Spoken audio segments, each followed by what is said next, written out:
Black men, black men, black men, stand up, stand up, stand up. Black men, black men, black men, stand up, stand up, stand up. Men of God, men of God, men of God. You the one, you the one, you the one. Men of God, men of God, men of God. You the one, you the one, you the one. As they walk through the valley, walk the shadow of death. Let them fear no evil. O Most High, please protect our men, our black men who once stood tall, O Lord. We understand his hurt, his pain. O Sustainer, we know that we have also been a part of that hurt and pain. So please guide our men that are facing the world every day. Please guide our men that are being feminized by society. Oh Lord, let them stand face to face with the devil and become strong again. Oh Most High, please help his economic struggles. Help him in the lion's den of unjust laws, oh Lord. Help him stay educated. Let him become a noble man. Oh God, a righteous man. Oh Sustainer, a man of purpose. Let the mothers and daughters and wives allow us to see his greatness once again. See his worth once again. So we may rejoice, songs of songs. Save them, O Most High. Save them from the enemy, for we know what the enemy has done.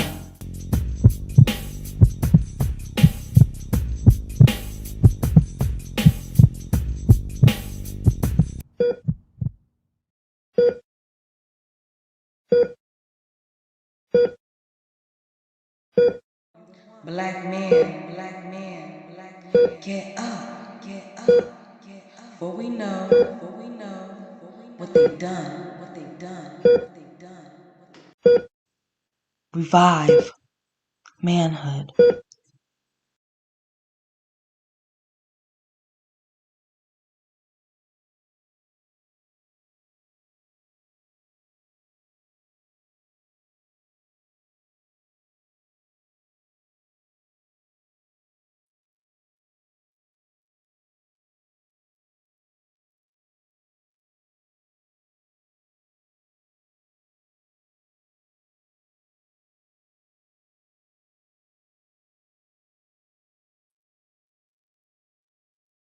Ladies and gentlemen, brothers and sisters, we'd like to take this time to welcome you to this yearly event, the International Christ Consciousness Conference. This is the male portion of this event. It takes place every year during this month of December. And of course, the female portion takes place every year during the month of March. This is the second annual, this is the second time we've done this International Christ Consciousness Men's Conference. It's this year's theme is reviving manhood, and so we've reached out to the different giants in their respective fields, the giants, those whose minds are functioning, those from around the world, and who are laymen and carpenters, builders, speakers, teachers, orators, writers, lecturers, pastors, men of faith, engineers, mathematicians, professors, businessmen. We're reaching out to people from all backgrounds, melanated men of all faiths, men of faith. We have those that are of the Moorish Science Temple of America. We have Sunni Muslims. We have those that are Nation of Islam, those that are Al Kubalan, those that are Christian, those just different people that's going to be with us over the next few hours, speaking about manhood from different vantage points, different points of views, different perspectives, but all as it relates to being a black man. Yes, I said a black man because black men have never been allowed to speak for ourselves. People always tell us what we're supposed to be doing and what we're expected to do and how we should be doing it, how we should walk, how we should talk, how we should treat, how we should do all of these different things. But ultimately, you that are my brothers that are joining us this evening, you that are our sisters that are joining us this evening, you that are our mothers, our fathers, our nephews, our nieces. Ultimately, we must be allowed to speak for ourselves. So tonight, I am going to introduce to you the first moderator, Miss Azandi Ashanti Malinki, and she will be bringing on the five gentlemen who will be discussing this topic and telling us what that topic will be. So if you're listening, if you're at home, we ask you to turn off the television and maybe turn down the cell phone and tell the children to come sit with you. If you have a little boy, a nephew, a grandson, grandbaby, teenager, adult, you have a man in your life that you love and you care about, if you're a woman, if you're a lady, then ask them to come and sit with you. Ask them to watch this discussion, and I promise you, they will learn something. It will help to change them and give them reason to change for the better. At this time, I'll go ahead and pass it to you, Mrs. Zandi Ashanti Malinki. Thank you. Welcome, everyone. Welcome again to the second annual Christ Consciousness Conference. I am truly delighted to be here. I would like to commence for just a moment to thank the great, most noble Reverend Dr. A.J. Varma for allowing me here in the Holy Qubtic-Church and thank them for the commitment to having important conversations such as this, because although this is a men's conference, it's never just about the man or just about the woman, right? It's about the family. So any issue that our men have is an issue of our own. So, it's very important that we gather here today to be able to navigate some of these issues and just work through the mess that we find ourselves in today and as we speak. So again, I want to thank the Holy Qubtic-Church, and because this is a church conference, I would like to start by just reading two quick Bible quotes coming from Proverbs, which kind of represents the Proverbs man. Proverbs 16:13, which says, "Righteous lips are the delight of kings, and they love him that speaketh right." And I say this because I know everyone here will be speaking right today. And Proverbs 16:15, that says, "In the light," actually, let's go down 16:16. "How much better is it to get wisdom than gold, and to get understanding rather than to be chosen by silver." And with that, I know that the men joining us today will bring us some wisdom here to this topic and much enlightenment.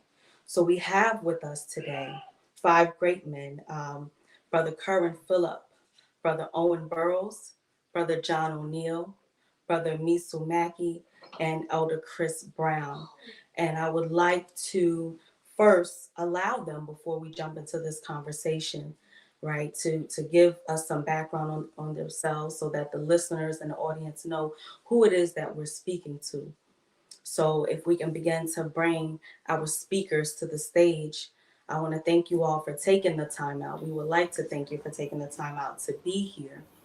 And fellas, I only have a short time with you today, about an hour. So let's get to it. I'd like to start going to the right of myself. We have Brother Kerwin Phillips. If you can just take a couple moments to give us a little bit of a background on who it is that you are before we get started. Thank you. Yes, Namastu, peace. Thank you all for inviting me to this great conference. Um, my name is Kerwin Phillip. I'm a financial literacy advocate, author, and podcast host. I have my own podcast called the Malik's First Job Podcast, where we speak about leadership, entrepreneurship, and financial literacy for parents and teens. Also, I'm the author of the book Malik's First Job: Financial Principles for Teens, which is about teaching our children basic financial principles they need as they become adults, so we can kind of pass on generational wealth and maintain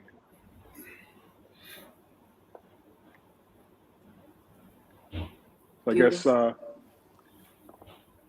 Yes, thank you very much. And I would okay, like to pass that over to Brother Owen Burrows to give us a little bit of background as well. Thank you, Brother Curran. you're welcome. Thank you so much, my sister, for allowing me a platform to share this afternoon and this evening in the Holy Qubtic-Church. My name is Owen Burrows. I'm from the Bahamas. I'm currently living in Jamaica. My background is procurement. I've been involved in the procurement industry for many years. I'm also an entrepreneur and business owner. I train sales teams all over the world.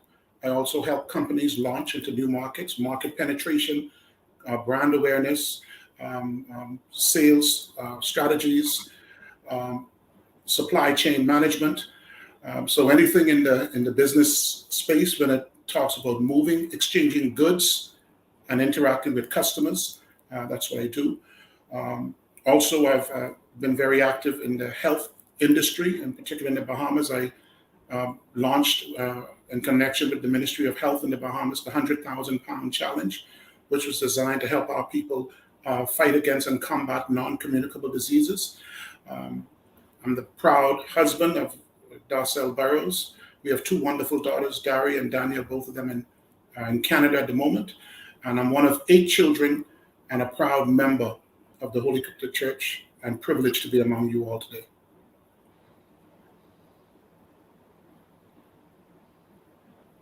You're muted, sister. Thank you. Thank you, Brother Owen. I would like to also give Elder Christopher Brown an opportunity to give us a little background about yourself, please. I would like to say good evening to everyone. Unfortunately, my background is very extensive, so it's going to take me about an hour to get done. But no, real quick, my name is Elder Chris. I'm a Mentor Vizier, one of the elders of the Holy Qubtic-Church in Greenville branch. I'm excited to be on the conference tonight. Hope I can share a little bit of knowledge of my background in business. I've been a business owner of a cleaning company for 17 years now. And I'm also co-owner with another brother, Brother Mandrell Montgomery, and we own one of the Tree of Eternal Life stores in Greenville. So education, high school, have a year and a half of college from University of Hawaii when I was in the military. Read extensive number of books on finances, because I've always been what they say, a hustler. So I've sold almost everything under the sun, from CDs to clothes to women's pocketbooks, the whole 9 yards. And I'm very blessed to be here tonight, and I'm looking for a very good conference. Yes, and I guess that is very important as it pertains to today's topic. So we're going to enjoy this conversation with you. And also, lastly but not least, Brother John O'Neill, if you can give us a little background as well. You're doing. I'd like to first thank everyone on the panel for letting me be here. My name is John O'Neill. Oh man, where do I begin? I've owned a business. I've owned the Quiznos, 2 franchises, which was successful. And during that time, we fairly had some decent success and some decent failures with that. But at the same time, we pursued our dream to open up our businesses and make sure that we do the things that's important for us as a community, and make sure people like us, to show people like us that we can achieve great goals if we put our minds to it. Went to college. I joined the alumni. I have been in the military. I'm in the special forces. I've traveled extensively around the world when I was younger. Been to Germany, France, Spain, Egypt, several places in Africa, but that's not important. So I've joined lots of organizations that were liberating and self-consciousness. I've been through the Moors. I've been through the Muslims. I've even dabbled into some Hebrew Israelite doctrine. I was in the Ansar Allah community a little bit when they were functioning. And as of now, I'm here with the Holy Qubtic-Church of the Black Messiah. I'm still fighting and keeping that liberation mindset going. So thank you for having me. Thank you. And everything is important. You know, all experiences are important, especially with you traveling, because you experience different currencies and how they actually allocate and deal with their money. So, as I said in the beginning, we don't have much time. We have about an hour or so. So, we want to get started. I would like to address this first question to everyone, right? Because it's important for us to see how you all approach this topic. And so, what is the significance, or what significance should Black man's finance or play an economic power in reclaiming or reviving manhood? Again, what significance should a Black man's finance or economic power play in reclaiming or reviving manhood? And we would like to start with you, Brother Kerwin Phillip, and then we'll pass it along. I think, in response to that particular question, it's very significant because, when we speak about the family element, oftentimes the entire household follows the example that is set forth, by the father. And if the father sets a sound financial foundation for the family by setting good examples, good practices, and implements, these practices into place, then the whole family follows suit, right? We speak about the racial wealth gap, or the Black spending power. If we're able to, again, set the right foundation and put in proper practices, and make sure our children and our families are educated, then we can help reduce a lot of the problems that we're facing within the community. Right. We speak about the racial wealth gap, not the racial wealth gap, the Black spending power here in the United States. It says that, within the Black community, we have $1.6 trillion in spending power, but what do we have to show for it, right? And the reason behind that, where we have very little to show for it, is because, mentally, we're not, as a collective, we're not practicing sound financial responsibilities. And with that being said, then again, it trickles down to other elements as well. So again, if the father is well educated, about finances and setting the right example, then the entire family will follow suit, and then we can kind of see a close of some of these gaps that we see, statistically across the country. Okay, thank you. Brother Christopher Brown, or Elder Christopher Brown, how would you like to address this question? I will agree on everything the brother just said a minute ago. But also, like he stated, education. I think the educational part of the male's finances is very important, because I know growing up, I wasn't taught about finances. You pretty much stayed out of your parents' business when it came down to money. You just went along to go along. So unfortunately, a lot of us haven't been taught about finances. But the man is very important because, in most cases, years ago, it was the dad that was working. Mom was normally at home taking care of the family. So when dad finances actually took care of the entire household. Fortunately, today we're able to have a man and a woman can sometimes both go to work and create more finances. But the father knowing about finances is very important, because you have to pass that down to the children. And also, I look at it as if the man is all over the place, then the household is going to be all over the place. So the man's finances is very important. And I could just reiterate what the brother just said, is very important. Thank you. Thank you. Brother John O'Neill, we yield the floor to you. Yes. One thing that I would like to address is the term work. The etymology of the word work means to have a business, some sort of skill or occupation. And growing up, being raised in the church, we were taught to have faith rather than works. And I always ask the question, well, what does work mean? And it was always just have faith in your creator or your God or whatever, and everything will be handed to you. So my father being the scientific mindset, he was always like, yeah, okay, that sounds great and all, but go to school, get an education, um, study to show yourself approved. That way, nobody could take away what you have up here and what you could take with you to move forward. And with that mindset, it made me to accept it that I have to work, create a business, um, not only for myself but for the community.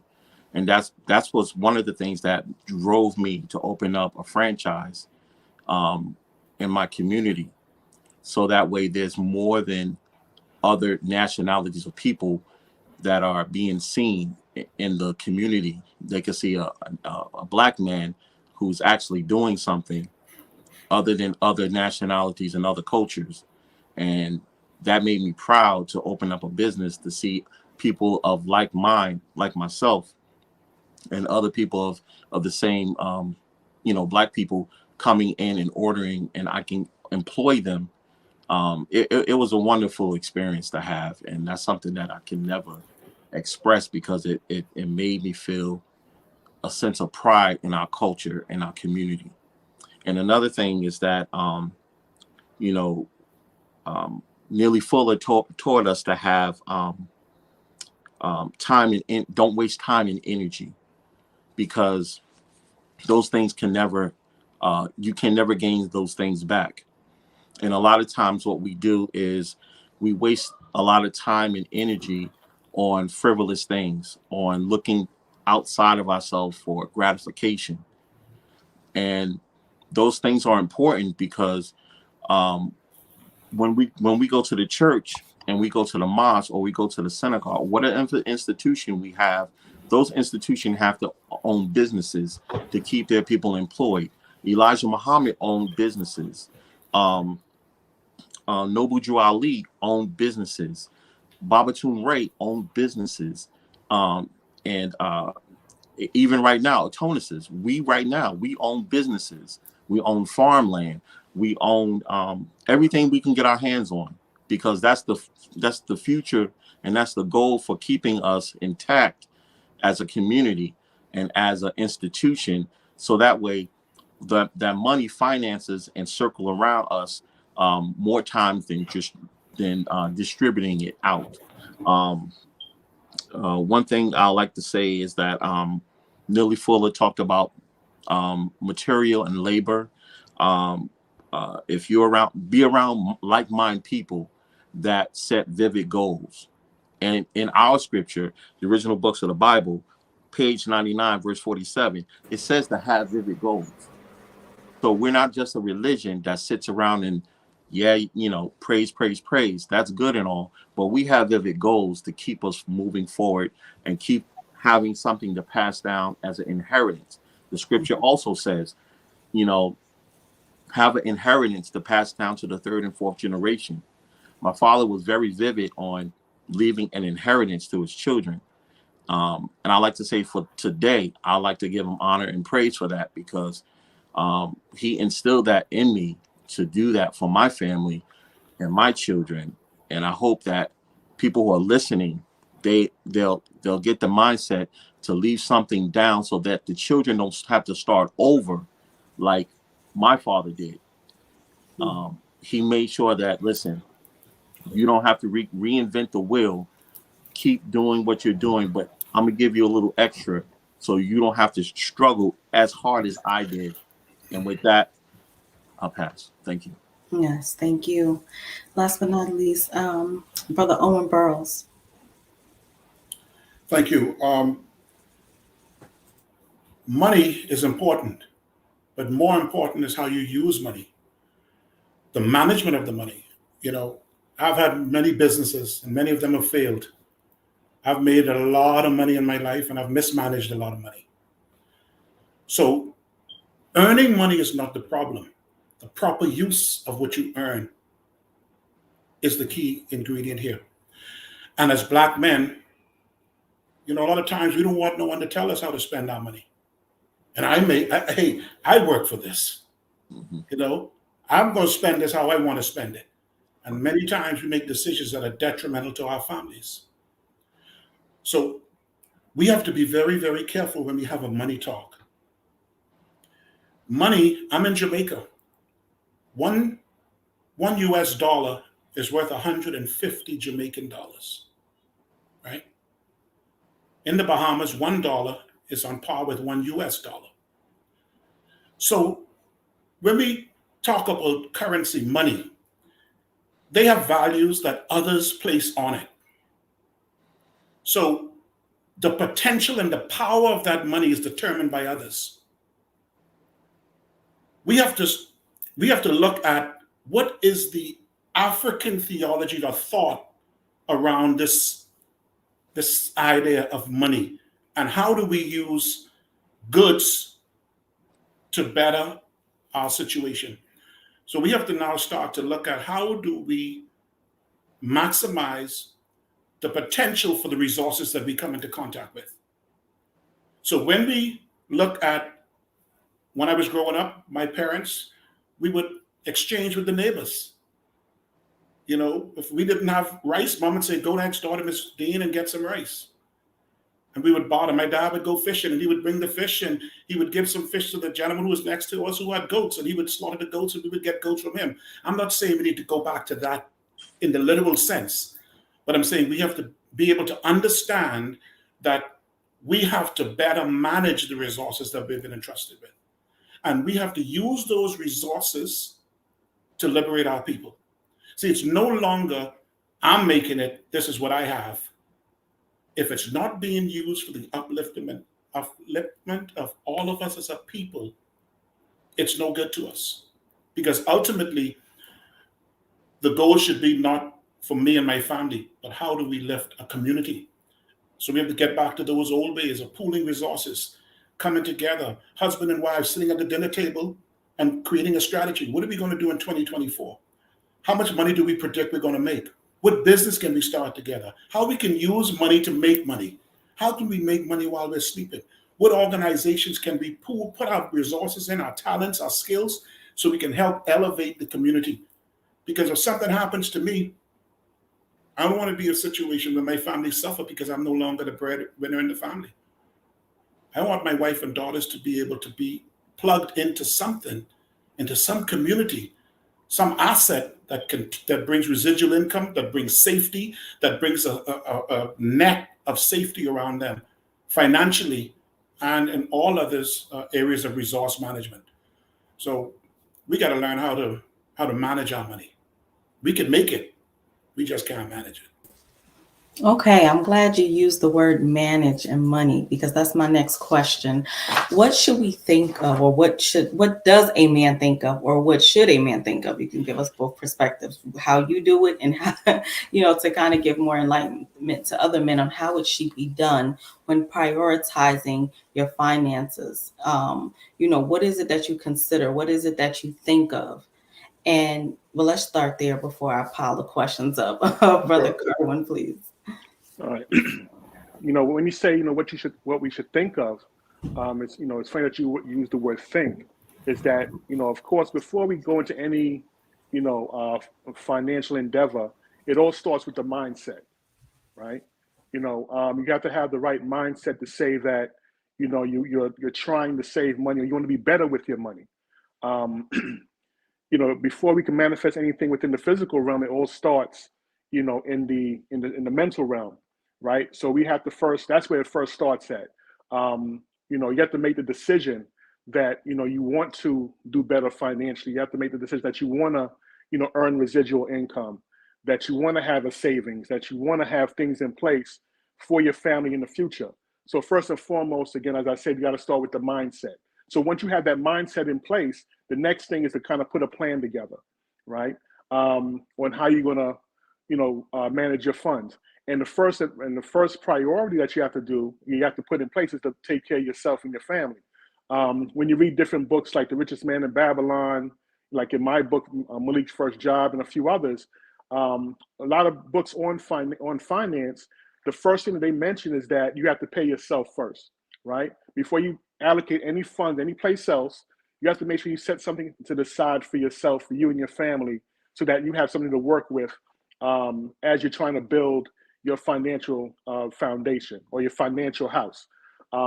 Next, then you kind of allocate your finances. And of course, pay your bills, responsibilities, and things of that sort. But also, you have to understand how money works, right? A lot of people don't really understand how it works. We've been taught how to spend money, but not how it works itself. When you allocate money in different places, of course, take care of your bills and different things that you have your responsibilities, but also have a plan where you can invest in appreciating assets or income generating assets, things that's going to help have instead of you working for your money, have that money work for you, right? You could a lot of times we'll spend money on clothing, shoes, cars, and things of that sort. But what about investing in stocks? How about buying real estate? Again, buying farmland so you can, grow your own food, right? There's a lot of different things we can do to, again, help solidify our foundation. But the most important thing is to understand how this whole money system works, understanding inflation and how to stay ahead of the rate of inflation so that you can have, some money at the end of the day. Because a lot of us are falling behind the 8 ball because we don't understand, how to put things into place.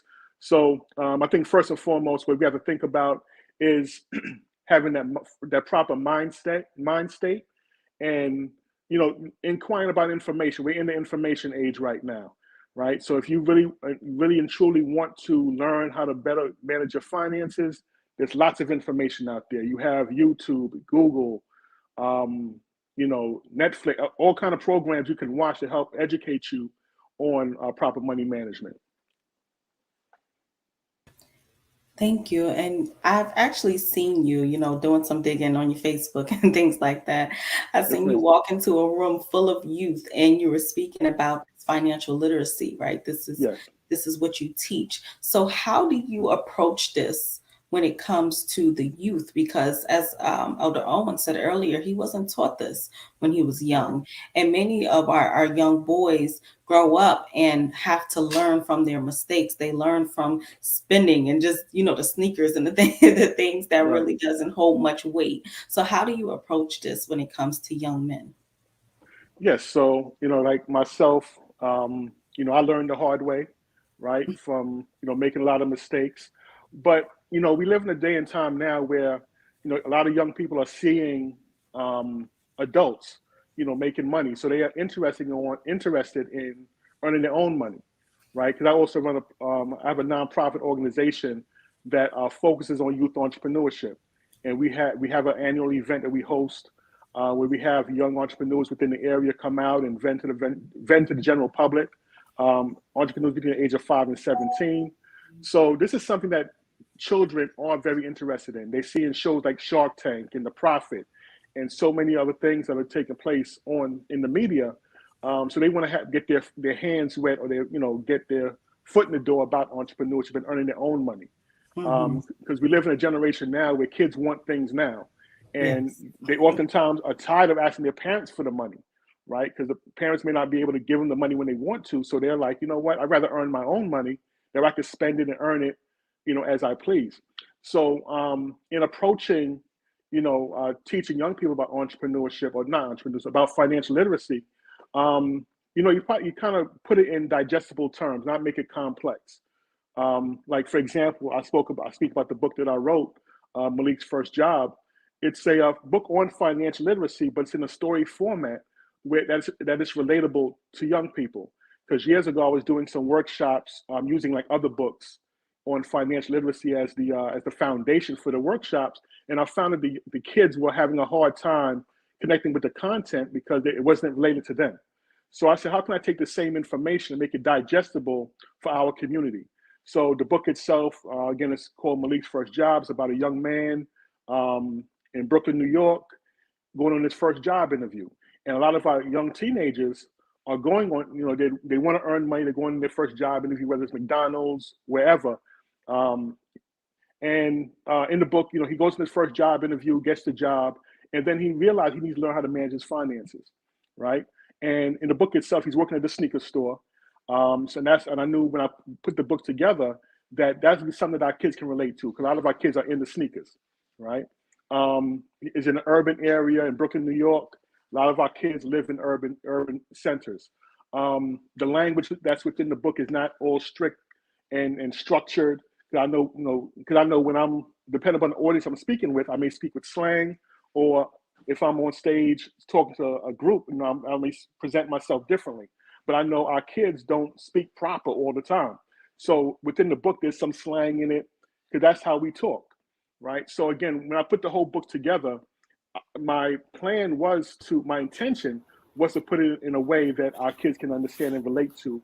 And I've, ever since then, I've gotten some great feedback that, the kids want to read the information. They see themselves, they see themselves in the book, and they see themselves on the cover, right? Because the black, young black man on the cover, and they see themselves. So they want to read it. And then once they open the book and crack it, they may start understanding a lot of the basics of financial literacy.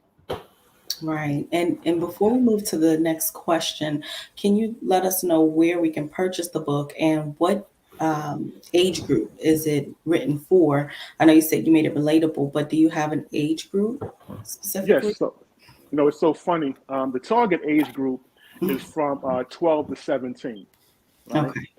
But it's so funny is that a lot of adults have bought the book for their kids, and they themselves say, I read the book and they've learned things that they didn't know, right? So I kind of say it's for all ages, Yes. right? Yeah. But the target is for 11 to 17, and it's available on the website maliksfirstjob.com, also on Amazon, and all major booksellers are carry the book as well. Okay, and you also said something, and I want to bring this to the next person.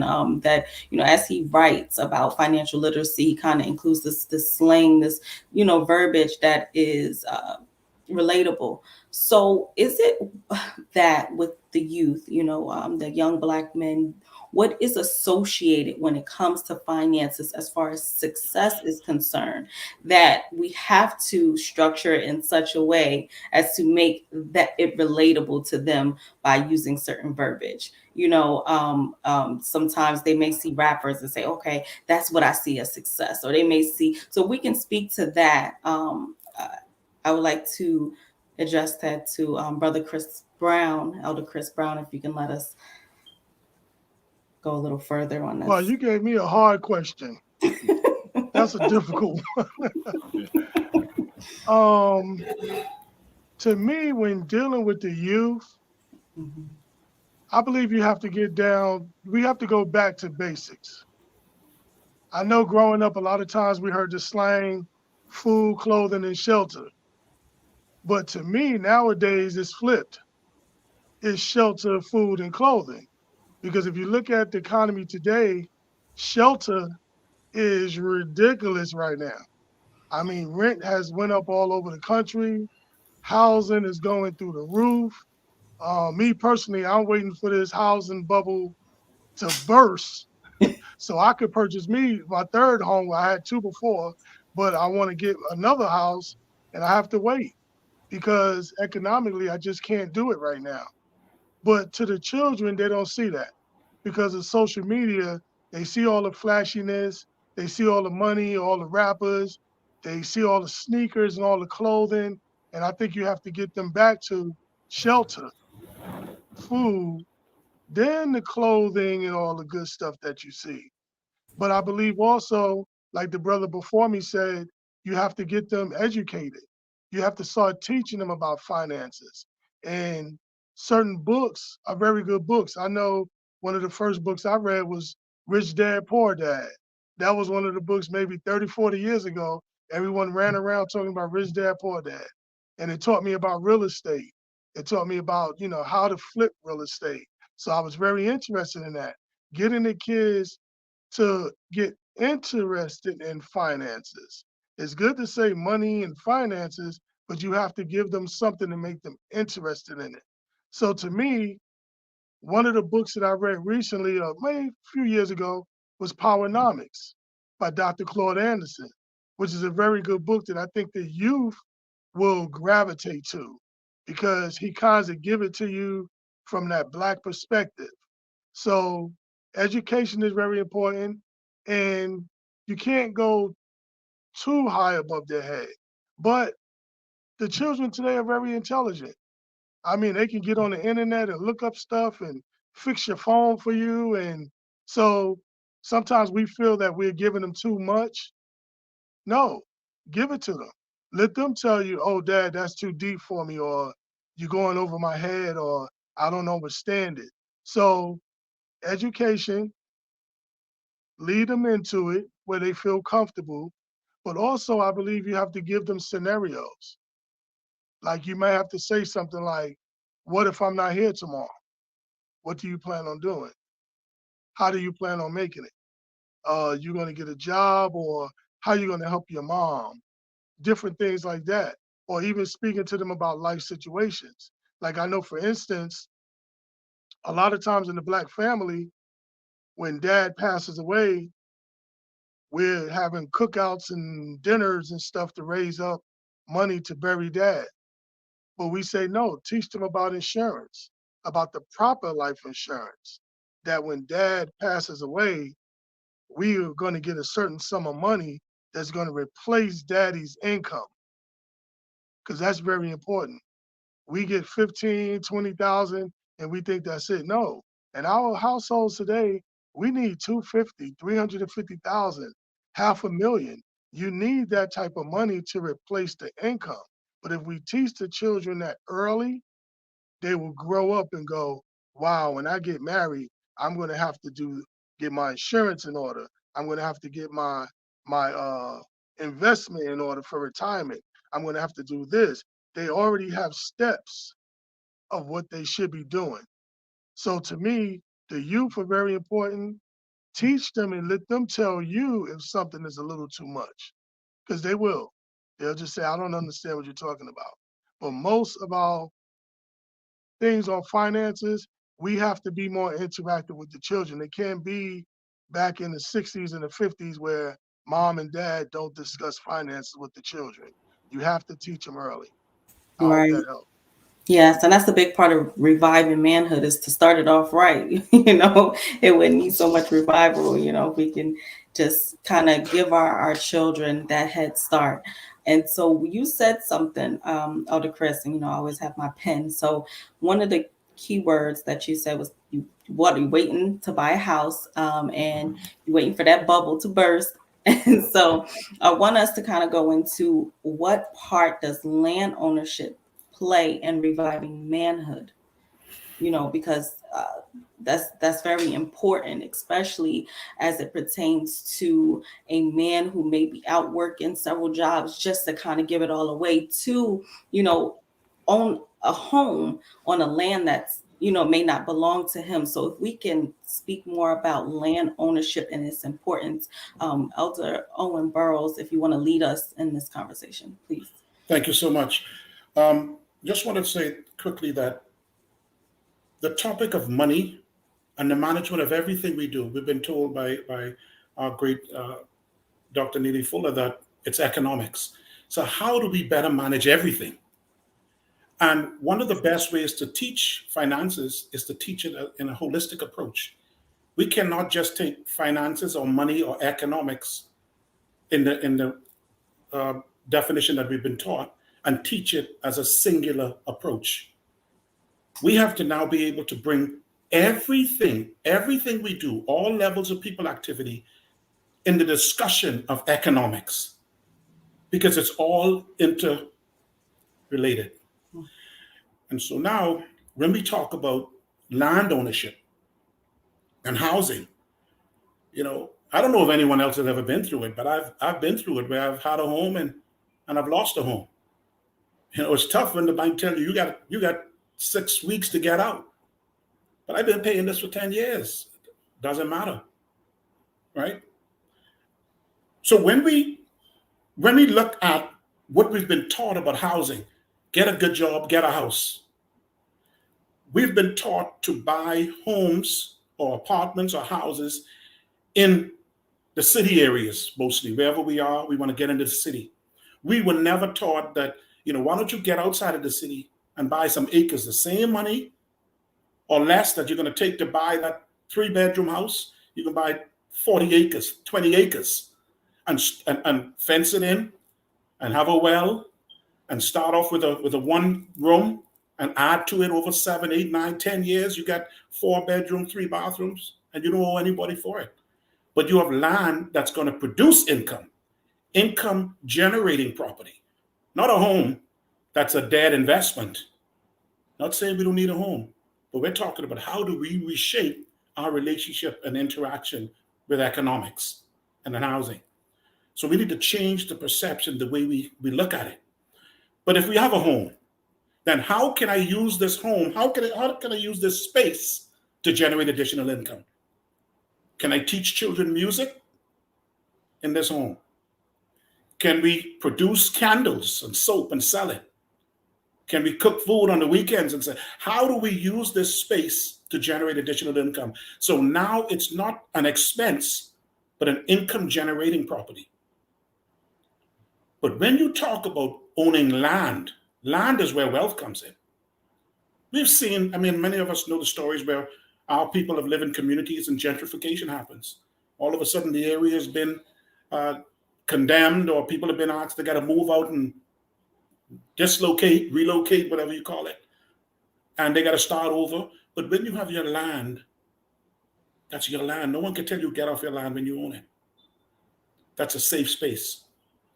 So Yes. we have to re-educate this relationship we have with houses and land. And if it's not generating income, what good is it? Mm-hmm. We got to start to ask ourselves that question. How constructive, how beneficial is what I'm doing to me and the whole, the group? And don't look at it by trying to do it alone. Get 50 acres, but get with a group of individuals. Get the financing as a group, form a corporation, go as a group, get the acreage, have a strategic plan for it. Join an organization where these type of principles are a part of what they do. Align yourself with it so that you don't have to do it alone and figure it out. You don't have all the answers. If we need expertise in those questions, then you have a community of individuals where you can draw on the money experts in the group. They can help lead the way for the entire organization or the group of individuals. Absolutely. And, you all are really hitting some great points. And Elder Chris mentioned, food, shelter, and reproduction, and the rearrangement of that. And I know he's also previously, even though he spoke about homes today, he's also spoken to us about land previously in the past sermons, and how important it is to own land. So I know he is also an expertise in that area. But as it pertains to food, clothing, and reproduction, we know that land is the only thing that guarantees that for us, right? So how can we enlighten people listening, our listeners and audience, on how land ownership can help build or revive manhood in that power structure in those 3 areas as it pertains to food, shelter, and reproduction? I would like to welcome another one of our speakers today, Brother Misu Tamir. Welcome to the panel. If you can open up your mic and just kind of introduce yourself, and then you can go ahead and jump in and take this question. Can you hear me? We can. Yes.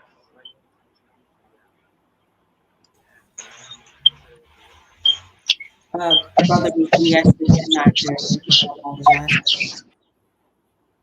So we'll allow him to get his mic together, and we'll pass that question over to Brother John O'Neill. Okay. One of the sayings by Neely Fuller was that the people who possess money, white supremacists, will make up the rules for those people to spend it. And that was a powerful statement that I read out of that book. And that was one of the reasons why I went and opened my franchise. I had more than one house. I lost one, got another one. But I've gotten to an organization that showed me how to invest properly by owning real estate as far as land. My mother owns land, my father owns land. And now that's our big thing, is to own land now. And in this country, America, that was the goal of any sort of freedom, anything to vote. You couldn't vote if you didn't own land. So we need to really emphasize what real estate means. Buying a house is beautiful, but like Brother Owen says, it's it's a big investment that has no. It's like it's a car. You drive it off the lot, the value decreases. The only thing you could take out of it is the equity, but you got to put that right back in.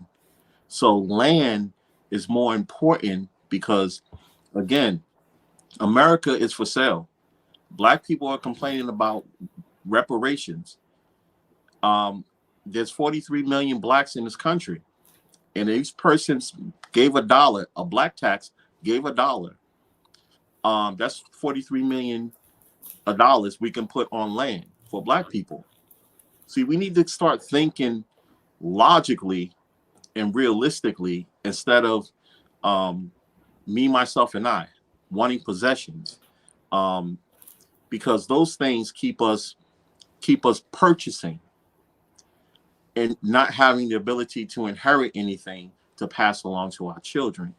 Um, uh, Neely Fuller said also, practice buying only the things that you need in order to accomplish your goals and your values. Don't buy things, don't overexert on spending on things that you don't need. When you buy a house, or I'm sorry, when you buy land, you can buy a 1 bedroom and then each year you can build on it and you can have the 5 bedroom apartment that you want. It's our mindset that's keeping us from these realities and these realistic goals. Living in an image and likeness of European, Arabs, and Asians keeps us in a mindset of wanting to possess, wanting to look like, wanting to act like our music industry, and just keep pushing and giving our talents and our abilities away. But when we buy land and control our resources, that's when we'll start seeing quality, our life quality come into fruition. Because right now, I can walk outside right now, 9 times out of 10, I'm going to see our people renting, giving money out to everybody else, buying food from the store. That's another thing. When we own land, we can reduce our food bill. We can reduce our meat bill. As much barbecues black people like to have, we can get the cows, we can get the sheep, goats, whatever, put them out there, and we can have the barbecues anytime we want. But we're not thinking that in that perspective. We're thinking, okay, every 4th of July, I'm gonna go grab some ribs and we're gonna celebrate. But you're celebrating your demise of not having anything. You're celebrating your demise of not passing nothing down to your children. You're celebrating your demise of you're giving billions of dollars to the liquor store, billions of dollars to the weave store, billions of dollars to the Chinese nail salon. They're buying the land. They're buying the resources. And all we're doing is celebrating.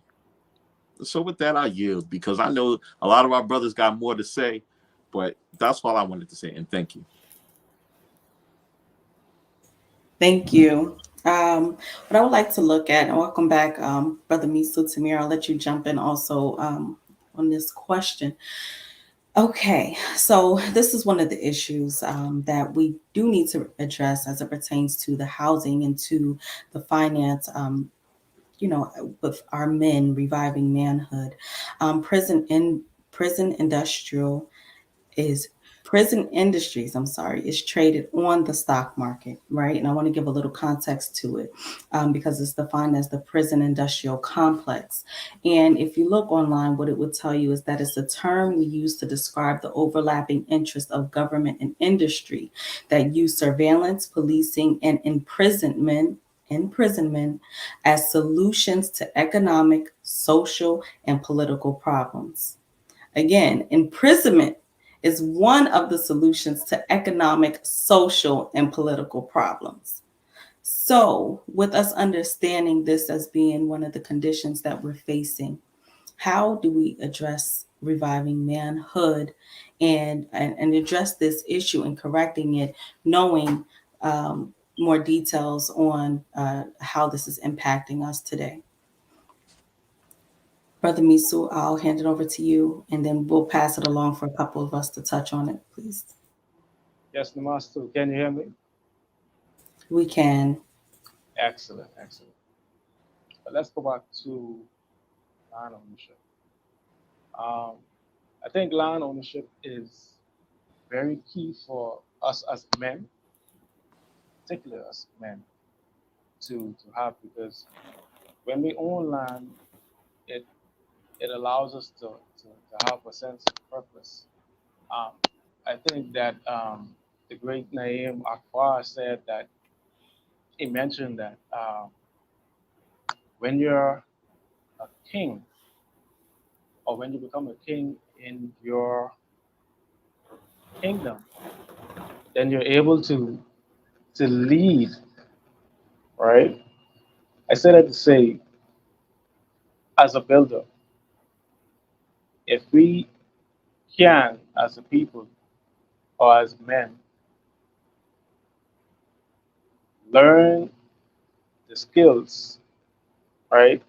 Get certified to advance ourselves, we could then buy land, like Brother Elder Owen said, and Elder John O'Neill said. We can purchase land, and we could then develop it in a strategic way, right? Instead of us having to rent, right? Properties, right? Rental properties, etc. I think we as individuals, we need to to be able to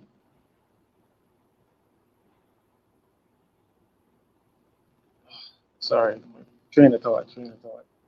We as individuals need to set our priorities in order, right? I give an example. I work in the construction industry, right? And we work normally 40 hours, 40 plus hours per week. And I've seen many individuals, many men, because it's probably, predominantly men who we work around with, right? I've seen many individuals who would come to work and work for a 40 plus hour week, right? And then throw away half of that salary that is earned over one weekend, right? And then come to work on Monday and expect another individual to help them out, right? So I think that we need to first set our priorities in order. And we could set our priorities in order, like the great Naim Akbar also mentioned that manhood is understanding the responsibility, right, to serve, to give, and to build a legacy. So we gotta we gotta have some form of priorities in order, okay? And when we have our priorities in order, we could be able to then gain uh, land, and then we could be and then able to go ahead and develop said land. But we also need to do it as a collective body. Our boss, as Harold Tata always say, we need land, we need food security. We need to have secure ourselves in that way. We need water supply. We need all of these things. We need to do for self. And if we don't have land, we cannot do any of those things.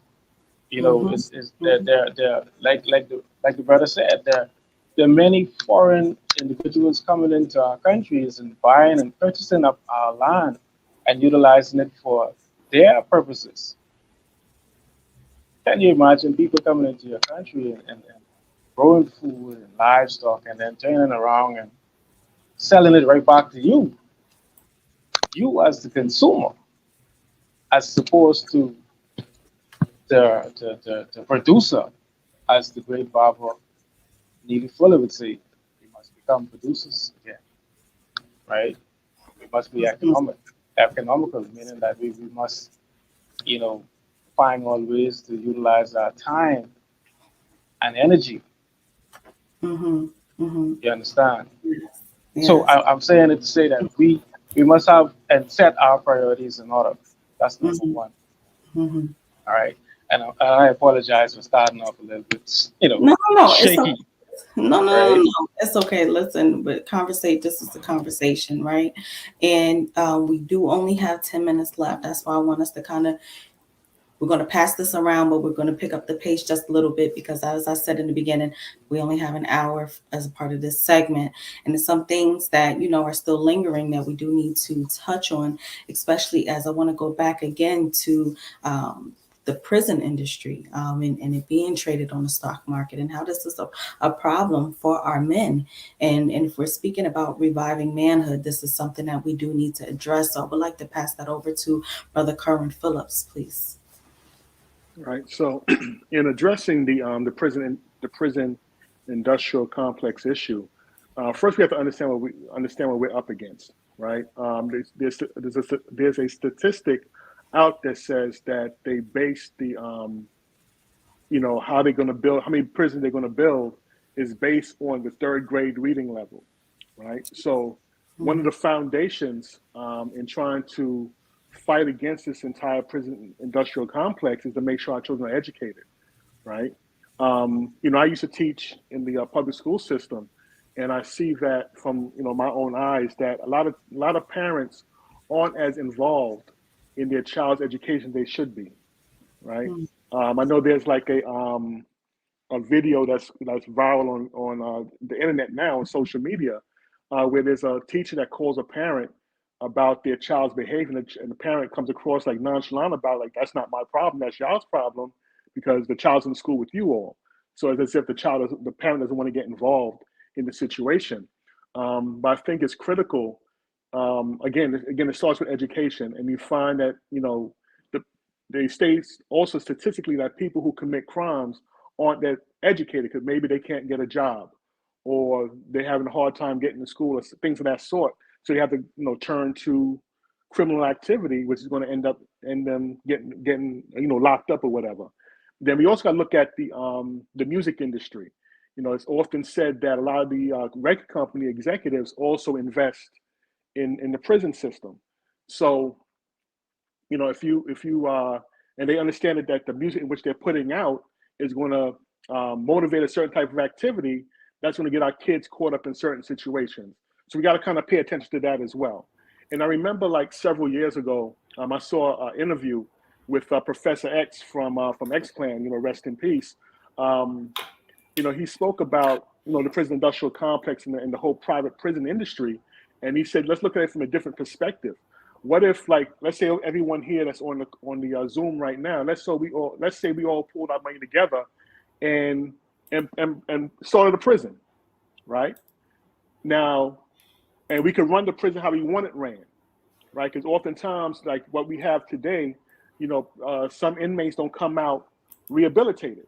But let's say if we had a prison that we ourselves here owned, and we had inmates, we would make sure that those inmates were properly rehabilitated. They were educated, given the resource in which they need, so that when they come out of the prison, they're able to be successful people in society, right? But that's not often done in what we see today. So I think as it kind of ties back into manhood, it's about taking control of our community, seeing the problems that exist outside, and and taking an active step and being part of the solution, right?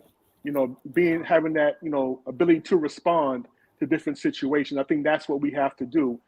Study the problem, look at what's taking place, right, and then develop a game plan to fight against what we're seeing. That way we can get a better solution. Yes, that's right. Okay, and because we're running low on time and I'm getting a cue, what I would like to do is I'm going to scratch some of my questions that I really wanted to get to, so I won't be selfish. But I will ask each person to, from your words, right, looking at the state and condition that we're in today as men. I'm saying where because, it's just a part of the family structure. I'm not a man, but I know how our men are being impacted, and watching it and seeing it's not just hurtful to you all, but it's hurtful to the family. So looking at where we are and what we are faced with, what would you say each person to any man watching who may not have as much information on finance, housing, and they may struggle with these things every day? Some people say, "Don't sell drugs. Don't find these ways to make money." But that's all they know. That's all they have. And how can I start a business if I don't know how to start a business. I don't have the capital to start a business. It's all of these different things that take place, and men from different backgrounds, struggle. It doesn't have to be the man from the urban community, but men from other communities. They find themselves getting turned down, from different jobs, and so it's a problem that exists. So, what would you say to the men watching as it pertains to reviving manhood? Reviving manhood through financial literacy, through housing and economics. I will, allow each person to someone jump in, and we'll go from there. Well, Yes, well, Sisters Andy, sorry, go ahead, my brother. Sisters Andy, let me say thank you so much for what you've done this afternoon. You've been a very good host. But we have to understand that the male needs to be taught how to be a man. Being a male don't make you a man, and that's why we have to get back to our definition of what manhood is.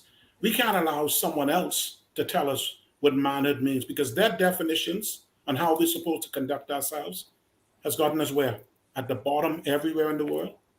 So we have to now redefine and let's look at what our great teachers told us about manhood. See, manhood is a rite of passage. You become a man, you enter manhood when you've been taught the criteria of being a man. And all of this is that holistic approach to education, which is the proper rearing of children.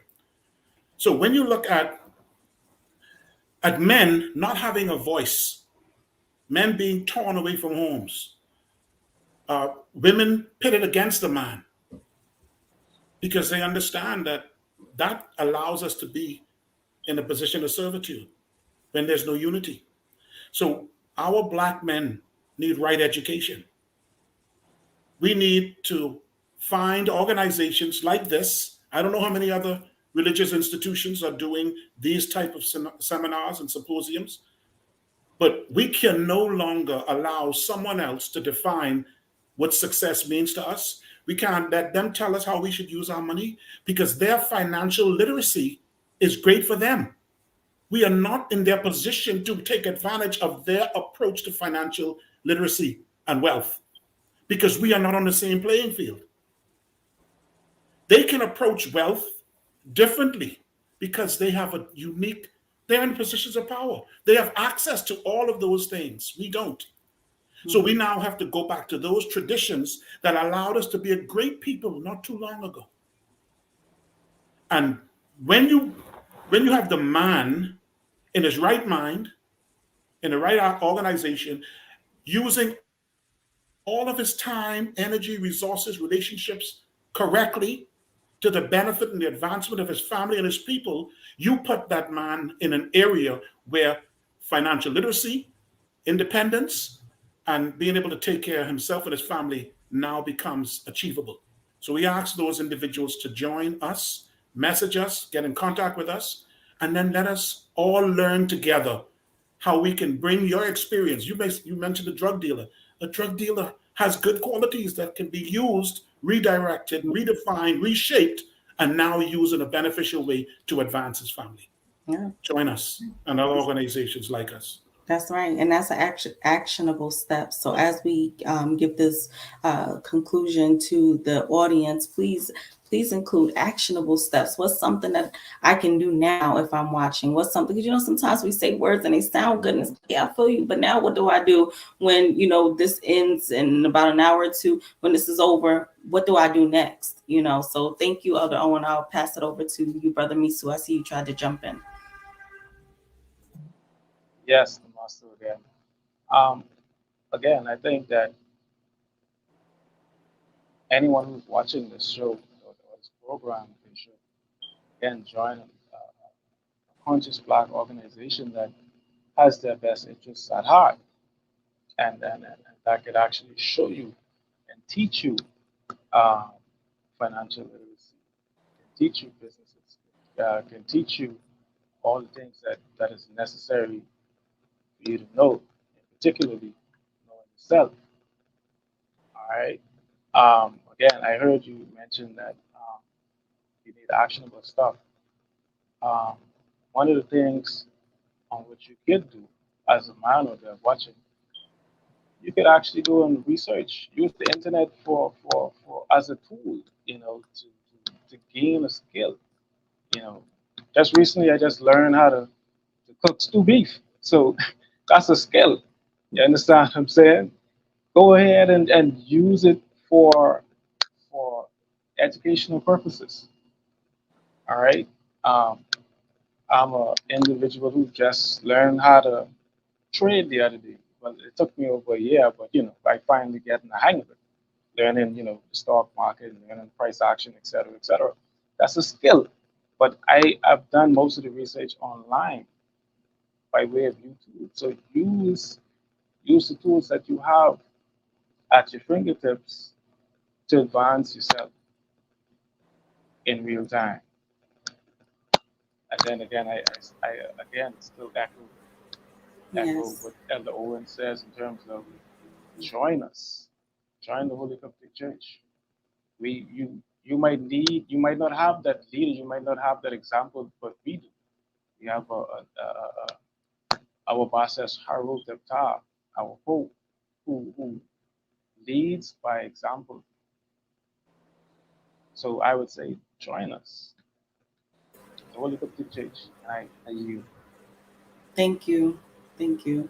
And Elder Christopher Brown, and I'm not trying to project onto your answer, but you did mention earlier that you sell goods and services. So towards the end of your answer, if you can also give us that information, so those watching can know how to find you and what exact services they may be interested in that you're offering.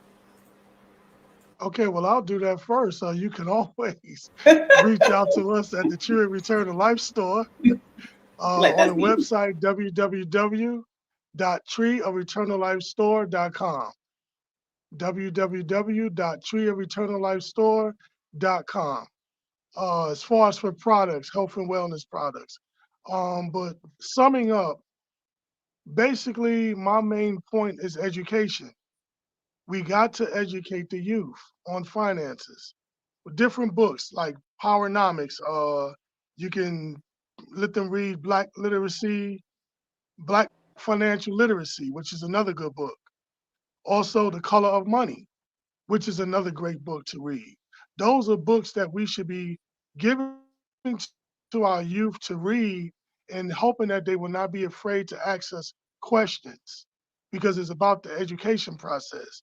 If you teach children about money, they will have no problem dealing with money or making the right money choices in the future. Me personally, I made a lot of bad choices with money because I was not told. I had to go out and do the research. When I wanted to start my own business, I had to go out and do the research on the business. I started a cleaning company with a franchise called Jam Pro Cleaning, and I had to come up with the down payment. So what I did for a down payment, I used some of my retirement money to come up with my down payment.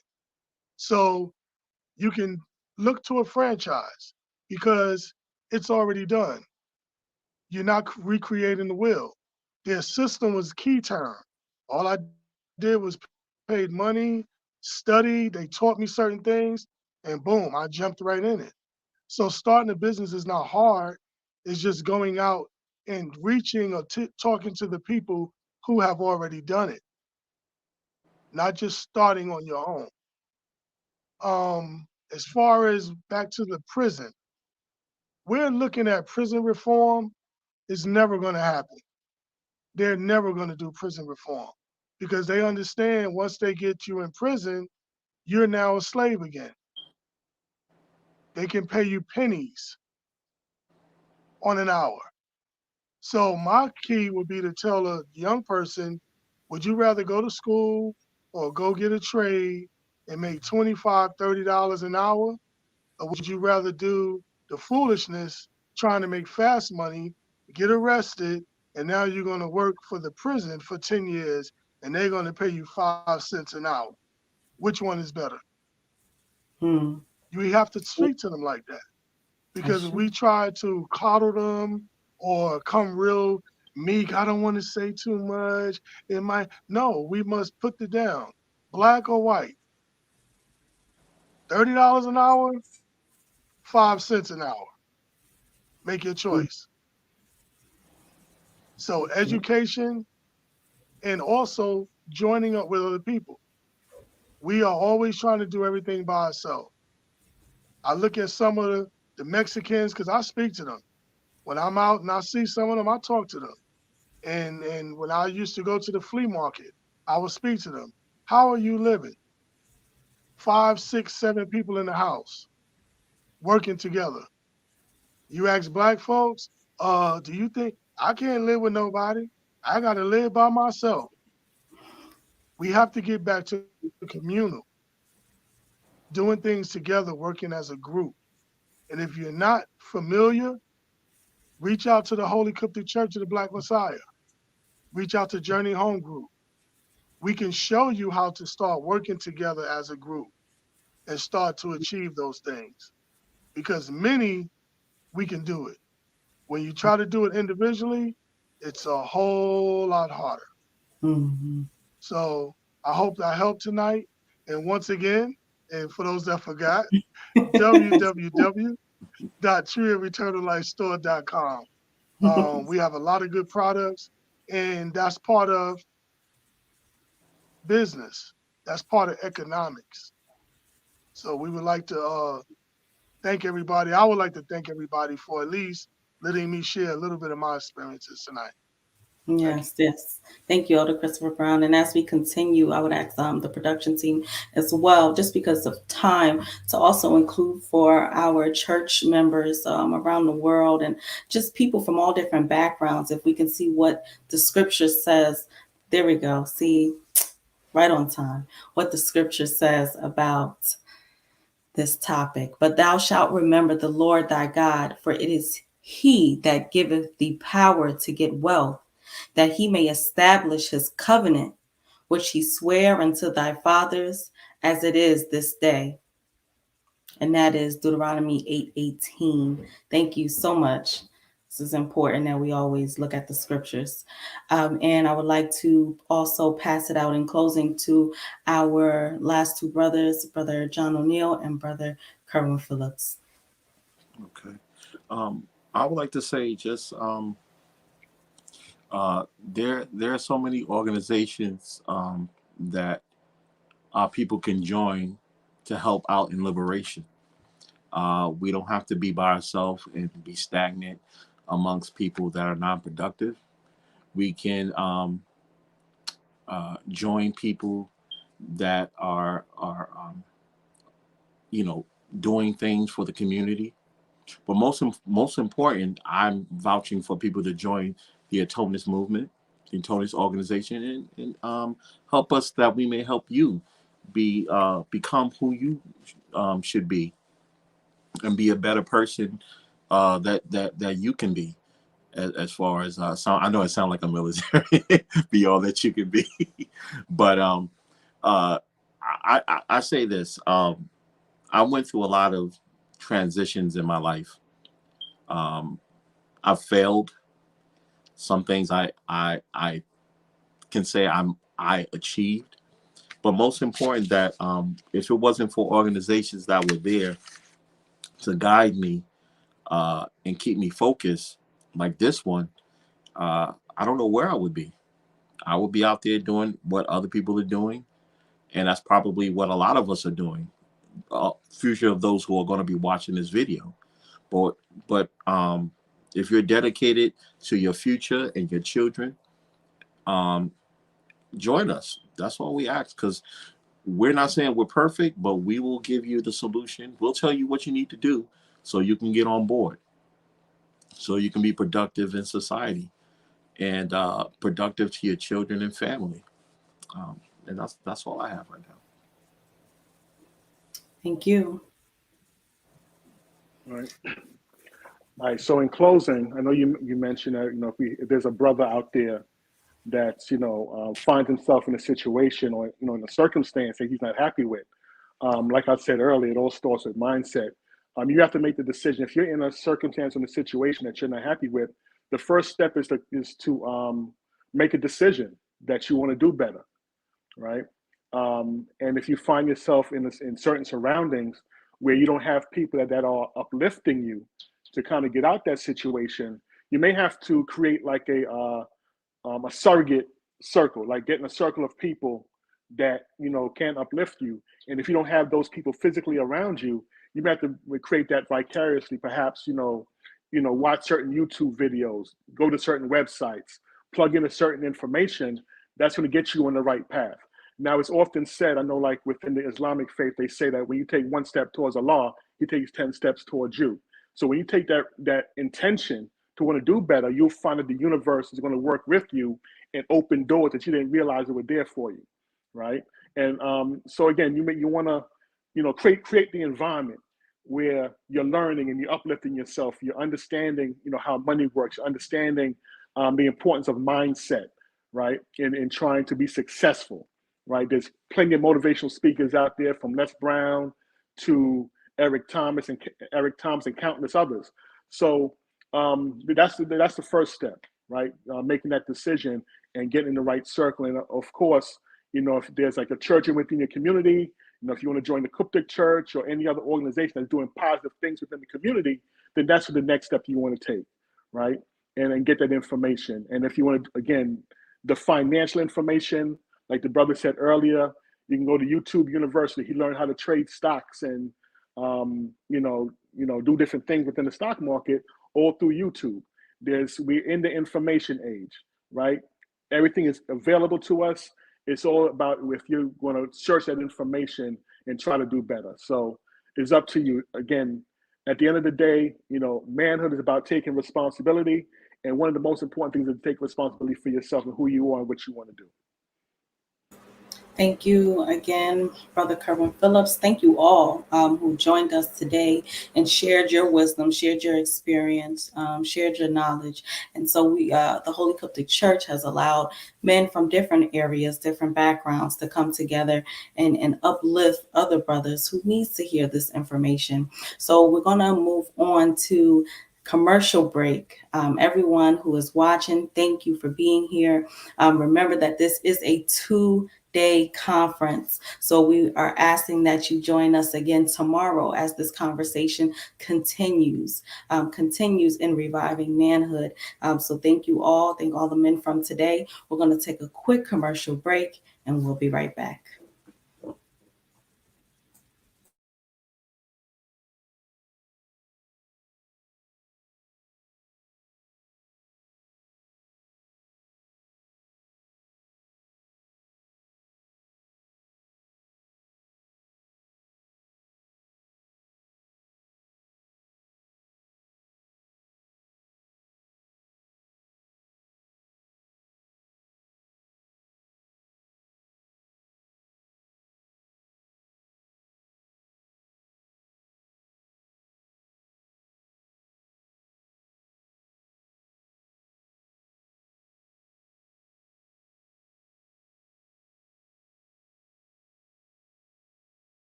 men are born. You know, his father had a secondary school he attended, and they had a piano in the house. So he was already playing piano in the house before he even went to university to study music in the UK.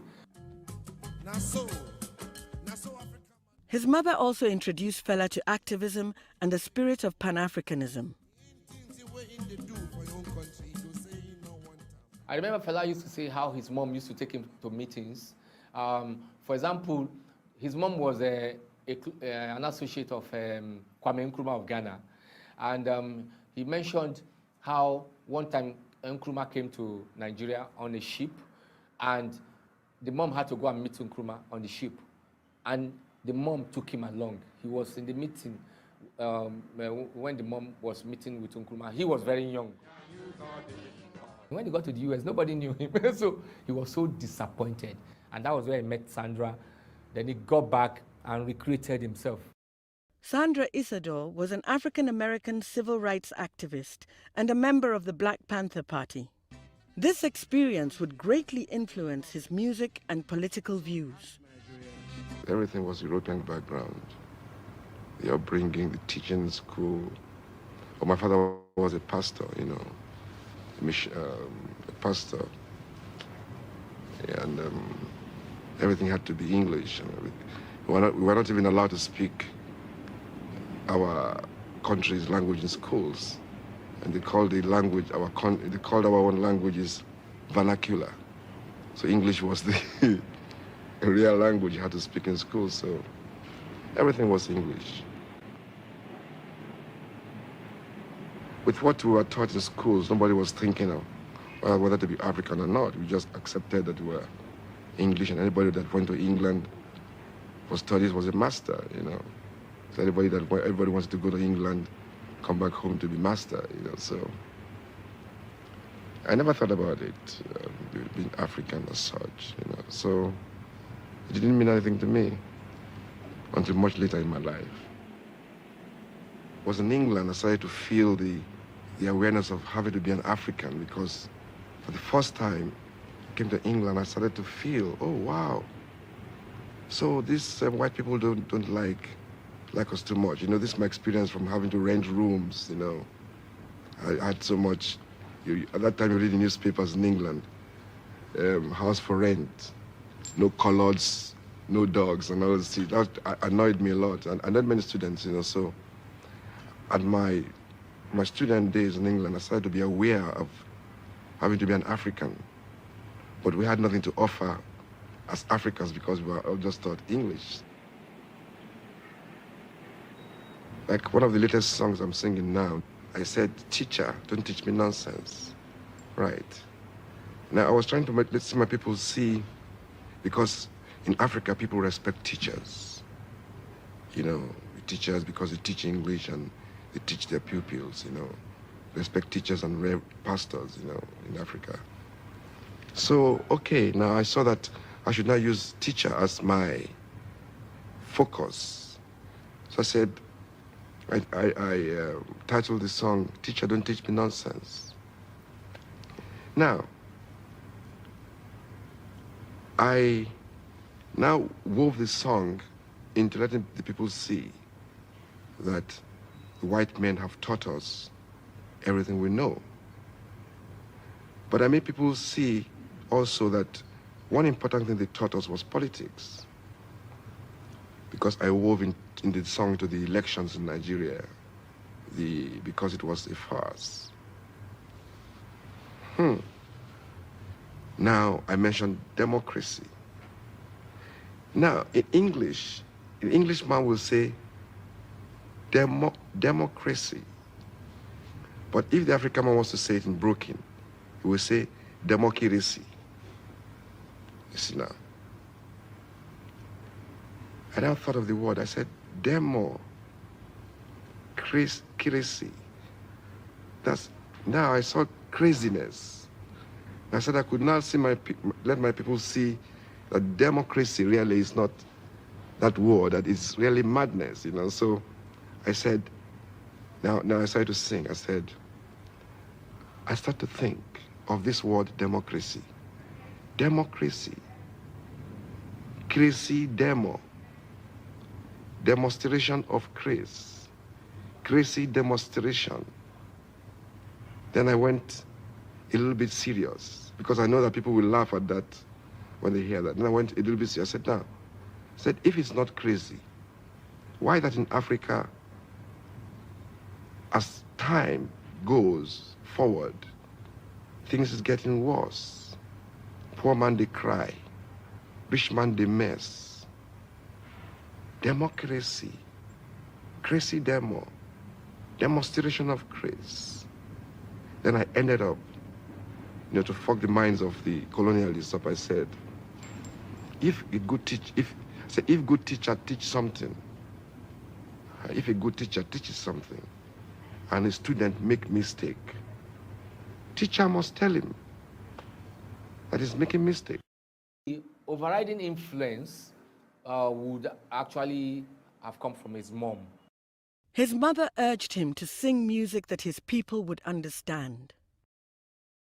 The high life star would become more Afro-conscious and realized he wanted to play African music. By now, Fela was ready to leave the US and his mentor Sandra and start his new musical journey. Became a changed personality. He started singing about things happening around us, trying to open the minds, the hearts of people, the eyes of people, so that we can think, reason, and take some actions for our betterment. But in my environment, my society is underdeveloping because of an alien system on our people now. So there's no music for enjoyment. There's nothing like love. There's something like a struggle for people's existence. They raped women inside Kalakuta, threw his mother from the window. They now took Fela, held him, soldiers, held him like that. And they were flogging him naked, bleeding profusely, naked all the way to Abalti barracks. But yet when he came back from that torture, when he recovered and his mother died and everything, did he stop fighting for the people? No. That makes me know that no matter the pain, no matter the strain, always look forward towards the gain. We have officials instead of bosses. Them they ride motor car instead of motorcycle.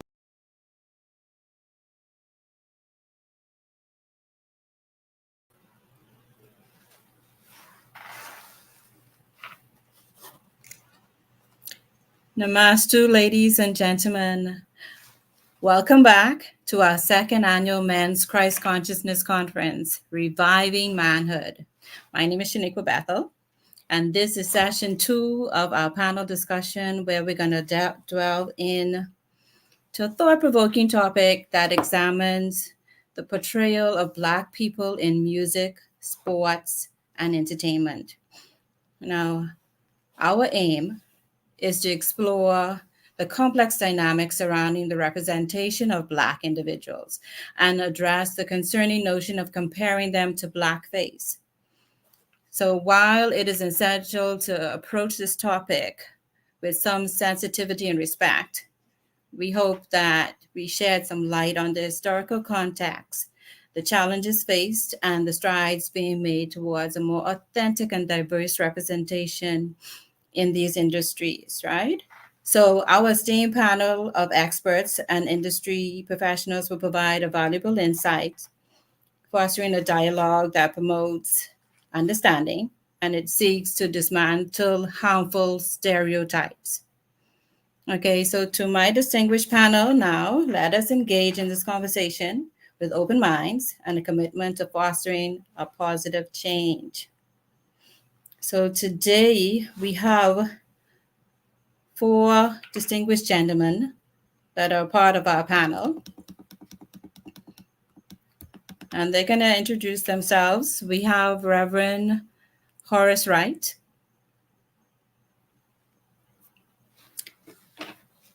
and Reverend Cleveland Ennis II, Reverend Carlos Reed, Brother John O'Neill, and Brother Demarius Freeman.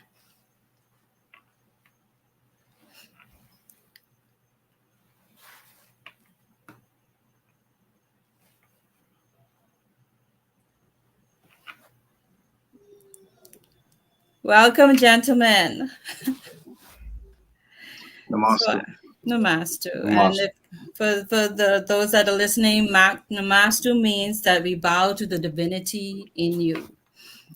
I want to start off with Kahun Mantu with his introduction, and then we're going to move around to Kahun Anku, then Dr. Reed, and then Brother Demarius.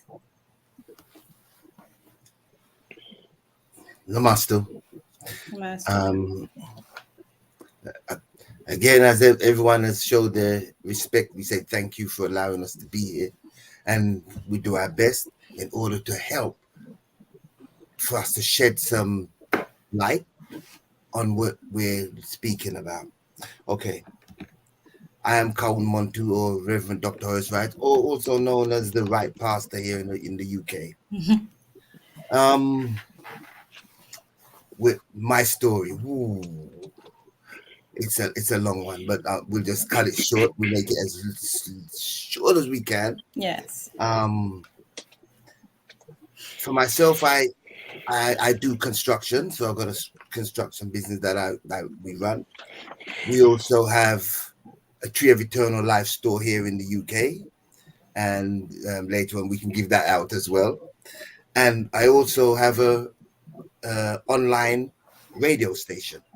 So we've got an online radio station with all of this in the mix. I've been doing or involved with music from I was knee high, and I'm still involved with music, and I'm not much taller than knee high, but I'm still involved with music. Let's put some smile to this. I'm a Kaun, which is which is a pastor, reverend, priest of the Holy Qubtic-Church, and been teaching for a while now. Been involved for over 30 years. So I've been talking and been trying to help our people through what we would say Black liberation for a while now. And we went through that with I was also a DJ, a prominent DJ, within the reggae industry, and created waves within there as well. Collected a few awards, so they've been doing that. So with that and the business and everything, I was listening to the business before and thinking I could have been getting involved with that. But hey, this is where they put me. This is where we talk. That's just me sending out a shout. But with all that's happening, I've seen all of these things that we've been through many different tracks. We're just keeping it short. So today I represent the Holy Qubtic-Church of the Black Messiah, and we're in the UK. Namaste. Namaste. Thank you, Kahun. Mm-hmm.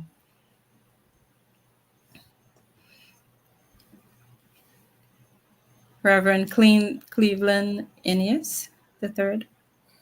Okay, so we move on to Dr. Carlos Reed. Welcome, Dr. Reed. Hi, thank you so much for having me. Thank you for being here.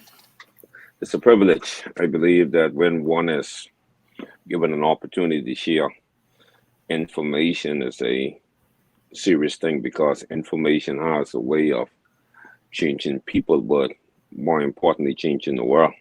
Mm-hmm. I came from the streets.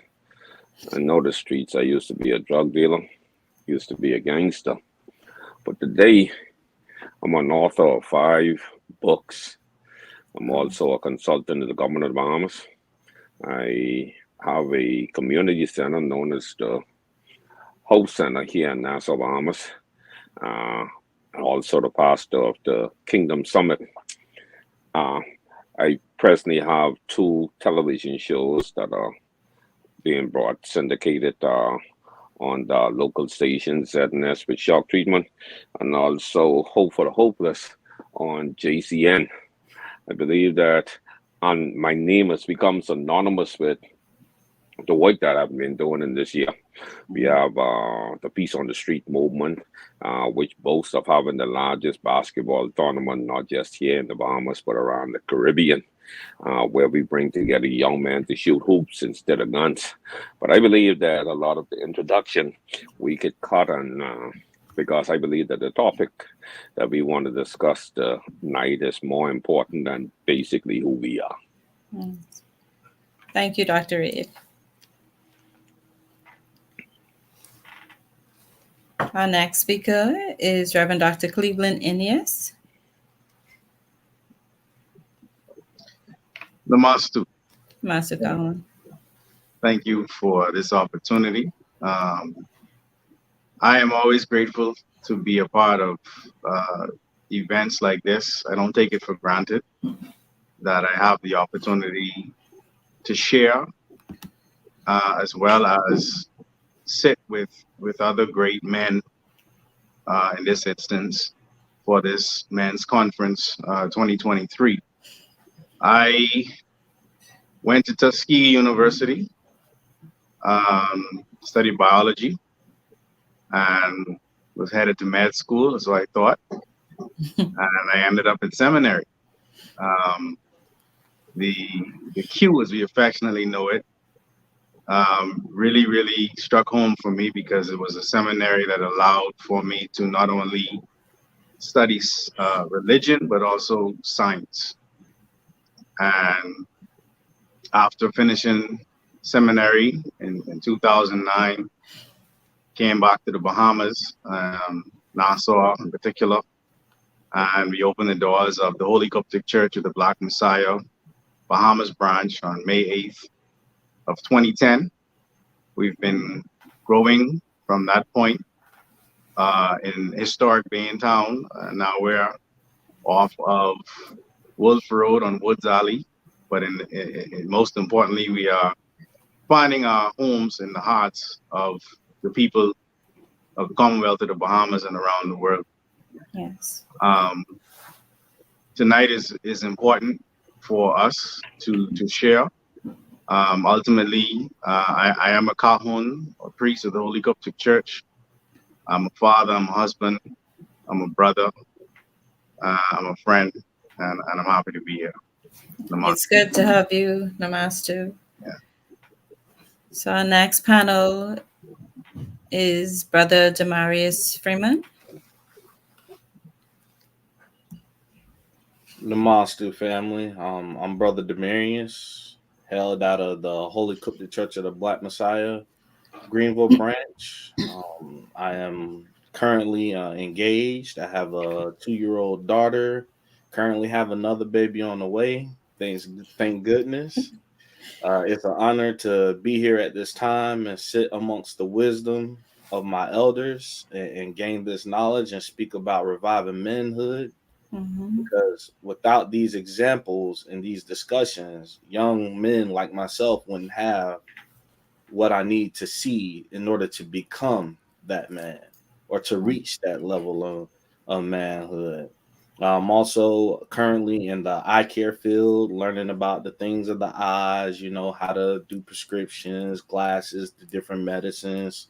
Currently looking to take my career a lot further in eye care to eventually become an optometrist, and an active member, emissary, student teacher of the Holy Qubtic-Church of the Black Messiah, doing my best to get out here, speak the message, gather our people from all corners, and teach the message of the Holy Qubtic-Church. Thank you, Brother Demarius. And last but not least, we have Brother O'Neill. He would have introduced himself previously, but if he wants to give us a 2-sentence, he's welcome to do that. Again, as previously mentioned, real quick, I own a franchise. I went to college, and I now I'm a specialist in the TBI section in a hospital. So I deal with people who have traumatic brain injury. So that's as far as I'll go with that. Okay. So we get started. Thank you very much. Thank you. Okay, so gentlemen, the topic for this session is how Black people became the new blackface in music, sports, and entertainment. Before we get further into that topic, I want to look at the word manhood, because it's in it's in the conference team, reviving that manhood. When we look at the etymology of the word manhood, it says state of being human, sense of manliness qualities, considered becoming to a man, right? Courteous behavior, gentility, compassion, kindness, state of being an adult male, right? And so before we go any further, I want to hear from each of the men represented here. I want you to give me in 3 words what would describe your definition or image of manhood. And we're going to start with Kahun, well, Reverend Cleveland, and yes, we're going to start with Kahun, Uncle. 3 words, huh? Just 3 words. I would say commitment. I would say strength. And I would say adaptability. Commitment, strength, and adaptability. Those 3 words come to mind. Okay. Brother O'Neill, you want to go on? For manhood, I would say your duty to your family and organization, your admiration to your creator, and your love for your wife and your children. Those are my 3. Okay. Reverend Wright? I would say a provider stroke helper within the family and the community.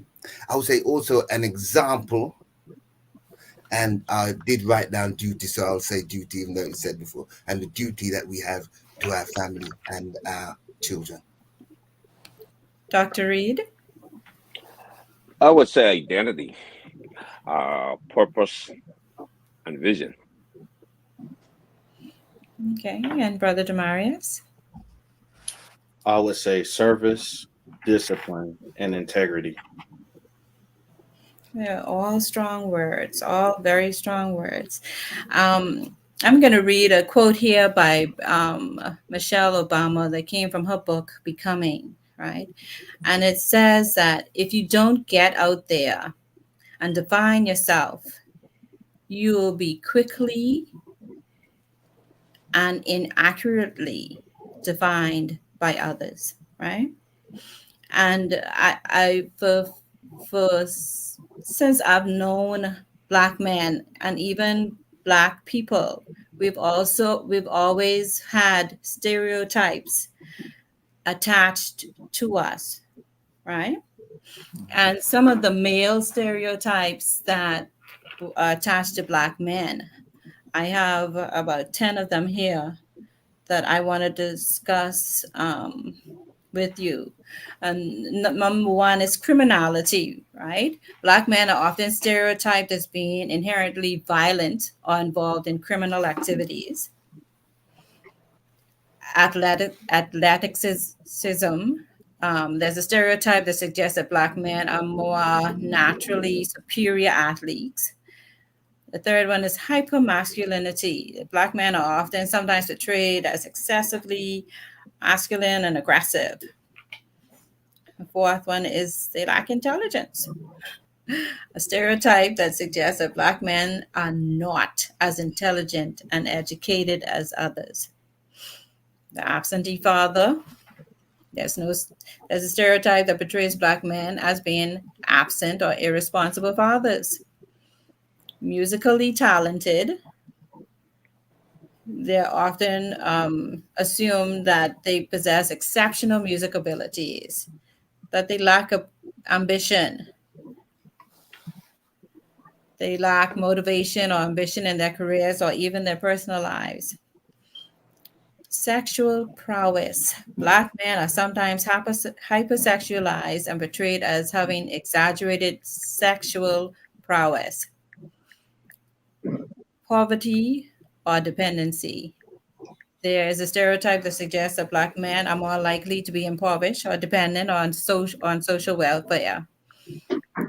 And the last one that I came up with was lack of diversity within the Black male experience. Stereotypes often overlook the individuality and diversity of experiences amongst Black men. Now, I want some feedback on those 10 stereotypes, and especially coming from Black men.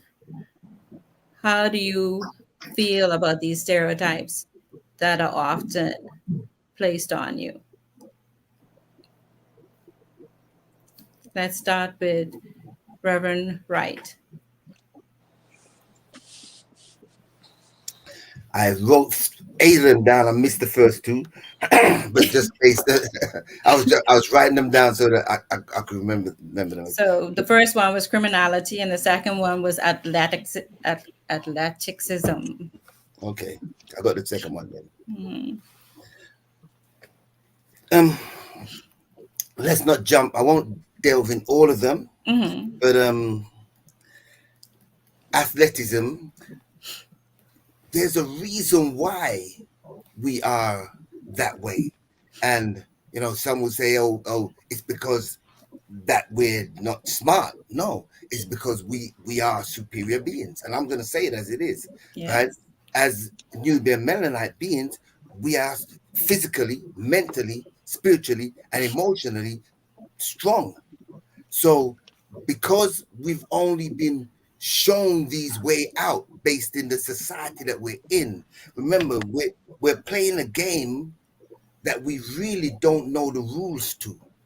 And we've only been given a few cards to play. And a lot of the cards that we've been given in this game that we play is, if you're an athlete, if you're an entertainer, if you're that way inclined, we're going to let you through the door. We're going to allow you to become rich.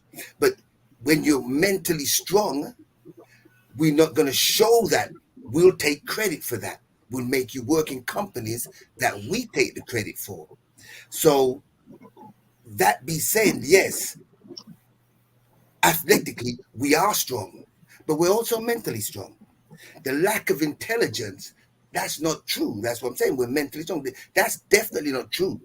And you see this when you're in the schools, how they try their best to hold back the Black child and try their best to make sure that they put you in these stereotype groups in order to make sure that you don't elevate and force you to become a certain way. They'll make the schools that we need to go to, we don't get into. They'll create the environment in schools that allow you to mix with the certain child that's going to keep you back, so to speak. Musically,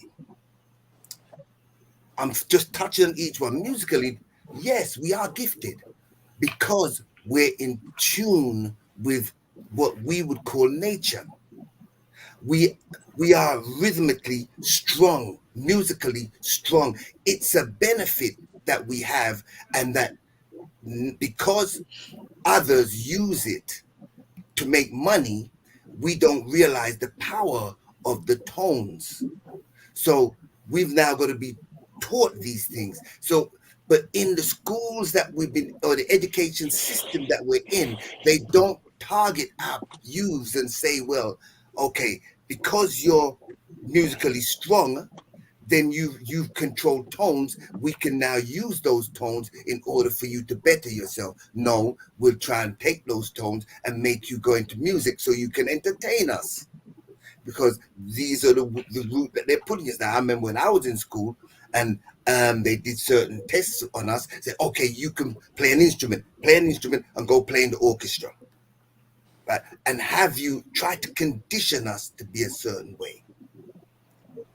So when they're speaking these things, and when they're talking about in poverty, I'm just grabbing through poverty. If you're put in a certain poverty-stricken area, then your fight is to get out of that poverty-stricken area.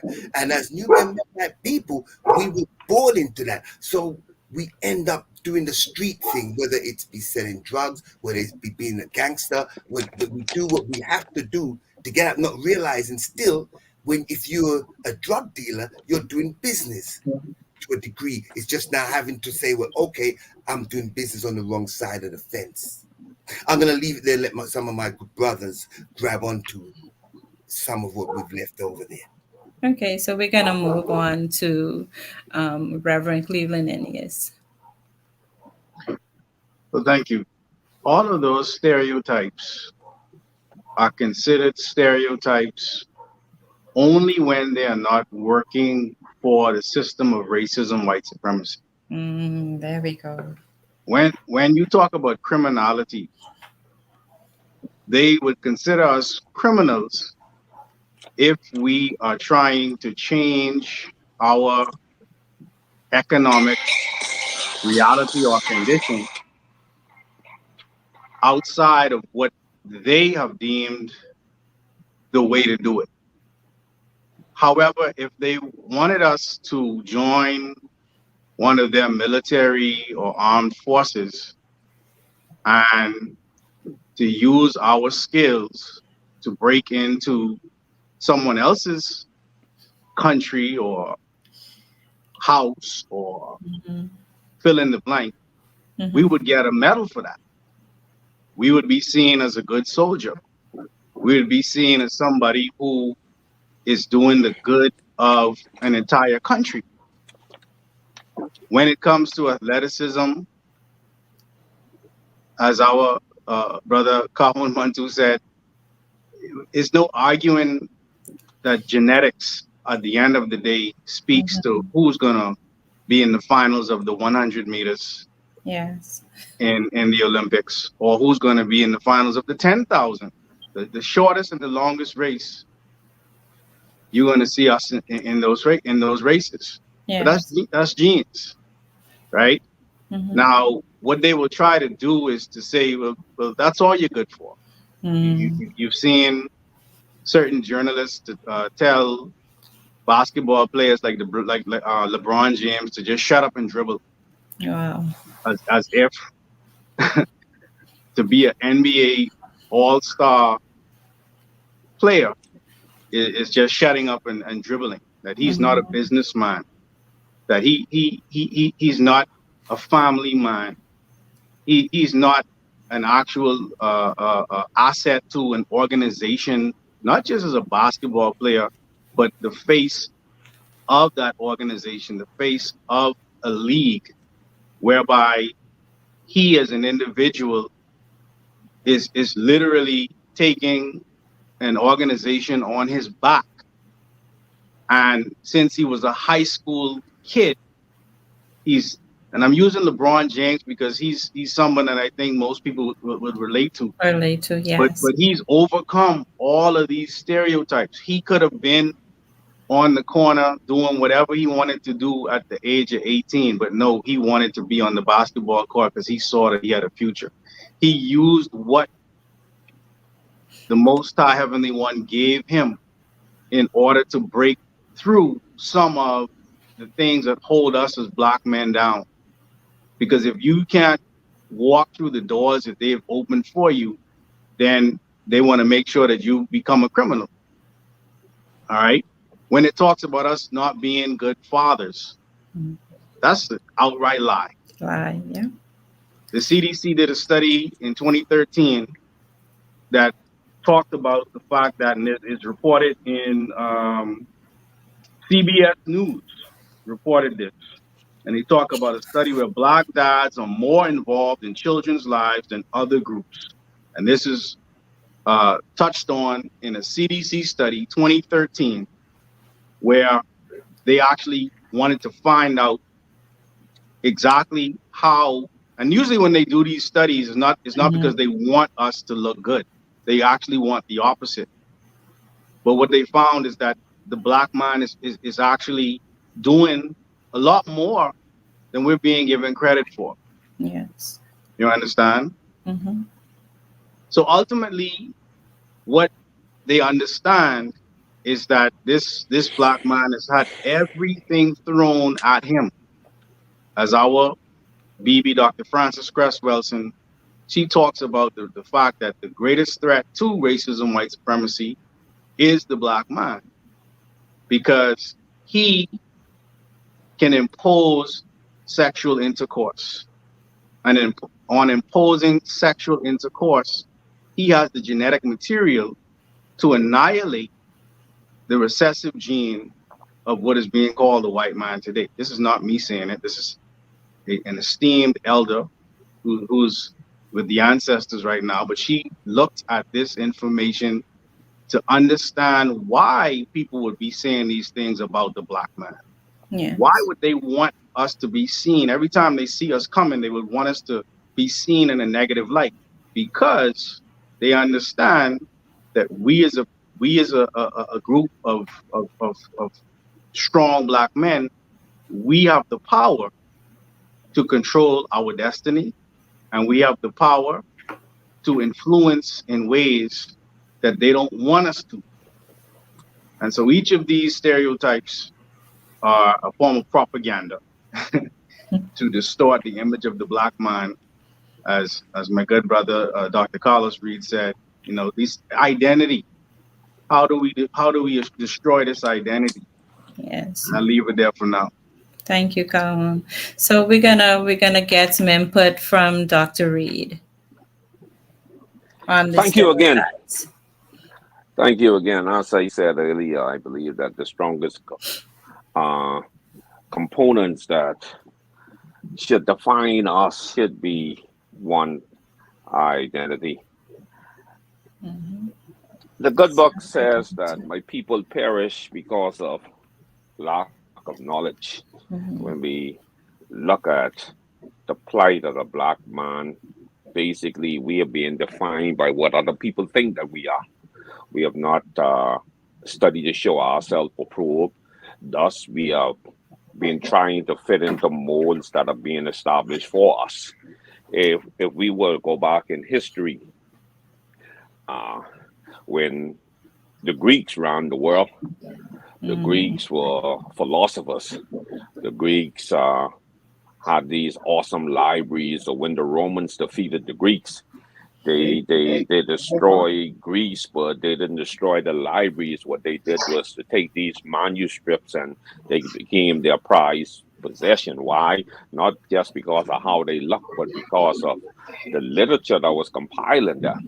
One of the components, the philosophies that was compiling those books was that the white man was deemed to be superior.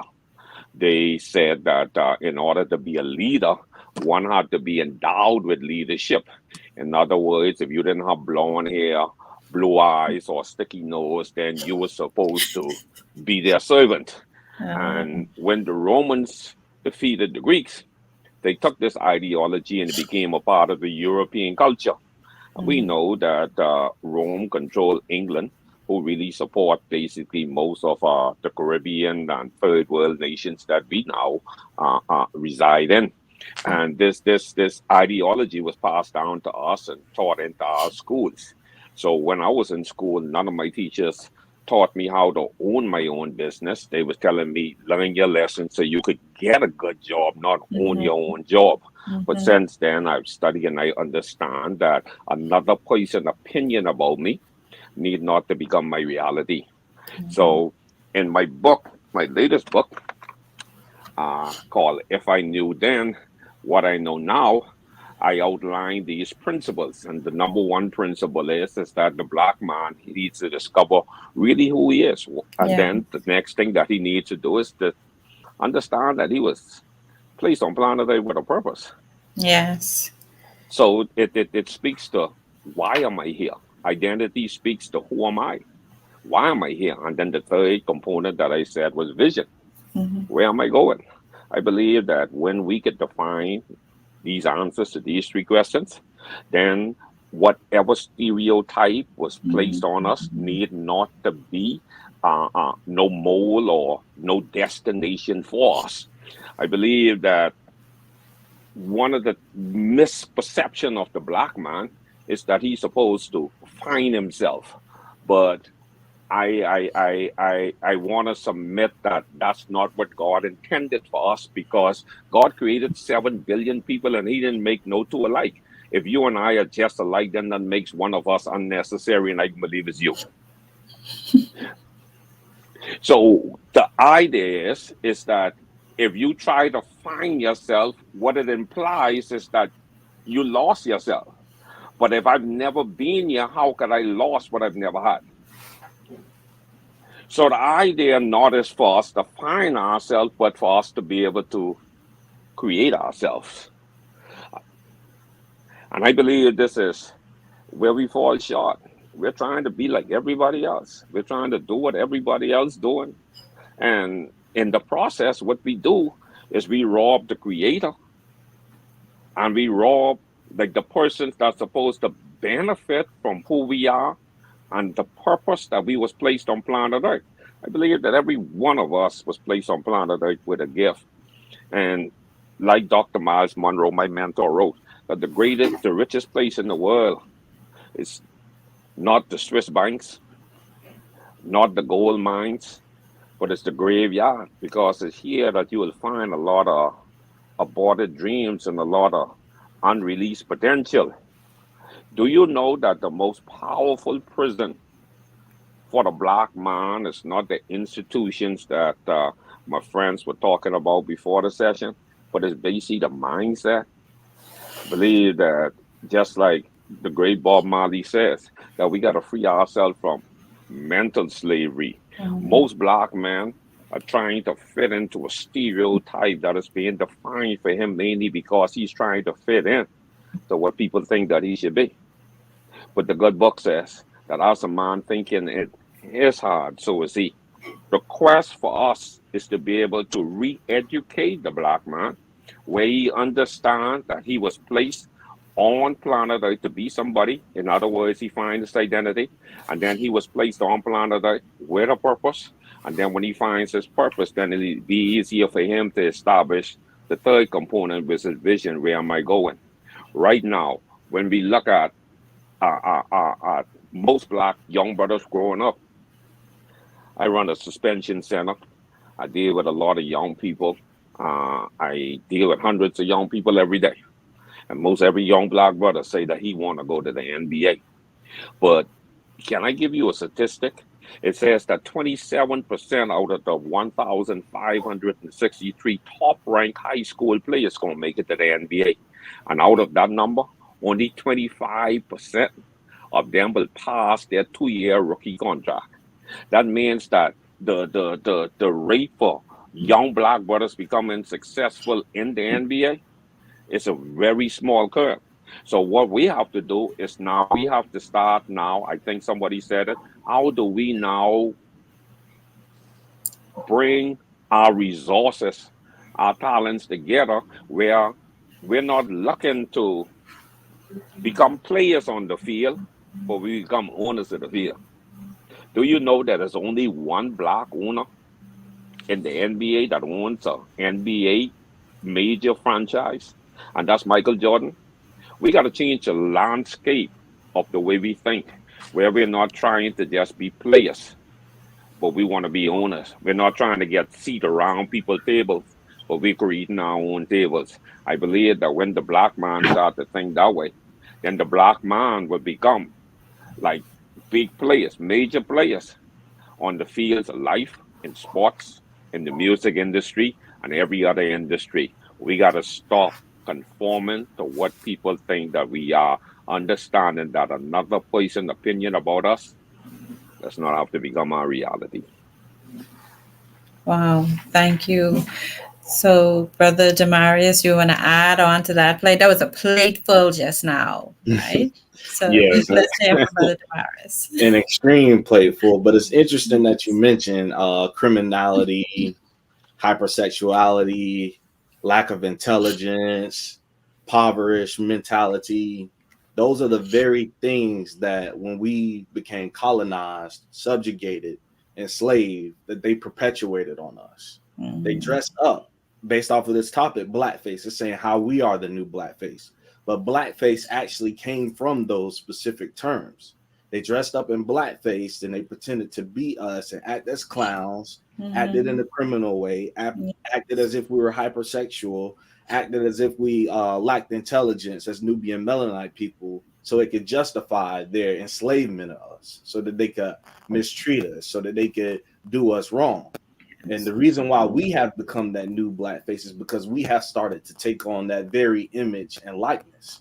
We're starting making music about criminality and killing one another and shooting up each other's homes and families. We starting to degrade our sisters, having them out twerking in videos, shaking their buttocks, dressing half naked. A lot of young men are out here changing the color of their hair, changing their nose, getting different surgeries done. Sisters getting BBLs. A lot of men are out here promoting the nature of being impoverished, meaning he's not going to do the necessary work to build a family, to build a business, to build the infrastructure. So we have basically taken on, as we say in the Holy Qubtic-Church, on the image and likeness of the beast, to where we have become that black face in this latter day and in this time. And a lot of that deals with the dressing, how we dress, how we carry ourselves. You see us a lot with the makeup on, the ladies with the long eyelashes, as they pulled up here, T-Pain, how he dresses as the ringleader or the clown or the circus. As a matter of fact, we have parchment called the Gene Nazarene, and then it states in there that how you dress externally is how you don't realize that's how you feel internally. So we're starting to express outwardly that on the inside, we feel that we are these stereotypes. We feel that we are blackface. We feel that we are less than. We feel that we want to be like the image and likeness of the beast, or the 11 plus 1 sons of Canaan, or the white race, or the Europeans, or the Greco-Romans, in this sense, in this latter day. So now we're perpetuating. You got a lot of us celebrities, a lot of entertainers and things. You got us wearing these big old McDonald's boots looking crazy. You got us wearing these long chains looking crazy. And that's that very perpetuation that's happening in this latter day. And it's going to take all those very things that all of you have stated at this time. It's going to take that Michelle Obama, when she mentioned becoming, getting out here and defining yourself. Yes. But a lot of us don't know how to define ourselves. And we don't know it until we come in contact with that very kind of information. It's not until I came in contact with the organization such as the Holy Qubtic-Church of the Black Messiah that's saying, no, young men, this is how you should carry yourself. This is how you should dress. This is what you should be working to build. This is how you should handle your family, how you should raise your kids. We have a lot of great teachers who came before us that teaches those things. So they are just that. They're not just stereotypes, but they are that, as the doctor just spoke about, that identity. We have learned to identify with other than self and kind in this day. That is our identity. That's what a lot of us perpetuate now. So we don't know what our identity is. We have to get that identity back. That's why we in the Holy Qubtic-Church, we teach a true religious identity, because now we have something to say, okay, I identify as this. This is my identity. This is who I am. This is how I walk. This is how I talk. This is how I'm going to raise my family. This is my scriptures. This is what I'm learning. And those are the kind of things that we need in this latter day. As Baba John Henry Clark said, the need for a Black Bible. That is necessary because of those very things that all of you have said. Yes. Black Bible will teach us how to define ourselves. A Black Bible will teach us who we are as a people. A Black Bible will teach us the clothing we need to wear, the infrastructures that we need to build, the businesses we need to have, how we should entertain our family, how we should entertain our children, And we teach that as Rel Sel Wep, as our teacher, Basesh Hoteptar, teaches us. So a lot of these stereotypes are just that. Those are stereotypes. Their Yes. identity. It's an identity theft, meaning you're perpetuating something other than who and what you are. So they're not just some little words like criminality, hypersexuality, lack of intelligence. When you are perpetuating these things in this latter day, as a Nubian male or Nubian female, we cannot get mad when they sit here and treat us as such. That's why we have to Yes. come up out of that level of mentality. That's why we have to come up out of that identity or identity crisis, as we would say. Yes. Thank you, Brother Demarius. And so to add extra to the plate, to top up our plate, we're going to hear from Brother O'Neill. Thank you very much. That was a lot. That was a lot to eat and digest. Yes. Yes. But the great Maremba Annie said in her book that a negative concept of Nubian people is to make their image positive and to keep a perpetual image of good and bad, and their image is to treat themselves as positive and to treat the others as an object. So what they've done is, yes, all these stereotypes have become their positive, and we've become the positive image for them.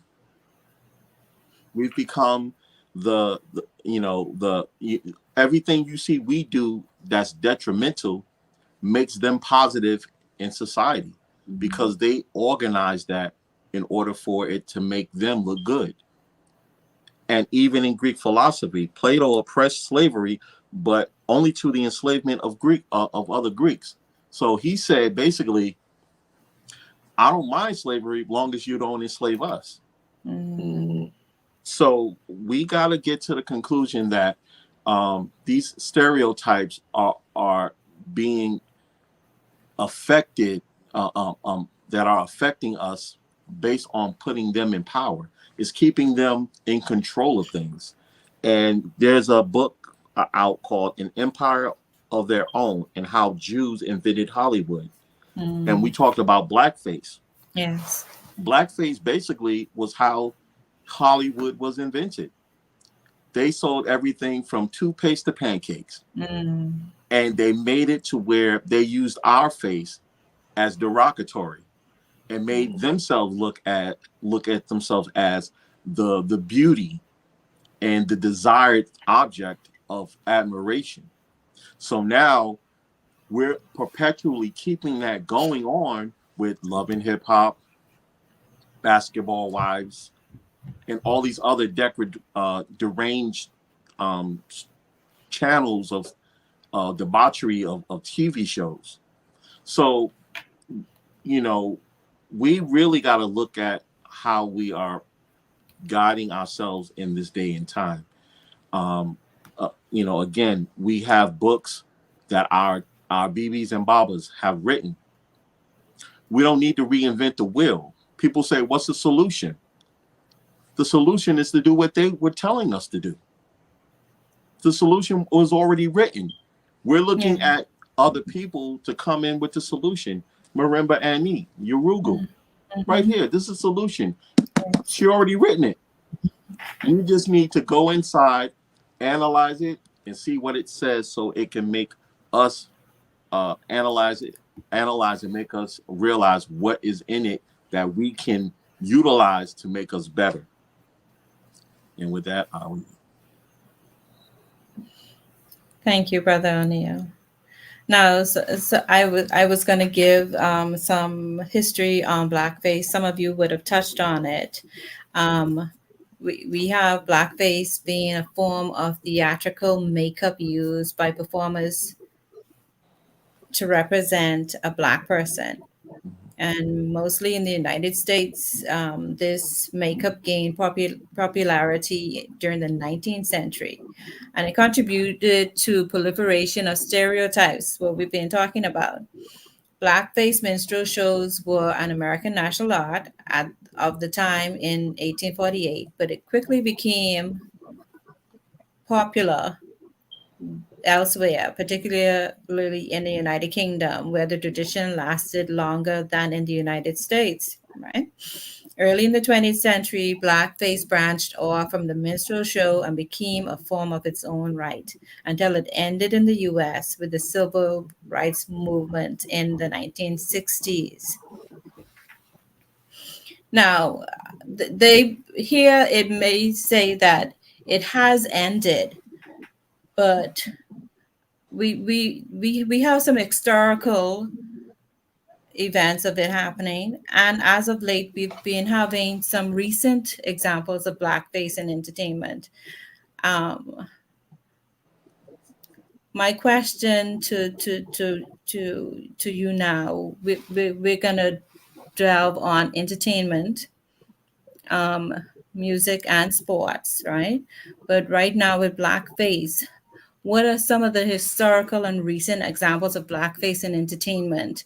And how did it contribute, or how does it contribute to the negative stereotypes that we've just been discussing? Anyone could go first.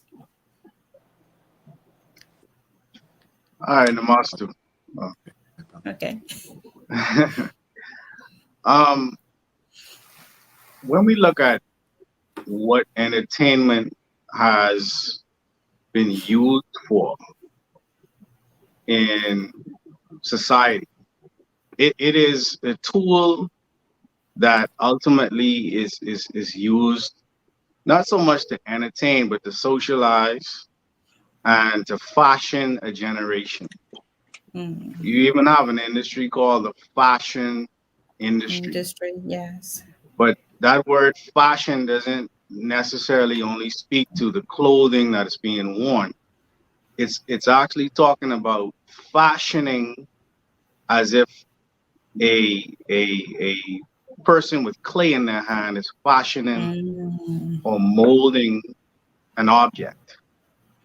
You can look at pictures of a particular person in a particular generation, and based on how they're dressed or how their hair is, you can basically tell, oh, that was the 60s or that was the 70s. Yes. You know, in the 60s, we would have had afros and we might have had the shikis on, but in the 70s, you might have had a disco suit on. In the 80s, it was something else. In the 90s, it's something else. And each of these eras has a reality within what is called entertainment.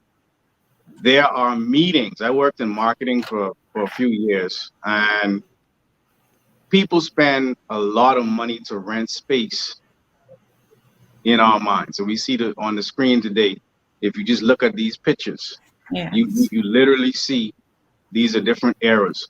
But someone sat down, or a group of people sat down in a room, and they decided that this is going to be the look for this summer. This is going to be the look for this winter, right?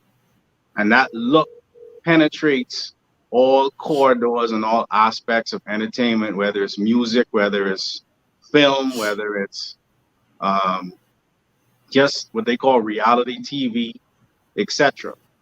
And it is utilized for different reasons. In many instances, it's obviously a money grab, because if I can get people to buy a particular kind of clothing and I'm the maker of that clothing, then I'm gonna do pretty well. So that's one aspect. Right.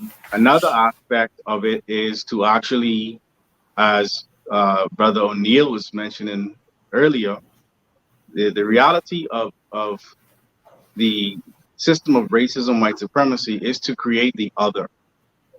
And what they are doing is in the sense of creating a normal, what they call a normal situation. To be normal is to be European. To be normal is to be Western. If you're not Western, if you're not European, then you're other. You're less than. You're primitive. You're a savage. You understand? And so what happens is, because going back to this reality of identity, because we have an identity crisis within our communities, and we seek to gain that identity by being in alignment with pop culture and being in alignment with what is being called entertainment today. We are like puppets on a string. Today, this particular fad is in and you're cool. Tomorrow, when that fad leaves, if you don't leave with it and find a new fad, you're not cool. And so we're constantly chasing behind an identity, and entertainment is the well that we are all drinking from in some way, shape, or form to find that identity in many instances. Now, it doesn't have to be that way, but based on the conversation that we're having today, this idea of blackface and this idea of creating a mindset is something that has been used. One of the earlier movies that they used blackface was called Birth of a Nation.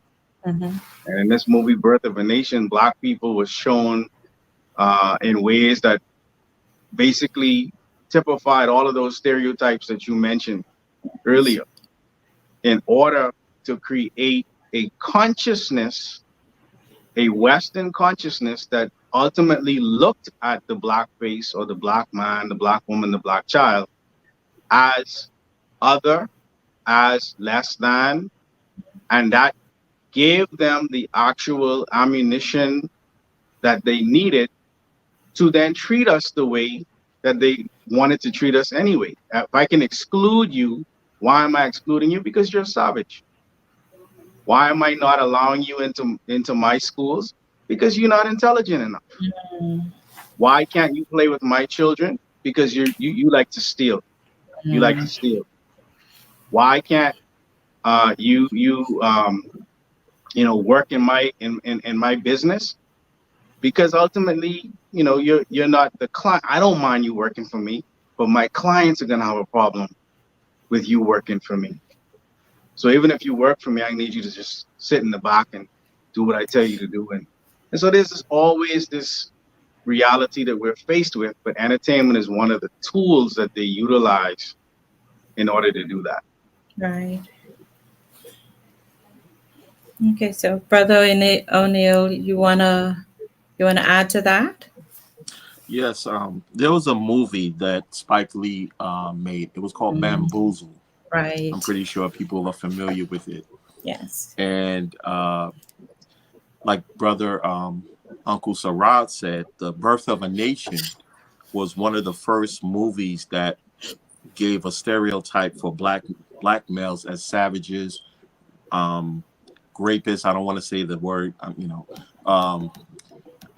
just made us into this beast that gave us, and we're still have that image stuck with us based off of Hollywood. And in this movie Bamboozle, it was showing how going through getting a job, going through Hollywood, and getting career and getting gratification, you started developing different types of I would say, you started acting more bougie, acting more, preppy, Caucasian, like, and to the point where you were going against your better judgment. You were going against your better good. You were seeing yourself as other, as not yourself. And to the point where somebody other, there was a person in there who was saying, wait a minute, why are we doing this? And the other person was like, no, we need to do this. This money is going to help us. So it was just self-gratification. And this blackface, and we got it more with like Tropic Thunder now. Now they're going out still with every generation. Hollywood puts out a different generation of blackface, which is keeping us in a perpetual sense of looking at ourselves in a negative connotation. So what we need to do is basically just get to the point where we recognize these stereotypes, teach them to our kids, because when we don't teach them to our kids, they're going to perpetuate the images that they have out right now. They're going to put them in dresses. They're going to put them in wigs, and now it goes from sagging to dresses now, like the great Francis Cross Welsing was telling us. And so now we're perpetually keeping this going on, and nobody's asking the question, why? Right. Nobody's saying that's not a man. That's a kind of man, if you want to say. He's kind of acting like a man, but he's in a dress. He's kind of acting like somebody, like a woman. And now you got today, GQ magazine, I hate to say, now you got Kim Kardashian is Man of the Year. In their world, in their elite, they're the ones who are keeping this confusion going on. I know we need to drop a bomb for that, because this is the confusion. And we up here, we're perpetuating it by saying, oh, that's okay. Look at that. That's good. She's Man of the Year. And we're not saying, no, that's not a man. That's a female.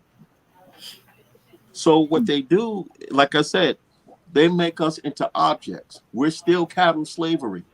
We're still considered less than if we're going to keep perpetuating this image. We can't look at ourselves as men and women if we're going to stand at the sociopath and psychopath.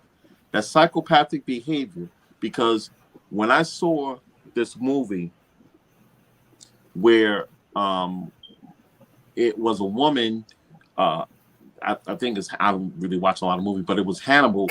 And back then we considered white men were dressing in dresses, and we said these people are psychotic. Now they got us dressing in dresses, and nobody's saying that's not psychotic. Yeah. And they were basically psychopaths. They were throw you down in a dungeon and eat you, something like that. So a lot of times we really not, addressing, the thing right in front of us. And a lot of the things that Marimba Annie, Dr. Francis Cress Wilson, Neely Fuller, and all the other greats, Elijah Muhammad, they said separate. The only way I see fit, and the only way that they saw fit, was to separate. We got to completely separate ourselves from this deranged behavior. Even our mothers and fathers would, at one time back in the days, like, we're not like them. Now we invite them in the house. We go out to Walmart in pajamas. We're perpetually keeping their likeness going, and we're thinking that's normal. So again, the solutions are already there. We have them. We have the books. In the Holy Qubtic-Church, we have our scriptures, and we have the books we read, and we read our Babas and Bibis that give us guidance. So we're saying, yeah, if you're going to keep living in society, you're going to keep perpetuating the deranged behavior that they're going to push on us. And there's no other way out of it but to become fight for your liberation. So, for Brother O'Neill, you sort of went into another question that I wanted to ask. What role do you see the media playing in perpetuating or challenging the stereotypes of Black men, and not only entertainment, in music or in sports? Someone else could answer that. Can I just top in here? I Yes. think this would help us to be able to understand a lot of things. A lot of things that we are always seeing being perpetuated is because of some things that we basically didn't order, that it was passed down to us.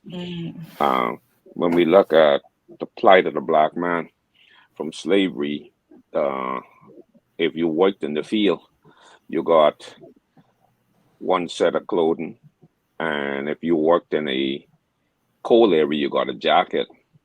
And the slaves used to go out every day and they work, and they come home in the night and they would plan certain things and do different things to be able to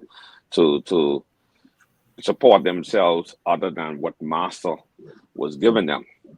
But if master found favor with any of the slaves, they would give them their hand-me-down clothes, and these slaves would take these clothes and they would trade them for the goods that people would plant around the yard or things that they would find that were valuable. And then on Sunday, the slaves were always religious people, so they were given Sunday off to go to church. They would dress in these hand-me-down clothes and they parade themselves through the streets because for a moment they felt free because they was wearing master or Mrs. clothes. I believe that the same mentality has been perpetuated down to us where we believe that clothes really define us. Is what on us rather than what's in us that make us who we are. So the black face is being used because the black consumers account for almost 2 trillion US dollars, which is basically about 9% of the buying power in the US of A. But get this, the black race only represents 13.4% of the total US population, but yet they account for 9% of the buying power. So it only makes sense to be able to use the black face to be able to move product. So you could take a LeBron James or Michael Jordan and put a shoe on them, and then you could make billions of dollars off it because we all want to be defined that we are saying something based upon what we wear.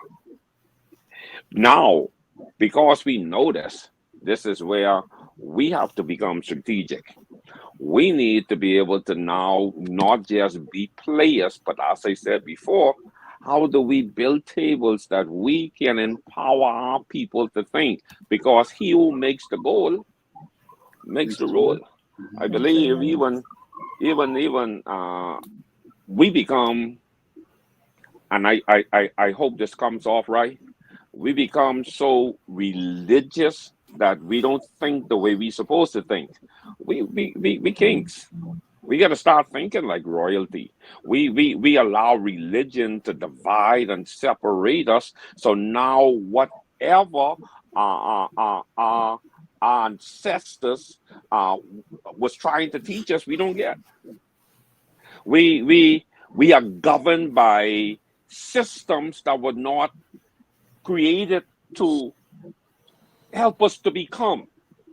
They were created to keep us stagnated. Even in our school system here in the Bahamas, they teach us things that really don't help us. When I was in school, I was struggling as a young brother trying to find myself. They were teaching me things like algebra and had me in the class cutting open frogs, naming the different parts of the frogs or naming the different parts of flowers. But I've never had to do these things when I came out of school. But they didn't teach me about who I am. They didn't teach me about where I was from. They didn't teach me about where I was going. So what I did was to fill my head with things that I didn't need. And this caused me to smoke dope. And I believe that we have to get back to foundational things where we are pushing our particularly young brothers towards becoming something where they could define themselves and not be defined by systems that was meant to keep us in prison.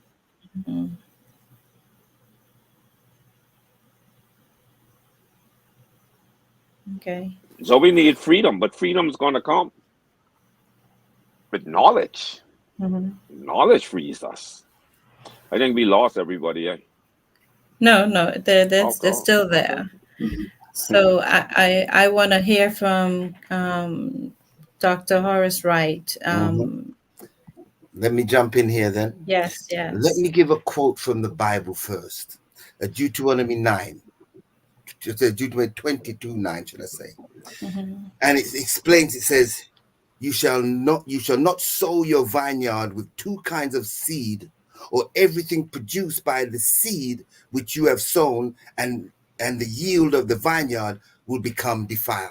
I'm saying this because what happened is I was sitting back listening to all the speakers, and they're doing a great job, and I'm saying, so when I'm enjoying this, and at the same time, we're all expressing, and we have to.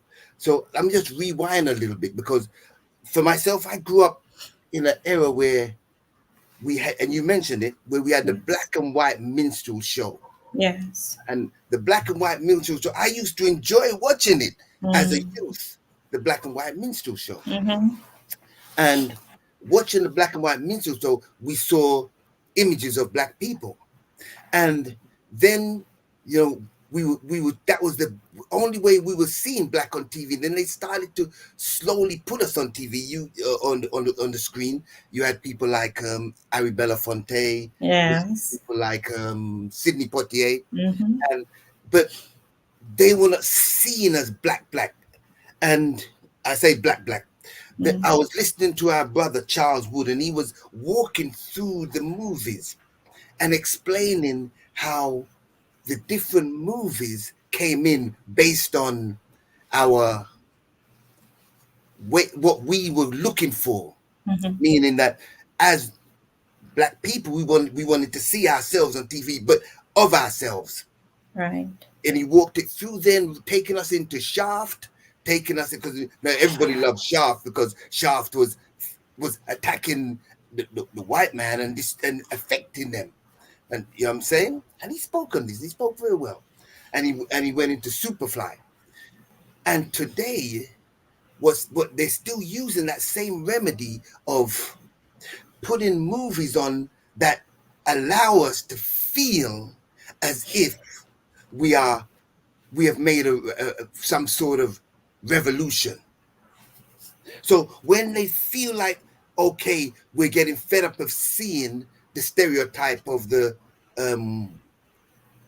black face, the white man with a black face, then they give you a movie where the black man's in charge, the black man's powerful, the black man's taking over.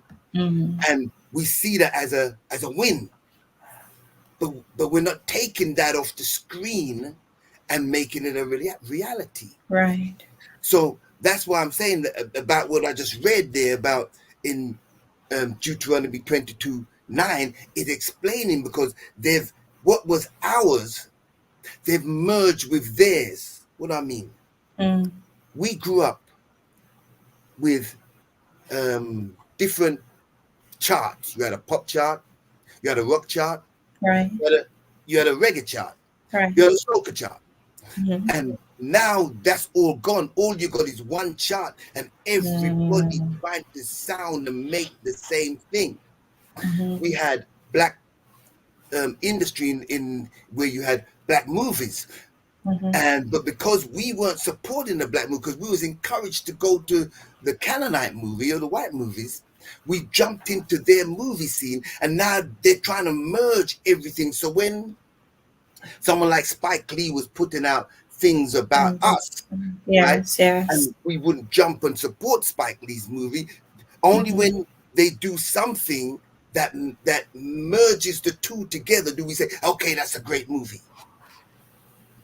Yes. So we're mixing the two in the same field. We're trying to become them. And we're trying to make sure that everything that we do is going to be ticked by them. We're trying to make sure that they're the person, they in Hollywood has given us the tick. Okay, that's a good movie. That's okay. That's all right. You can go and watch this. And we're falling for it. We dress like them, we talk like them, we behave like them, we eat like them, we drink like them. And so we've got all of our, whether they be entertainers, whether they be athletes, whether they be actors, that everybody's trying to be like them. Yes. Even though they worked hard in being like us. We haven't seen that side of it. We don't study that side of it. All we study is the side is that we've got to become them in order for us to be respected. Even here as we're speaking, if we don't, a lot of our speakers, if they don't have certain credentials been given to them, or by them, should I say, then we don't respect them. Yeah.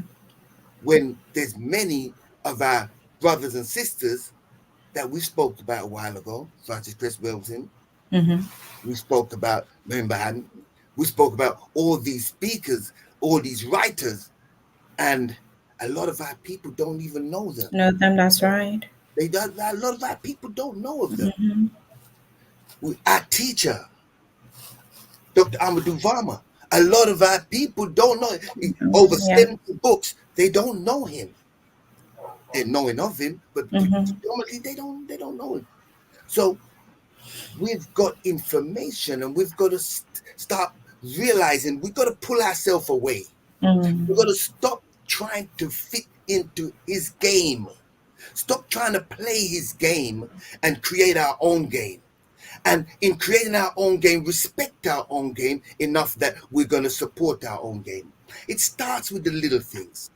Even when you have a store or a shop, and you say, well, I'm going to support my own. I'm going to buy black today. I'm going to buy black for the week. I'm going to buy black for the month. I'm going to buy black.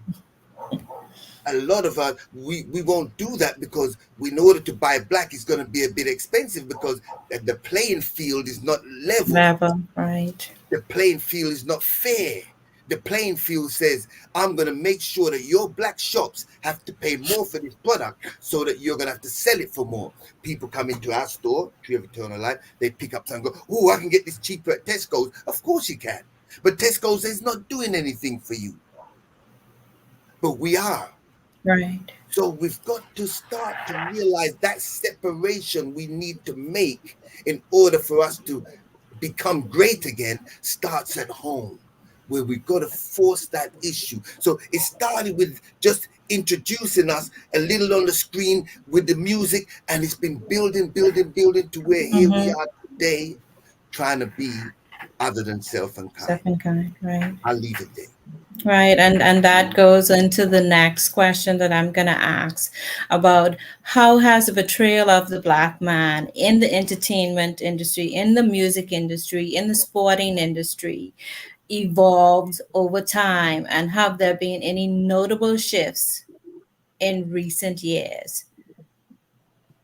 So I'm going to ask Brother Demarius to start out on that, and then we could have someone else pick up from there. Once again, there's a book that we have. It's called Teen Nazarene, and it speaks on that very question that you have there. It actually goes over how from the 1960s to the 70s to the 80s to the 90s, you'll see if you type in black men or black women in the 80s, black men or black women in the 90s, black men, black women in 2000s, you'll see us as a people, our skin tone becomes lighter and lighter and lighter. Because that's a part of what racism, white supremacy is doing. Yes. We're not mating with each other anymore. We're not building families together anymore. We don't see ourselves as that family structure anymore. Much like the media, how we are talking about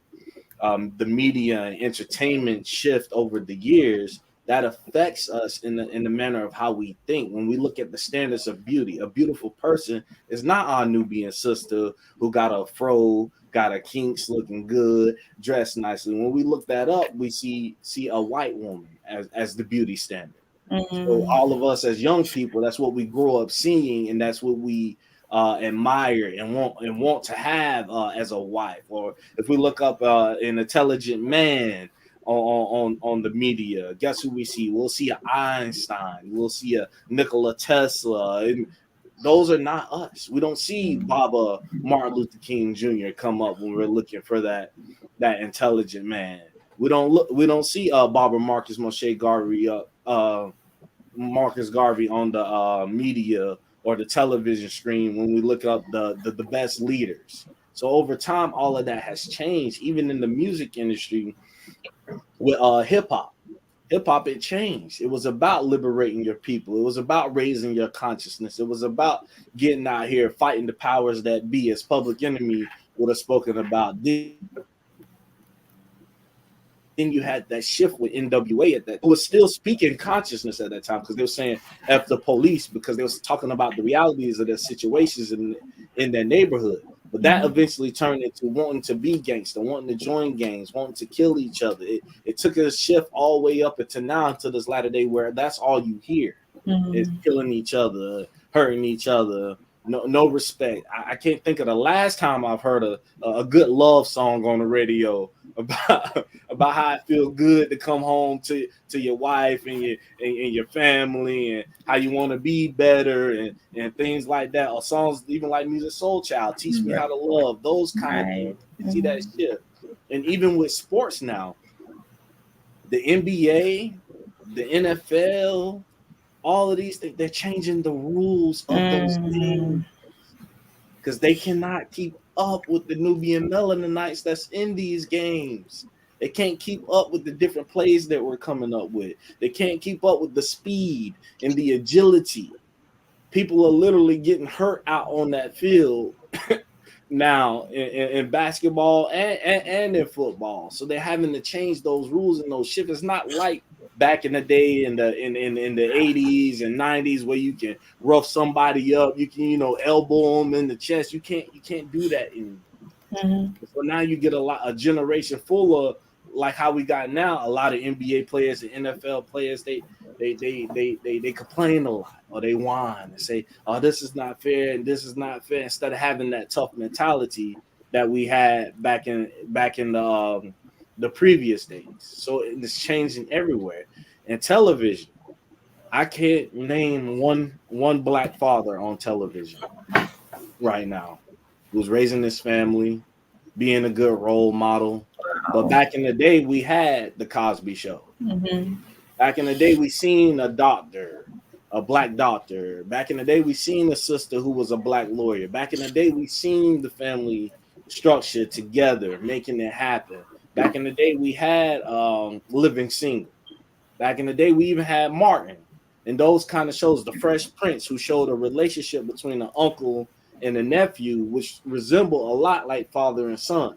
We're seeing those positive examples. We're not seeing those positive examples on television now. You're getting those love and hip hops, those I love New York, I love the flavor of love, and all of those things because they use the Cosby Show, they use Living Single, they use Martin, they use all of these to promote their companies because black people started watching. They used it to build their infrastructures for their CBSs or their TBSs or any other stations that these networks were on that these TV shows was on at this time. They used us and then blueprinted it and took us out of the shows.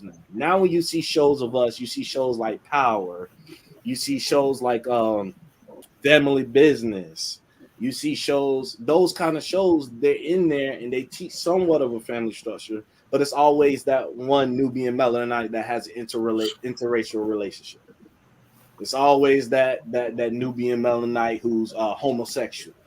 It's always that, or it's always that Nubian Melanite who betrays his family and don't want to be a part of the dynasty that they built, or want to try to dethrone the father.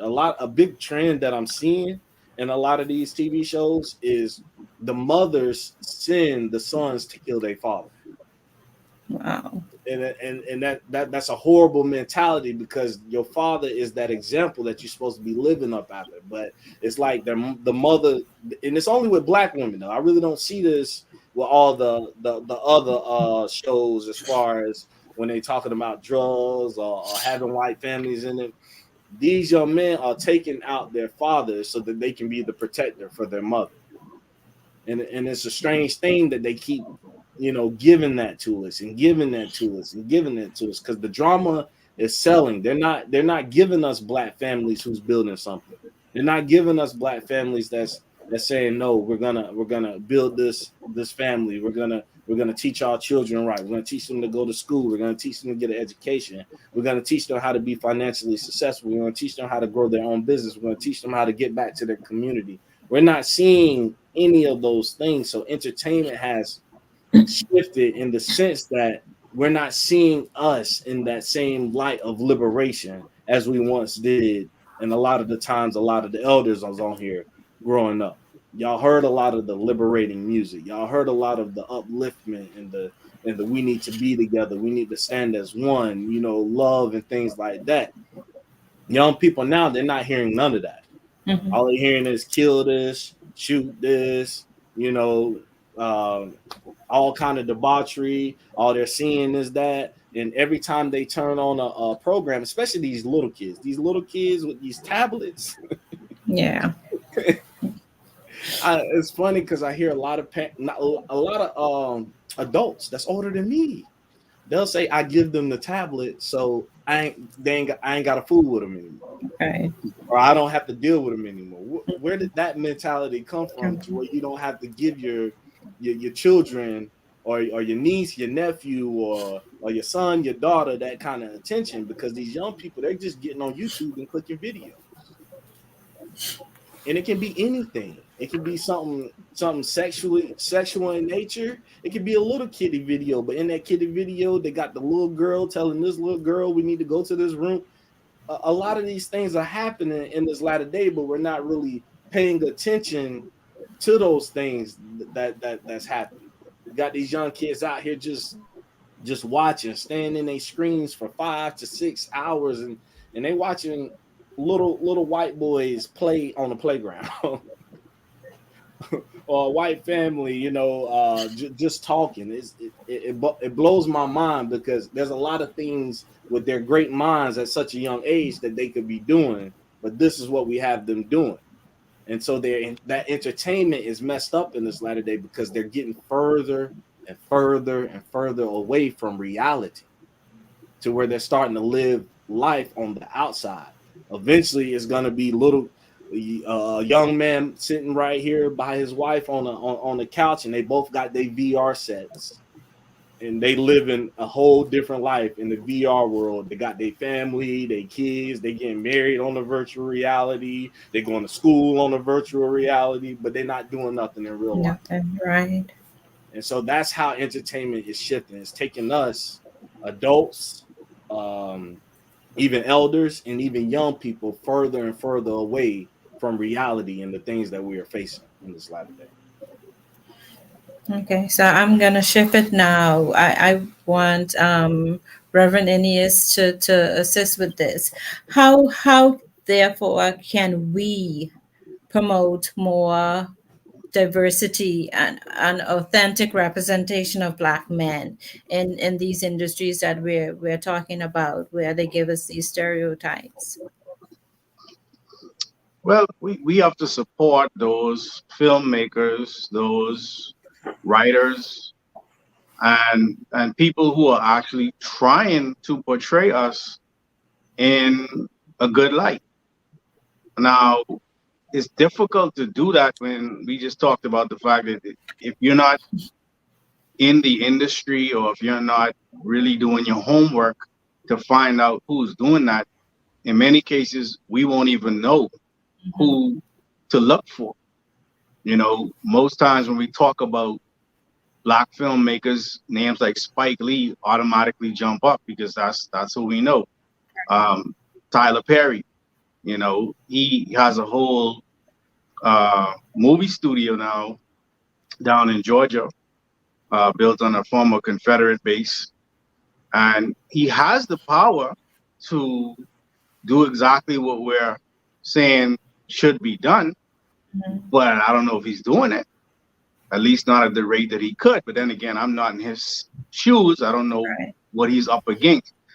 But ultimately, we have to support those, at this point, grassroots filmmakers, playwrights, and try to find a way to encourage those up and coming artists and those up and coming writers, etc., to want to do the things that we're talking about. See, if we just say it should be done, but we don't support it when it actually comes out, Right. then why should anybody take their hard-earned time, money, and investment and create something that we're not going to support as a community?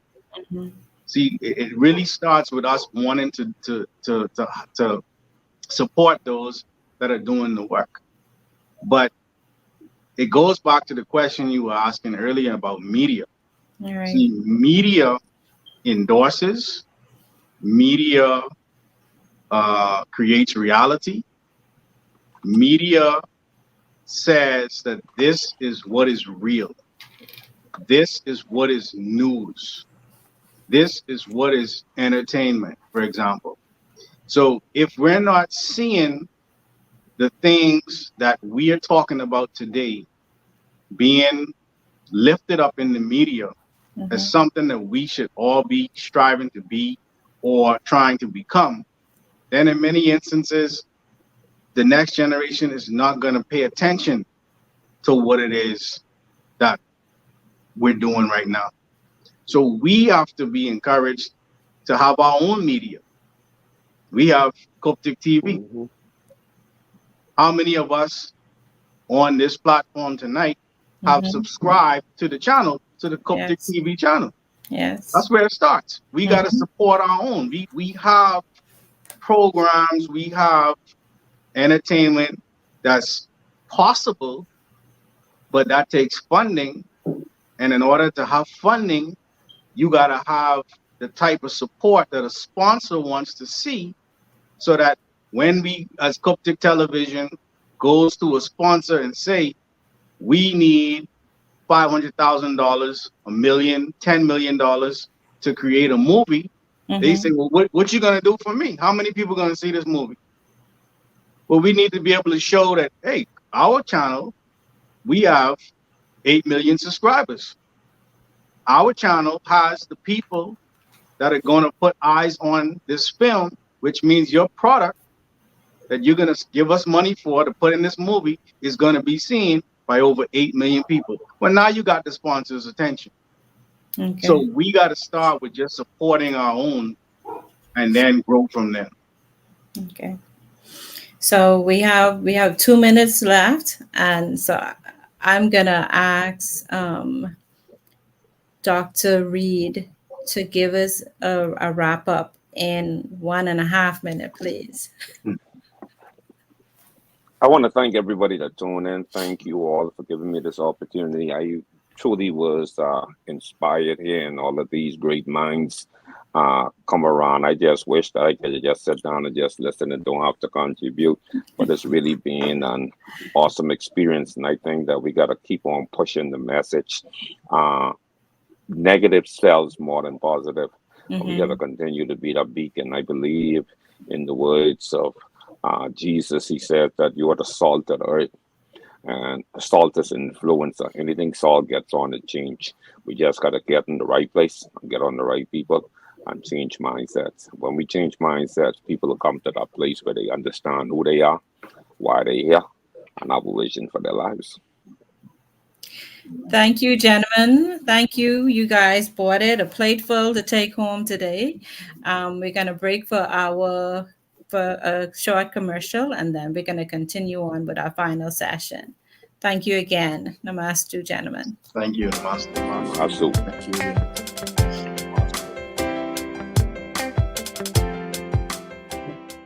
An industrial complex is a term used to describe the overlapping interests of government and industry that use surveillance, policing, and imprisonment as solutions to economic, social, and political problems. It's a mutually reinforcing web of relationships between prisons, probation and parole services, the police, the courts, all the companies that profit from transporting, feeding, and selling daily necessities to prisoners. Rather, years ago, private corporations and even government agencies saw prison growth and crime spike as a business opportunity rather than a social problem. The reason why we focus on the prison industrial complex is that it ultimately causes more crime. If a company's customer base is prisoners, then it's in their best interest to maintain criminal activity, to incentivize it really. A good example of the prison industrial complex is this. A company developed an app that allowed users to enter the names and numbers of all the people who might post bail for them if they were ever arrested. If and when that app user was arrested by police, he or she could send an immediate text message to the pre-appointed list of people and inform them of their geographic coordinates. The app would then send those people the location and phone numbers of detention facilities in that area, so they could arrange for the arrestee to be bonded out of pretrial custody. While this may look like an ingenious solution to the problem of being unable to contact friends and family when you take a caller, it actually props up a system that takes people's freedom while they're still innocent. I'm an innocent man, Your Honor, and I have always been an innocent man, Your Honor. After 17 years in prison and 27 years fighting to clear his name, John Bunn broke down into tears and held hands with Judge Shondia Simpson when he was finally exonerated in 2018. Y'all convicted and had a wrong man in prison, and now y'all still have somebody that's on the loose that's right now that killed someone, and that families out there running free, and I didn't deserve any of that stuff that y'all did to me. 35-year-old man who spent more than half his life in prison for a murder prosecutors now say he did not commit finally walked free today. A reinvestigation by the Brooklyn District Attorney's Conviction Review Unit found that Sheldon Thomas was wrongfully arrested and convicted after being set up by police. The investigation found that officers who had a grudge against Thomas, shown here on the right, knowingly showed a witness a different Sheldon Thomas on the left so they could arrest him.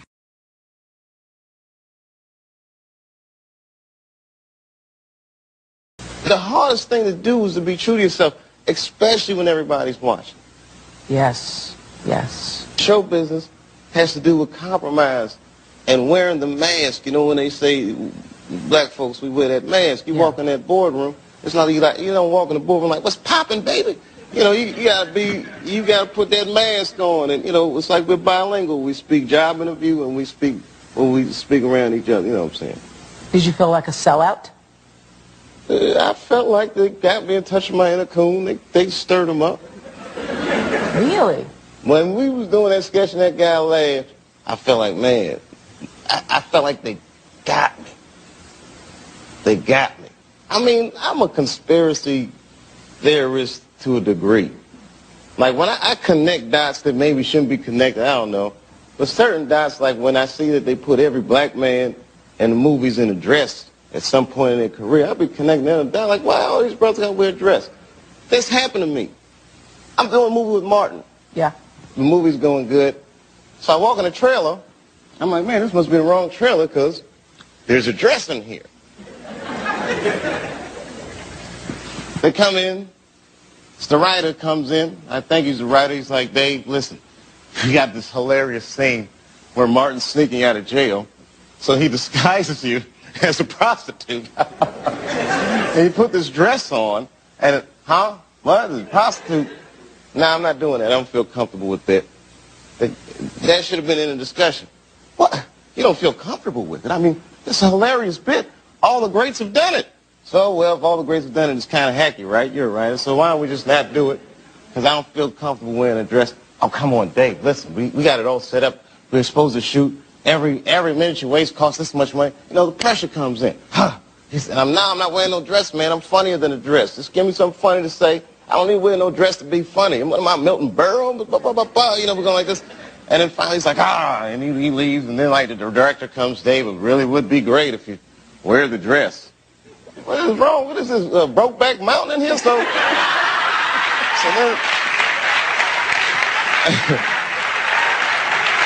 wear the dress. I don't want to wear the dress. I want to wear this dress. You know what I mean? This is, oh, gosh, this guy's so difficult. They leave. Now the producers comes, come on, David, would be so great. I mean, and then I started thinking about it. All the comics that I've seen, man, you know, strong brothers, why are they putting us in these dresses? I can't hide myself. I don't expect you to understand. I just hope I can explain what it's like to be a man. It's a lonely road, and they don't care about what you know. It's not about how you feel, but what you provide inside that home. Yeah, I know this this life can really beat you down. You wanna scream, but you won't make a sound. Got so much weight that you've been holding, but won't show any emotion. As a man that goes unspoken, now we can't cry when life gets hard.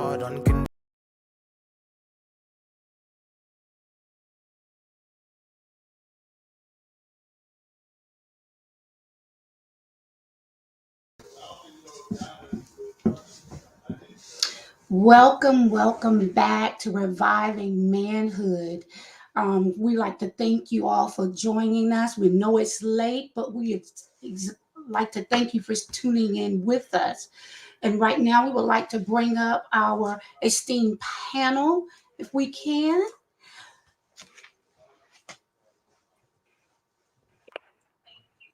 Welcome, gentlemen. Welcome, each of you. I would like to start by asking each of you to introduce yourselves, starting with Brother Shimel. Tell us a little bit about yourselves. Yes. Good evening. My name is Shemel. I am a Grand Sheik of the Moorish Symbol of America here in Durham, North Carolina. I'm also a published author. I'm a husband, and also I work in the financial services industry in insurance as well. And it's a pleasure to be here. Thank you. Brother Anthony, would you introduce yourself? Namaste, everyone. Pleasant good night. I'd like to express my gratitude for being here, to be able to speak with such esteemed guest, and for the opportunity to be here to discuss the topic that we're going to discuss. I have a strong background as a solution architect in the tech industry, which provided me the opportunity to work in government, in parliament, in ministries, in government-run organizations. So I had firsthand experience in these institutions and their workings.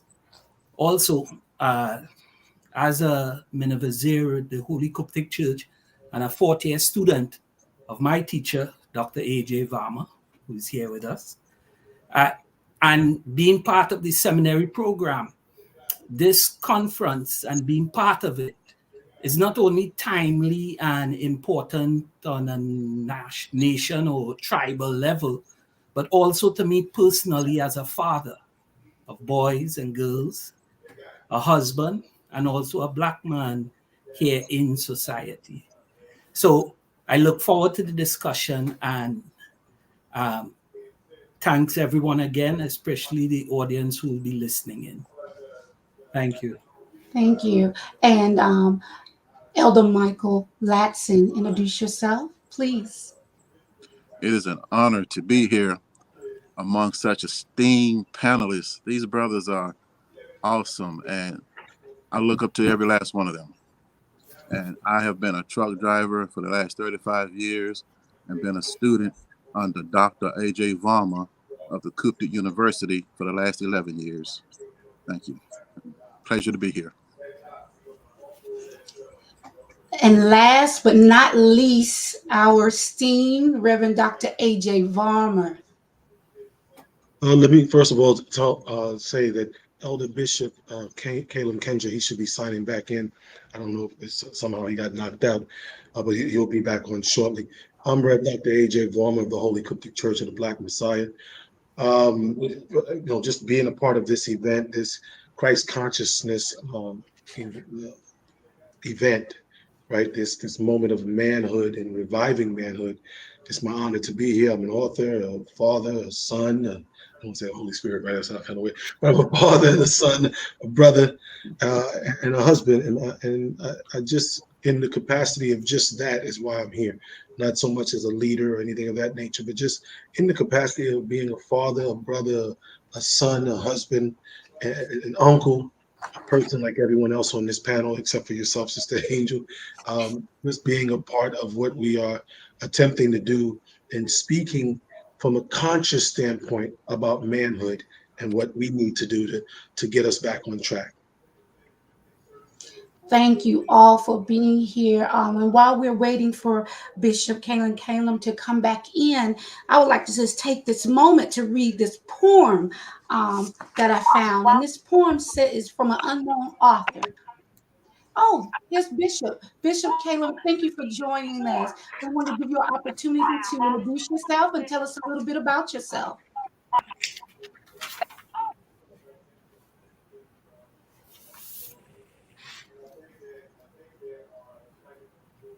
Bishop, can you hear us? I think you're muted.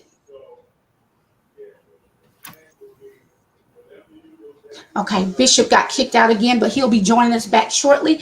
But I'll go ahead and get right into it. We're going to start with this poem by an unknown author. And this poem says, I am a Black man. I am a Black man, too often misunderstood by those who don't even know me and others that wish they could.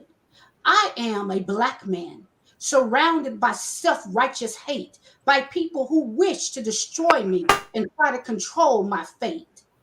I am a Black man in prison since the beginning of time, in a world that doesn't know me, by a country I can't call my own. I am a Black man, sometimes shunned by his partner in life and made to feel less than a man because of the country that controlled his life.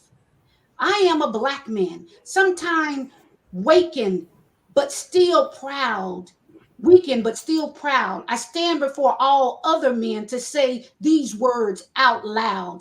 I am a Black man, and Black I will always be. So if you are one that does not believe in time, you will take notice of me.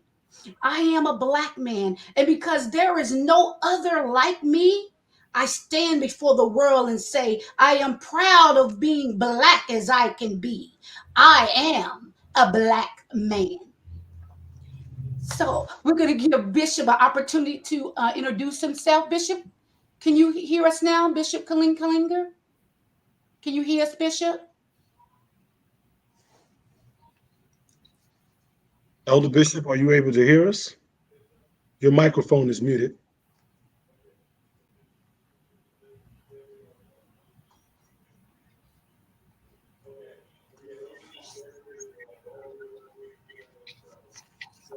Bishop, we're not hearing you.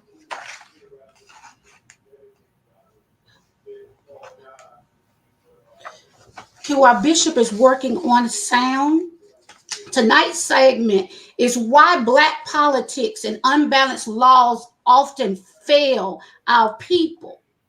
Now, the first question I want to start with, gentlemen, this evening is, what is Black politics?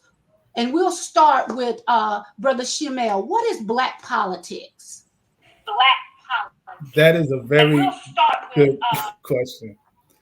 When we look at the concept of Black politics, and first, going back to the writing of our esteemed Baba, Neely Fuller Jr., he speaks about politics being people relations.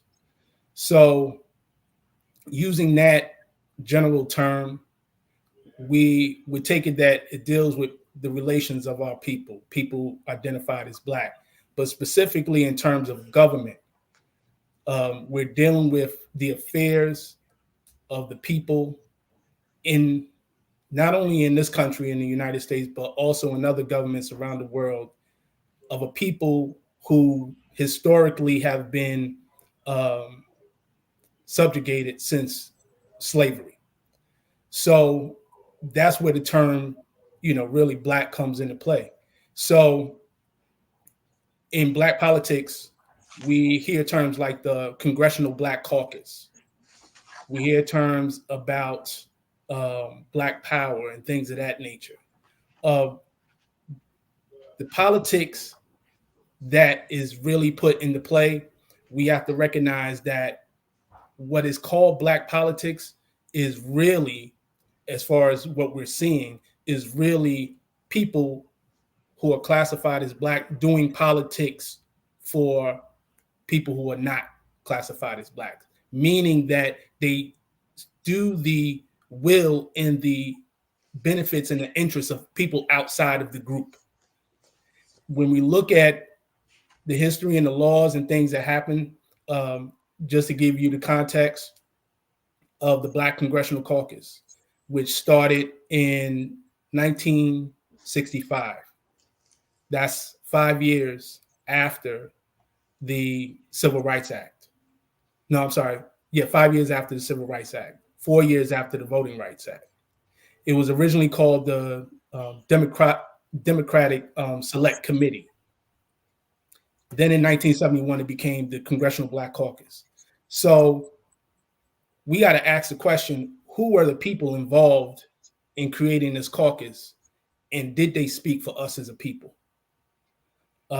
When I personally do the research on it, we find that many of them, such as men such as Charles Rangel and others who started it, they belong to certain societies, certain secret societies.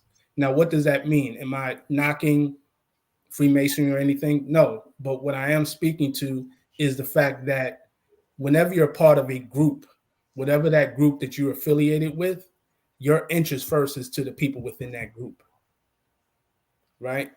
And so what we find is that a lot of the common people were not receiving the benefits or having their interests met, honestly, through time.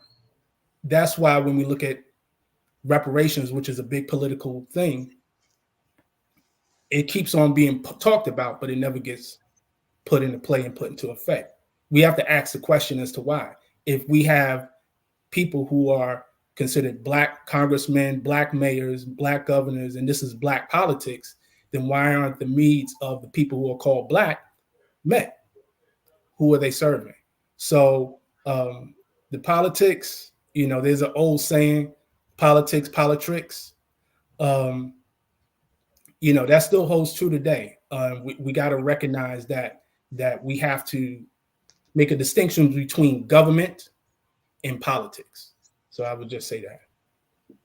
Thank you so much. And I want to take it over to Brother Clavery. He's from Trinidad. What does Black politics in Trinidad? So, so we want to talk about how does that affect Trinidad? What is Black politics in that region? Well, Black politics in Trinidad would have a tonation of race in it, in the sense of there are two major parties in the country, Blacks and Indians, as they would identify. And the politics that would be known as Black politics in Trinidad would be party politics, based on who your father and grandfather and your mother and grandmother voted for over time. Of course, as the brother rightly pointed out, Neely Fuller came and clarified for us on an individual level about Black politics being all areas of people activity. And Marcus Garvey, in his writings, would further recognize Black politics in the form of a need, not just only for the separate identity, but a need for the government, a government for Black people, a government for, an army for Black people, the identity, the ancestry, even to the point where today, when we look up Black politics, you would hear one of the sons of the soil of Trinidad, Stokely Carmichael, who would have coined the phrase Black Power. Your following was, he was chased out of Trinidad. He went to Africa for his for that line of thinking of a sense of identity.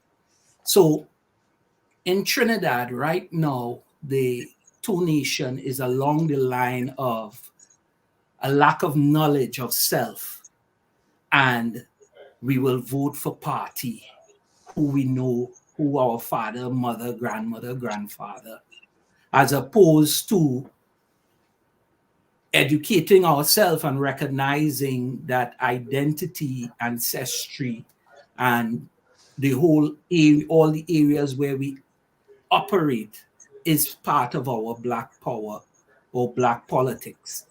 Yes? Right. Thank you so much. Well, I want to move right along, and it's good that you brought up Baba Marcus Garvey. And I wanted to read just one excerpt from his book, Philosophy and Opinions of Marcus Garvey. And he says in his book that we suffer so much today under whatsoever flag we live is proof positive that constitutions and laws, when framed by the early advocates of human liberty, never included and were never intended for us as a people. So I want to direct this question to Elder Mike. Elder Mike, does this, what Baba Marcus Garvey, still rings true today in 2023? And this was written in 1900s. Does this still ring true today? Thank you. Thank you for having me. Yes, it does. It does. Just to add on to as to what Brother Clavery was saying, Stokely Carmichael, there's a sister here in Greenville, South Carolina, named Afia Wangaza, actually coined the phrase Black Power. Stokely Carmichael got the credit for it, but our dear sister Afia Wangaza here in Greenville actually coined that phrase. That's a bit of history. Yes, it still applies today as to what Marcus Garvey was teaching. And I just want to touch on a little bit of what he was saying. Marcus Garvey, give me a minute, was teaching us that years ago, the time of Marcus Garvey and countless other greats, and these same sentiments and iniquities are not yet through, as is clearly visible in the global media, as we see Nubian Melanites, murderers, rapes, and kidnappings dealt with in a distant and uninterested manner.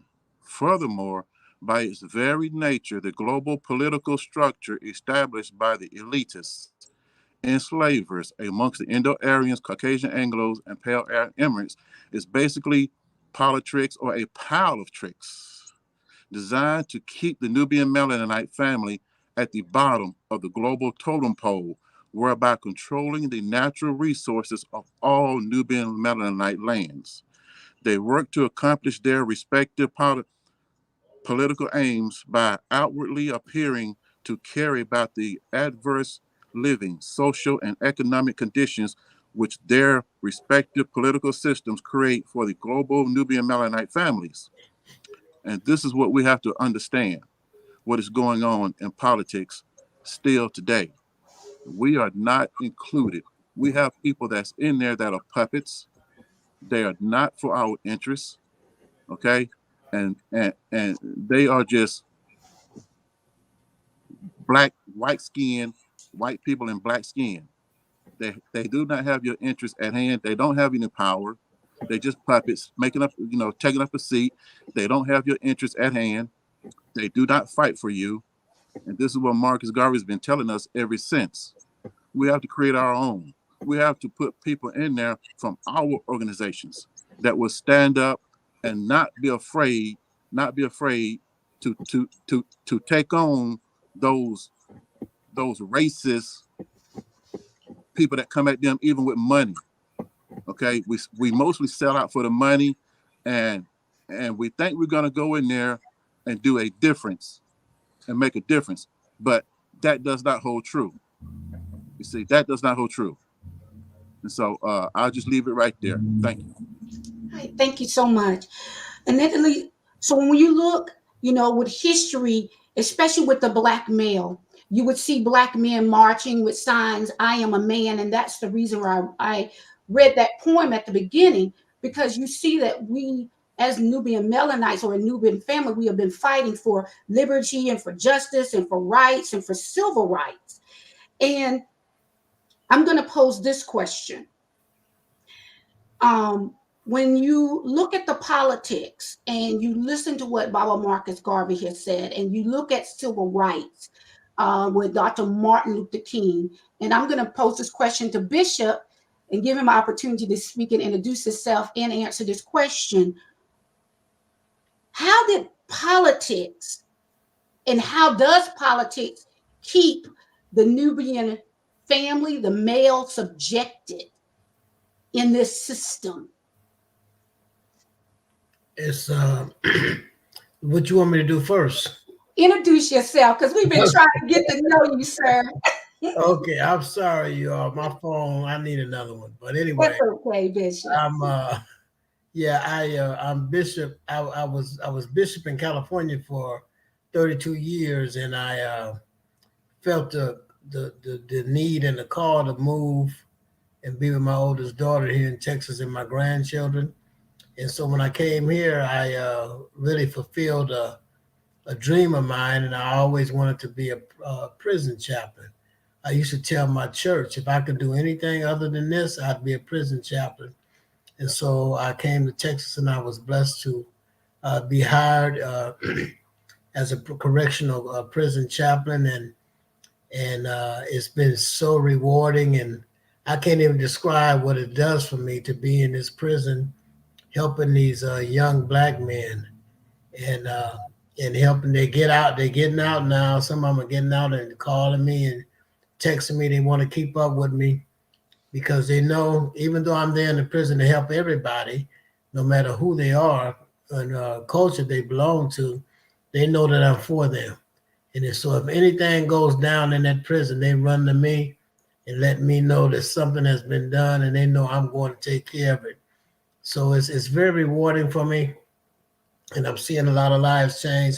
We are introducing the atonement message in the prison, and I have one or two young men in particular. I have reading Rare's books, and I'm not quite ready for them to read the book me and Rare wrote together.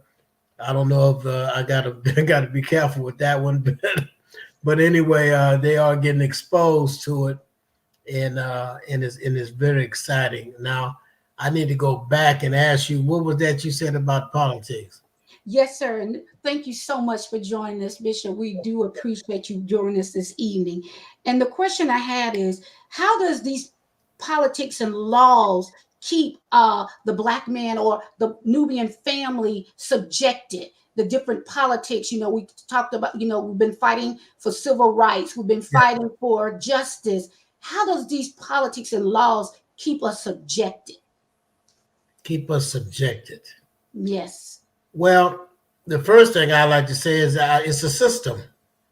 A system has been designed to work against us. I see it all the time in this, especially in this prison system. The system has been designed. They talk about prison reform and those things, and I always tell my wife and I tell others that work in the prison, I said, they're not trying to reform. They want to keep us locked into their politics, and it's all about. So I heard somebody say earlier about politics, but that's all it is. It's a game that they're playing, and we just got to learn how to play the game better ourselves for ourselves, because they're going to continue to do what they're doing. This place was put, especially here in the United States, all of this was designed to keep us here. If anybody going to lose here, they want us to lose. And that's exactly what's going on here. And I watch it every day when I go into this system. I watch these young men. A lot of them are getting railroaded. A lot of them getting years. I mean, a whole lot of years for little or nothing, just because somebody accused them of something. But it's I want to go back to the word again, system. It's all part of the system. It's been designed that way. And here in Texas still got a politics and law saying that when you get incarcerated, you belong to them. I mean, that's the language, that you belong to Texas, and they do whatever they want to do with you. And it's just really, and that's why I spend a lot of time with these young men. I started a class in the prison called Better Dads, and I have one of the inmates helping me to facilitate it. We're teaching these young men on finances, how to clean up their credit. They're doing amazing things financially while they're locked up. One inmate has even bought 4 businesses while he was in prison, talking and dealing with their families on the outside. So we got this class and we're teaching them not only that, but I'm getting ready to go in here this particular Sunday, and we're going to be teaching on teaching some of the very things that I've learned here from Rev and Atonism, and I got that privilege to go in there and do that Sunday. But we're doing a lot of things there. The warden is a Hispanic warden. He's behind everything that I'm doing. He's with me 100%, and so. But I'm doing the best I can to try to help us break out of the system and the politics of that system, because I see firsthand what it's doing to us, and it's not good. It's not good at all what's happening to our families. Thank you so much, Bishop. And then when you look on the we do a lot of studies about the prison system and how it is very disproportional toward brown and black men being incarcerated. And on a report called An Unjust Burden on vera.org, written in May 2018, it says racial disparities in the criminal justice system are no accident, but rather are rooted in history of oppression and discriminatory decision-making that has deliberately targeted Black people and helped create an inaccurate picture of them as criminals. Dr. Varma, why or how is the prison system set up in a way to keep our men separated and break the Black family? Well, I think as Elder Bishop was just saying, it's a system, right? Sheikh Shamel said the same. Elder Mike Ladson said the same. Brother Anthony Clavey said the same. My sister, you read poem that said the same. We're dealing with the system. The entire experience of melanated people, of indigenous people, globally, and having contact with so-called Europeans and the likes, has always been and will always be that of prison, colonization, enslavement, subjugation, kidnapping, rape, pillaging, lies, miseducation, voter suppression, one-sided political system. It's just, the issue for us, and we advocate, for myself, and I'm one of those who advocates this idea of righteous indignation, which says that we have to stop being lions who are expecting hyenas to not be hyenas. I don't have a problem with how the European behaves. I have a problem with how we respond to his behavior. His behavior has been his behavior. Earlier on one of the segments, Dr. Carlos Reed was speaking, and he started talking about the Greeks and the Romans. So this has been something that's going on since the Greeks were, 333 before the Romans, right? And so you're looking at, this is something that's been going on for 2,000 plus years. It's not new. This is white supremacy is not some new invention that came about 400 years ago. The Greeks, Alexander and them, the Macedonians, they were doing it.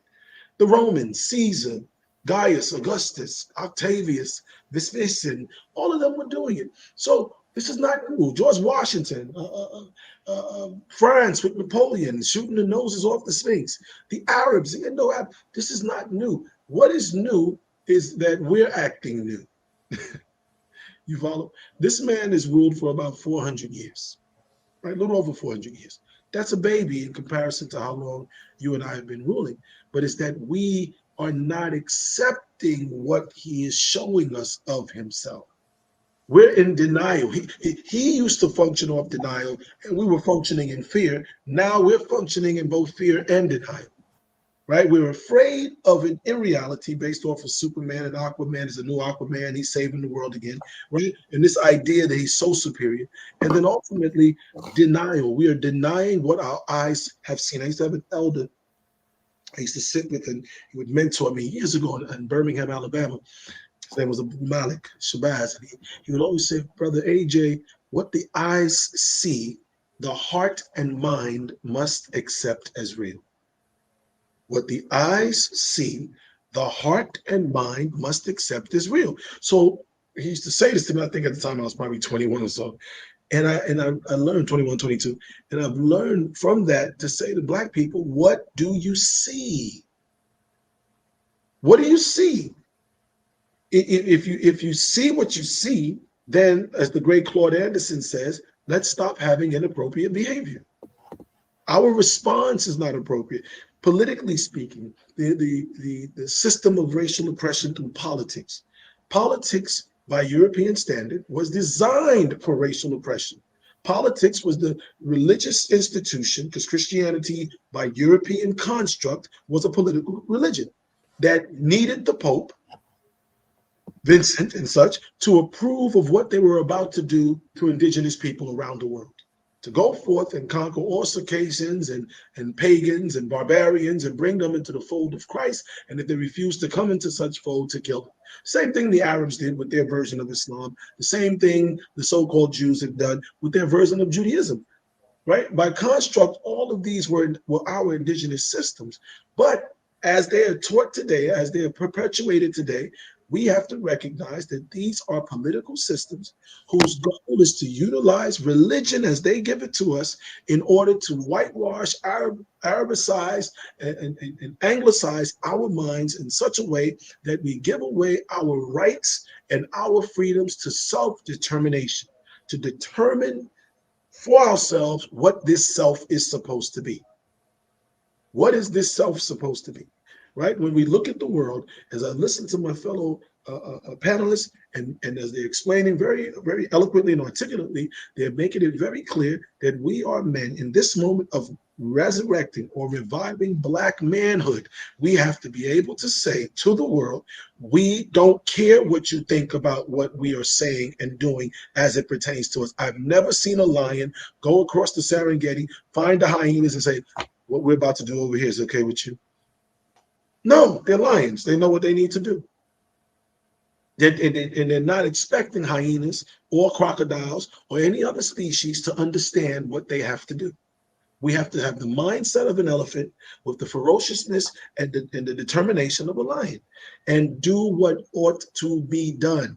And that first phase is to recognize the enemy, right? Because I was in church, because I'm a church person. I'm a man of faith, right? And as a man of faith, we always talk about the enemy. But no one wants to tell us what this enemy looks like, sounds like, walks like, and talk like. We talk about the enemy. He's just like a mystical unicorn that, sets you up and pushes you down, like the guy on the Allstate commercial, Mayhem. He just pushes you down flights of steps. And no, the enemy is the European. Full stop, period. Not because I want him to be the enemy, but because everything he has done and continue, he, she, they, and them, because the woman's in it too, right? Everything he, she, they, and them have done and continue to do and will continue to do for us, as the great Francis Cress, or towards us, as the great Francis Cress Welsing said, it's about white genetic survival. They are dying out. They're giving birth to less than one child per family. If you're giving birth to less than one human being per family, you're not giving birth. Because the last time I checked, nobody gives birth to a 0.5 child, right? Or 0.9 child. And if you do, well, good luck with that child. You're incomplete, right? So ultimately, we're dealing with genetic survival and politics through the religions of monotheism, the construct. I'm not talking about the original Hebrew, original Muslim, original Christians, which were melanated people, but it wasn't this system as they're perpetuating it today. We have to decide, what do we see? And what is going to require, as the great Martin Luther King said, separate but equal. Get away from going to them, begging them to do, as the Honorable Elijah Muhammad said, for us that which we ought to do for ourselves. He said, you cannot expect the people to respect you when you're begging them to do for you what you ought to do for yourself. We know what we need to do. America's for sale. right? Everywhere I'm driving throughout, I've been all around the country, and I've driven more than I've flown, right? Just because I would often take the family with me, right? So it's cheaper, right? And we would drive all around the country, and everywhere you go, land for sale, land for sale, land for sale, land for sale, land for sale. Buy land. I go throughout Europe. When you get outside of London, if you're in the United Kingdom, you get outside of London, you drive up into these areas an hour outside, for sale, for sale, for sale, for sale. So we got to decide to come together in real come together, get things done, understand the objective. The system of oppression works because they understand the play and they run the play. They run it like a football team, like a basketball team, like a baseball. They execute their offense and they execute their defense, and we have failed. But now that's changing. The tide is changing. That's why they're panicking. So we got to decide, run our offense. Baba Neely Fuller gave us the offense, gave us the defense. Baba Elijah Muhammad gave us the offense. If you don't like the wishbone, which is Elijah Muhammad, run the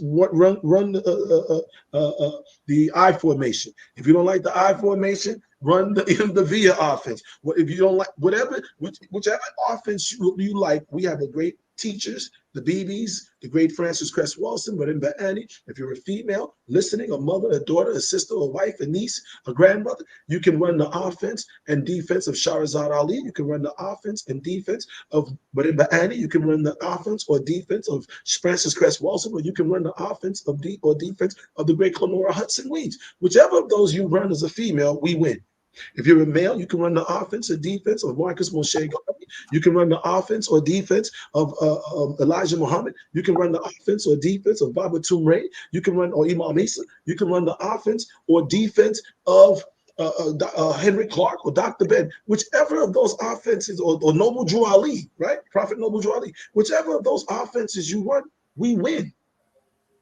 Pick one. Pick your offense and run it. 2-1-2, 1-2-2, whatever. Run, just pick something, because all of those people, they work. And that's the way we have to come and understand what the agenda is. Thank you, Dr. Varma. Thank you so much. Well, gentlemen, I'm going to move it right along, and we're going to talk about the education, because we understand that, the criminal system, the prison system is not where it needs to be, but we have Bishop in there doing his hard work to try to ensure and help these young men, and we thank you for that. And it's such a blessing to have someone there in their corner. But what about education? Because we've heard that in earlier sequences, sessions, that in the educational system, they use the education system to begin to groom children. It's reports that at the age of 8, they can tell how many prisons to build based on standardized testing of the children, of brown and black children, how many prisons they need to build. So, the Honorable Elijah Muhammad, one of our Babas, said, how do you expect someone that don't treat you right to teach you right? And our good sister, Shahrazad Ali, she was speaking in her book about how the education system needs certain, you got to meet certain criteria to get funding and things of that nature. So you have schools that are disproportionate in our neighborhoods compared to theirs, based on taxes.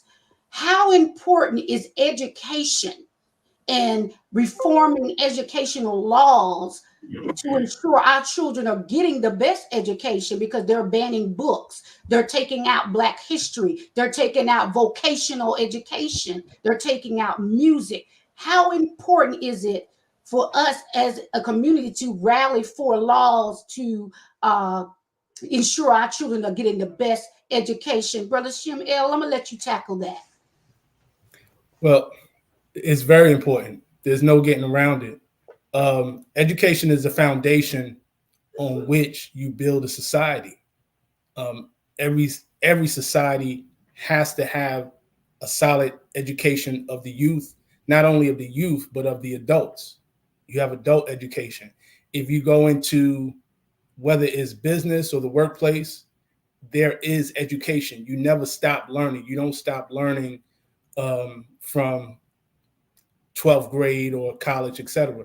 So one of the key things that is deprived. And I heard the brother, I believe Dr. Carlos Reed in the other panel mentioned about identity.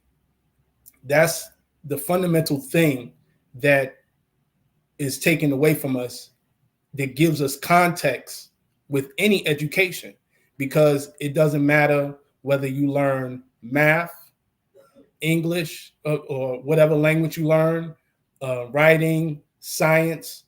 If you can't relate to it from an standpoint of identity, then it doesn't really work for you. That's why image is so important. That's why it's important for us to see images of our people in those spaces. We have to see the doctors, the lawyers, the physicians. We have to know about ancient Kemet.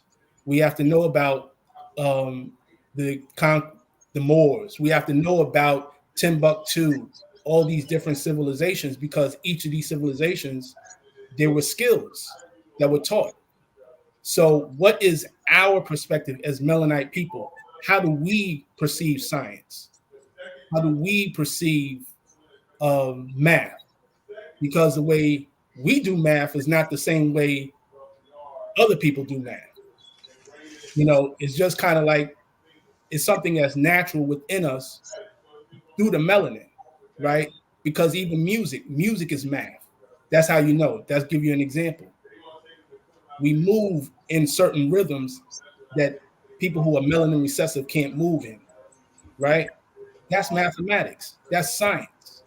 So with the educational system, it all has to be centered around us. You want to call it indigenous centered, African centered, whatever term you want to use, but it has to be centered around us and our identity for us to grow and truly be a society. And I wanted to give honors to the panel here. My good brother, Elder Michael, I haven't seen you in a while. We go back. Also, great Reverend Dr. A.J. Varma, quoting Marcus Garvey. Marcus Garvey said, independence of nationality, independence of government is the means of protecting not only the individual, but the group. So we have to have that independence and that protection of not only the individual, but the group. And education is one of those means to do it. I yield the floor. Thank you so much, brother. Brother Clavery, you have a son. So how important is it to you that your son get the education he needs to try to combat this system that is pit against him, to try to groom him for a life that is not right for him? How important is education, and what are you doing as a father to ensure that he gets what he needs?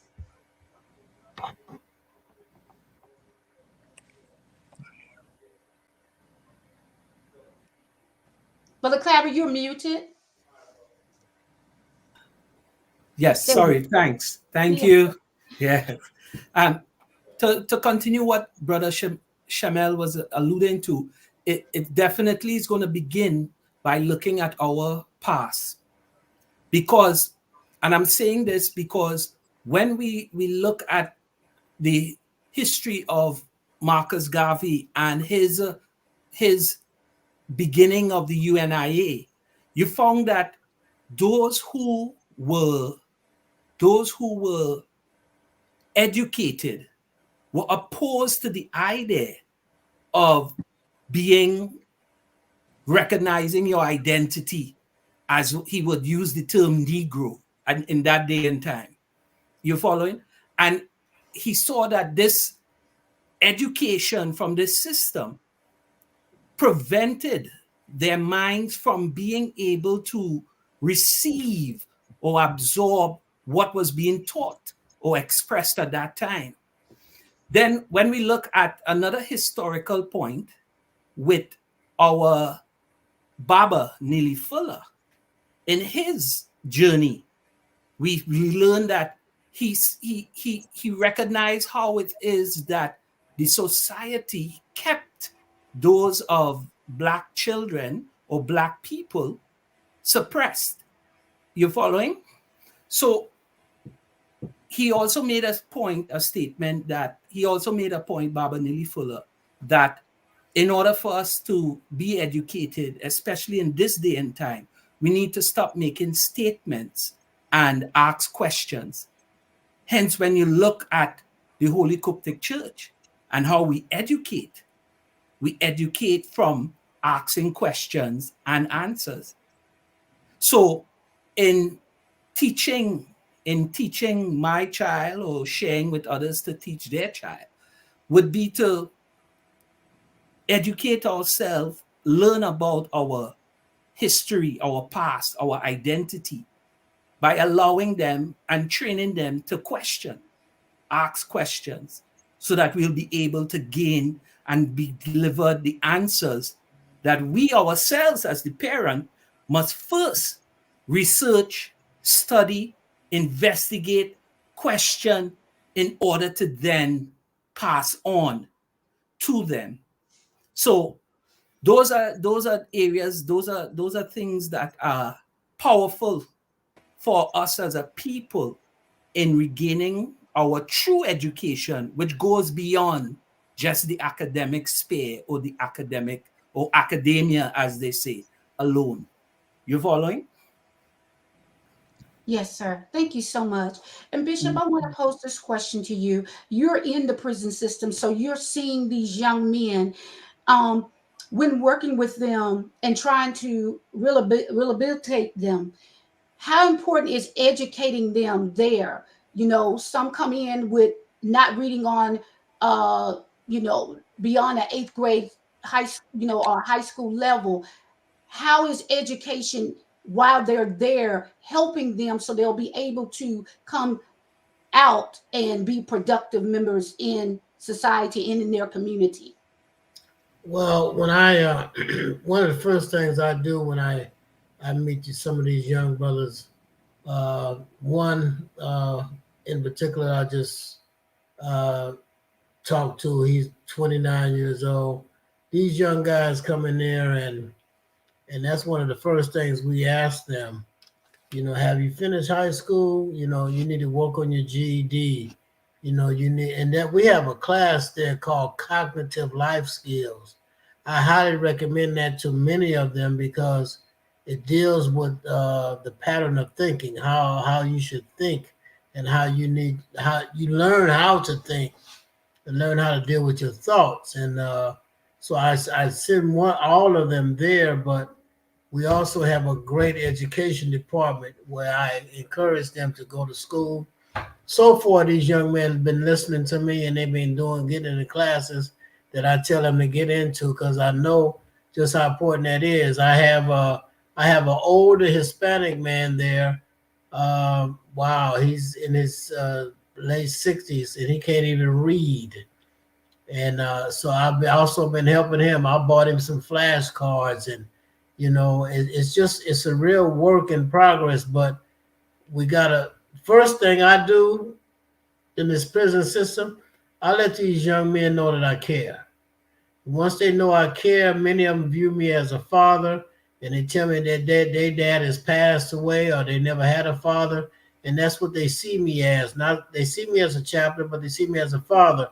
And as a father, I'm able to help steer them in the direction that they need to go while they're there, because I'm in a prison that is designed to help them to really get what they need before getting out.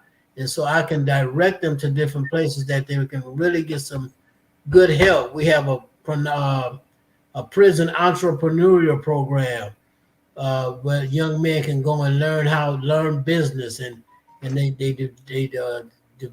divide up into teams at some point in the class, and one becomes a CEO, and they do a pitch to these people that come into the prison that got big money, and they have opportunities to really change their lives. So that's the biggest thing, is to steer them in the direction that they need to go after sitting down and talking with them, and see where they're at in their mentality. What have they learned? What are they lacking? And I do a whole lot of that in the prison. Just matter of fact, I tell them all the time, I say, these guys wear me out, but I enjoy what I do. because it's very rewarding for me. But I really try my best to guide them after I talk to them. Now, one young man, I just told him about a few days ago, I said, man, the reason why I bother you so much is because I care about you, you know, and once they know you care about them, they'll do just about anything you lead and guide them to do. But that's part of the problem too in the system. Nobody's ever told them that they cared about them. Nobody ever told them that they loved them. I'll go into my class and I'll tell them guys in a minute, I love you guys. And I'm very serious about that. And they know that by my actions. So we have to care and we have to love. And then I believe that's how we can lead them to the place where they need to go. Because so many of our young men don't believe nobody care about them.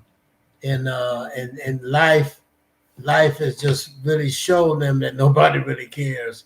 And we got to help them know that somebody cares. And so that's why I'm saying it's such a very, very unique position for me. And I am so grateful and thankful. And I'm also thankful and grateful for the teaching that I got from Rev, man. I met Rev around 2015 and just blew my whole mind about everything, you know. And I said, well, I don't believe this. And so he's really inspired my life and inspired the people that I come in contact with today because of the truth. I really love that I have really got a hold of the real truth.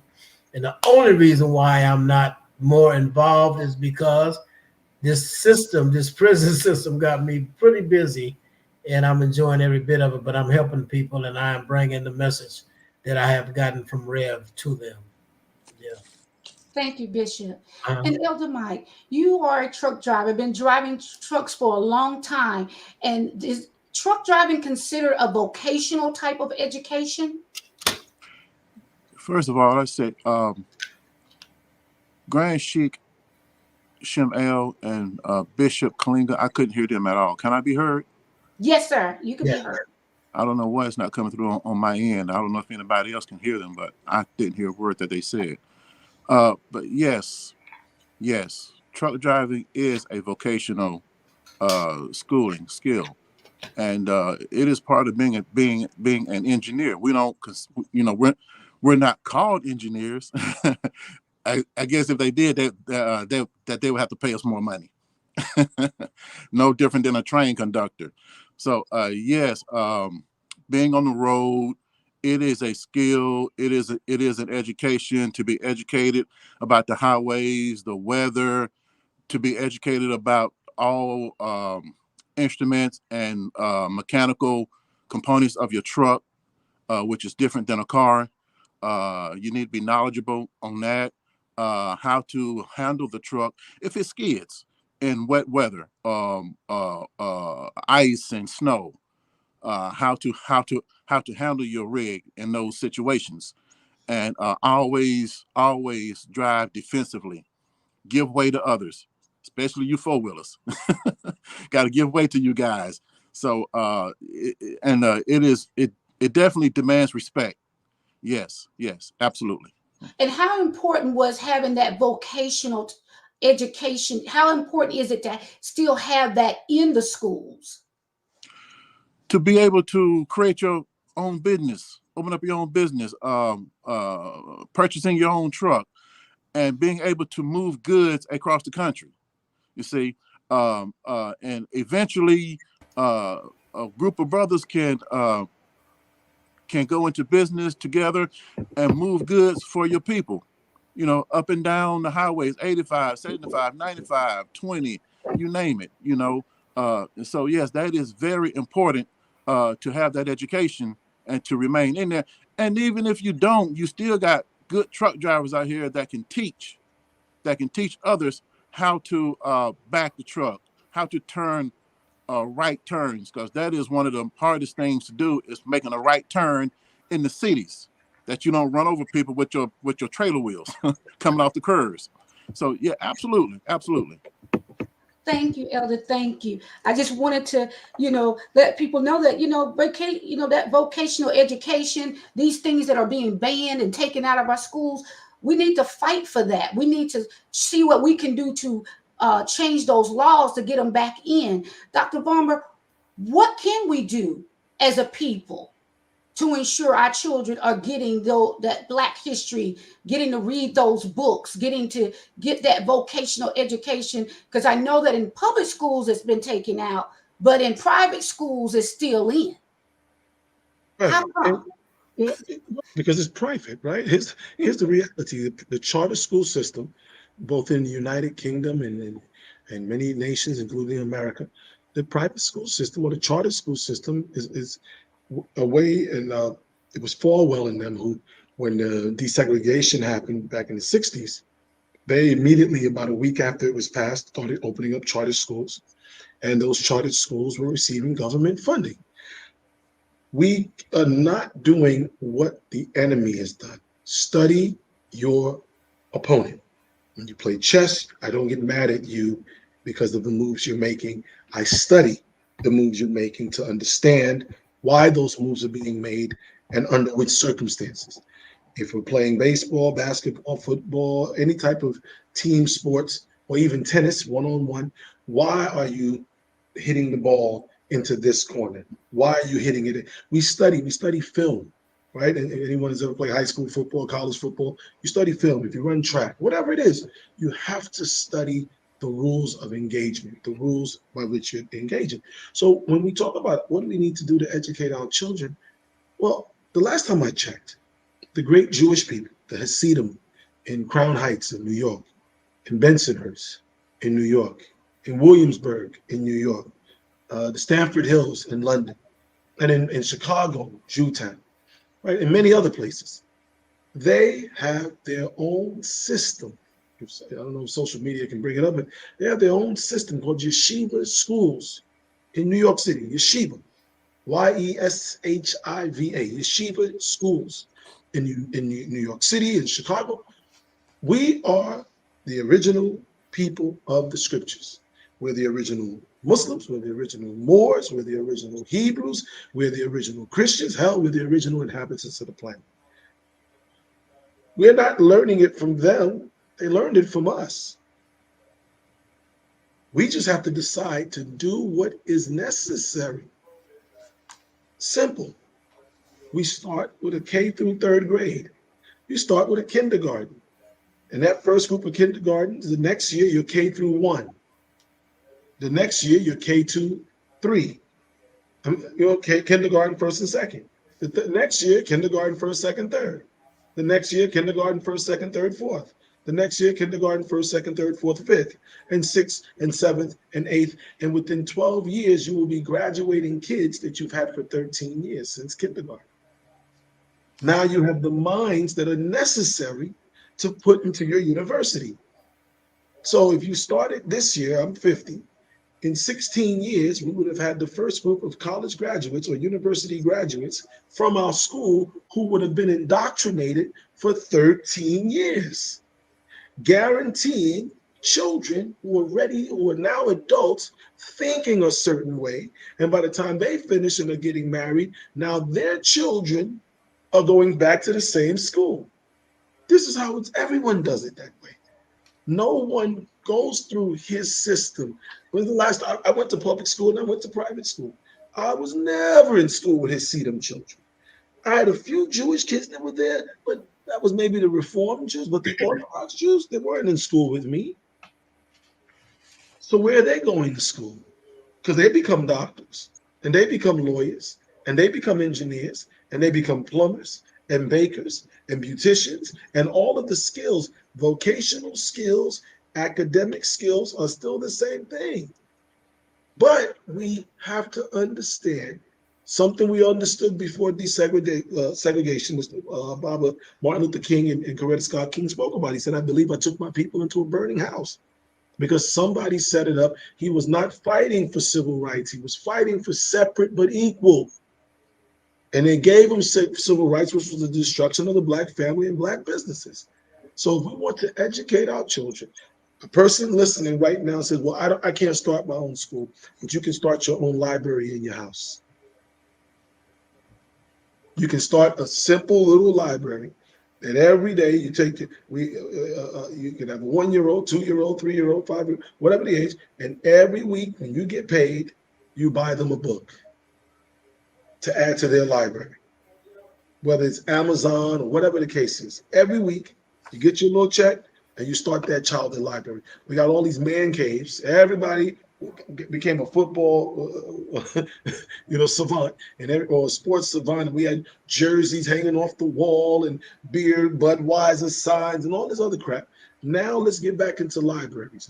Let's make reviving manhood about men having libraries, about women having libraries, about children having libraries. Every time you get, my mother taught me this. Because this lady, we used to call her the shopping bag lady, because every time she came in the house, she had shopping bags in her arm, right? But in those bags was always a book. And she would go to Odd Lot and Job Lot, these stores in New York, and these bargain basements and these what do they call it, flea market type things and garage sales, and she would just buy up books, come home with a bag full of books and say, put this on the bookshelf. And then she would make you read it. So education is not just setting up the school or the kindergarten. It's first creating a library, making children know the importance of reading. But that means we got to read. Because if a child sees you read, they're going to want to read. And then they're going to want you to read that same book. We got a 2-year-old here, and this little boy will make you read the same books over and over and over and over and over. And I had to learn it from my mother because I was that little boy who made her keep reading the same. So we learned, don't get angry. Read it as many times as they want you to read it because it shows them the importance of reading. We've got to read to our children. We've got to set up, writing the type of books that they can read, but also building that library. And every time you give them that book, say, go add this to your library. What's the name of this one? And make them say the name. I don't care what the age. You can tell the difference between an orange and an apple. You got sense, right? This is a book. It's the name of the book. And that's my teacher taught us that, Baba Tumre. This is the book. Name of the book. Go put it on your bookshelf. Then you teach them how to put their books in categories. This is fiction. Fiction. What's that? That's things that are not real, but are entertaining. This is cartoons. What's this? Cartoon. This is more like fairy tales, imagination of other people. This is historical. What's that mean? This is supposed to be factual. This is science. What's that? But now this 2-year-old, 3-year-old, 5-year-old, 10-year-old, whatever, they now understand categories of literature. Newspapers. I know we all do the news on our cell phone, but get back to picking up a newspaper and letting that child sit with you. And you open the newspaper up on the floor. Say, this is what happened over here, and this is what happened in the weather. This is how you read the weather. This is how you fold the newspaper. If you're on a train or bus, how you fold that big paper into 4 sections like an accordion, flatten it out so you can still read. That's the way I learned. That's real education. That's what Baba Neely Fuller was teaching us. Education, the great John Henry Clark said, Baba Henry Clark or Dr. Clark, he said, education is not what you learn inside the walls of the university. Education is what you learn once you graduated or walk outside of the world of the university. The true education is the study of the universe. So we have to make it our business to educate the children every which possible way. But it begins by making sure every time that child, you come home once a week, you're a grandfather, you get that paycheck, such and such, here's your book. Here's your next book. And sometimes it might be what's the word called? A comic book, but a certain type of comic book. A black comic book. A comic book showing black people at the height of superiority. If y'all understand what I'm saying. If we do that, you give them that complex of superiority. We are superior people with an inferiority complex. It's our complex is the issue. We're superior people. Imagine if basketball players all knew how superior they were outside of the basketball court. They know they're superior on the court, but they've never been allowed to know they're superior off the court.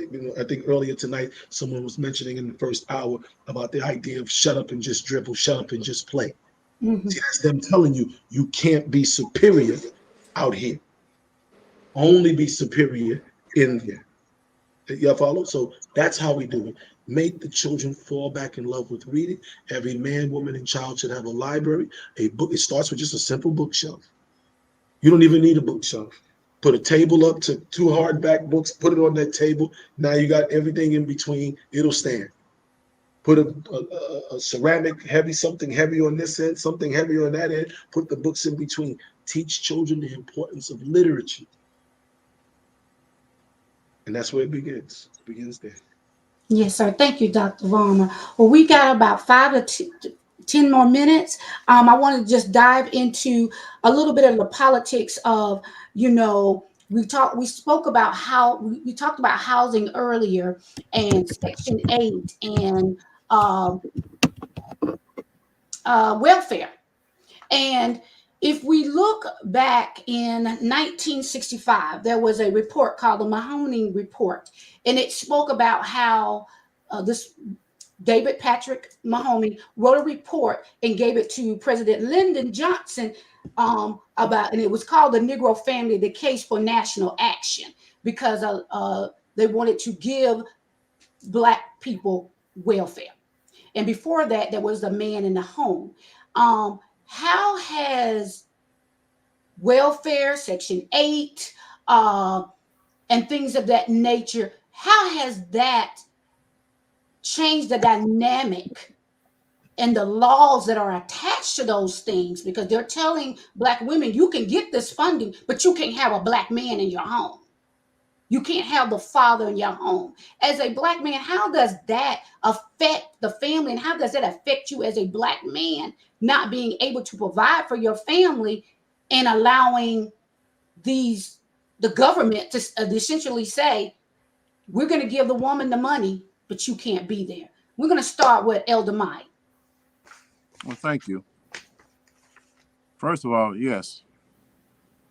When you look at the word welfare and you reverse it, it's farewell. Farewell to the Black man. And now it's got the Black woman thinking she don't need a man, that she can do it all by herself. And now that has created so much strife in the Black family. And that is still that mentality in most today, that the Black man has been removed. And when you remove the Black man, you remove that voice that the children need to hear, especially the young Black male, because that voice that the Black man has is like a lion. It's like a roaring lion, and when he speaks, everybody comes to attention in the home. When that voice is not there, there's no attention in the home. So now you have young Black boys out here, all type of malicious and whatever, debased behavior. Pants hanging down. We spoke of this earlier. This was spoke of earlier about the education. And if you remember the movie, the book, The Spook That Sat Behind the Door. Well, in actuality, the spook that sat behind the door are the people in the courtroom that go in the judge's chamber and decide your future.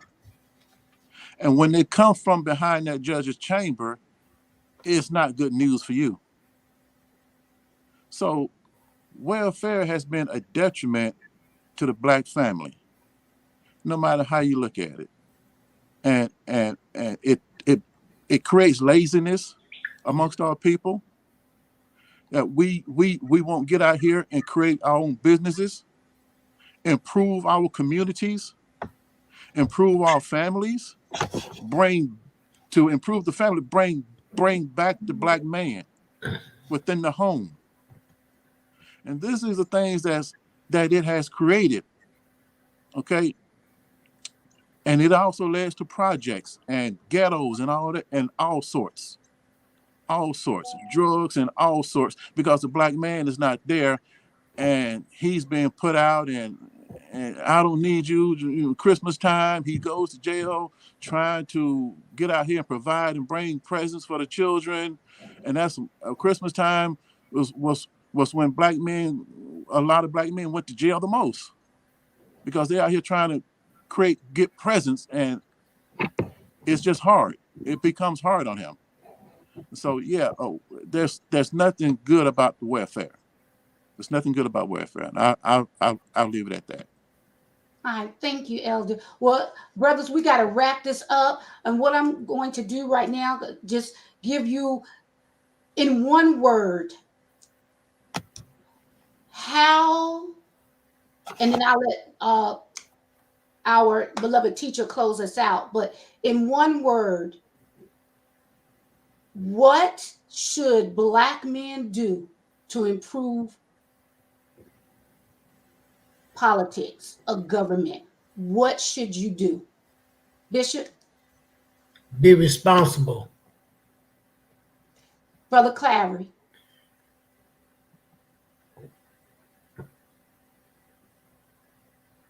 You're muted, sir. Sorry. True education. True education. Thank you. Brother Shamel? Study the importance of status.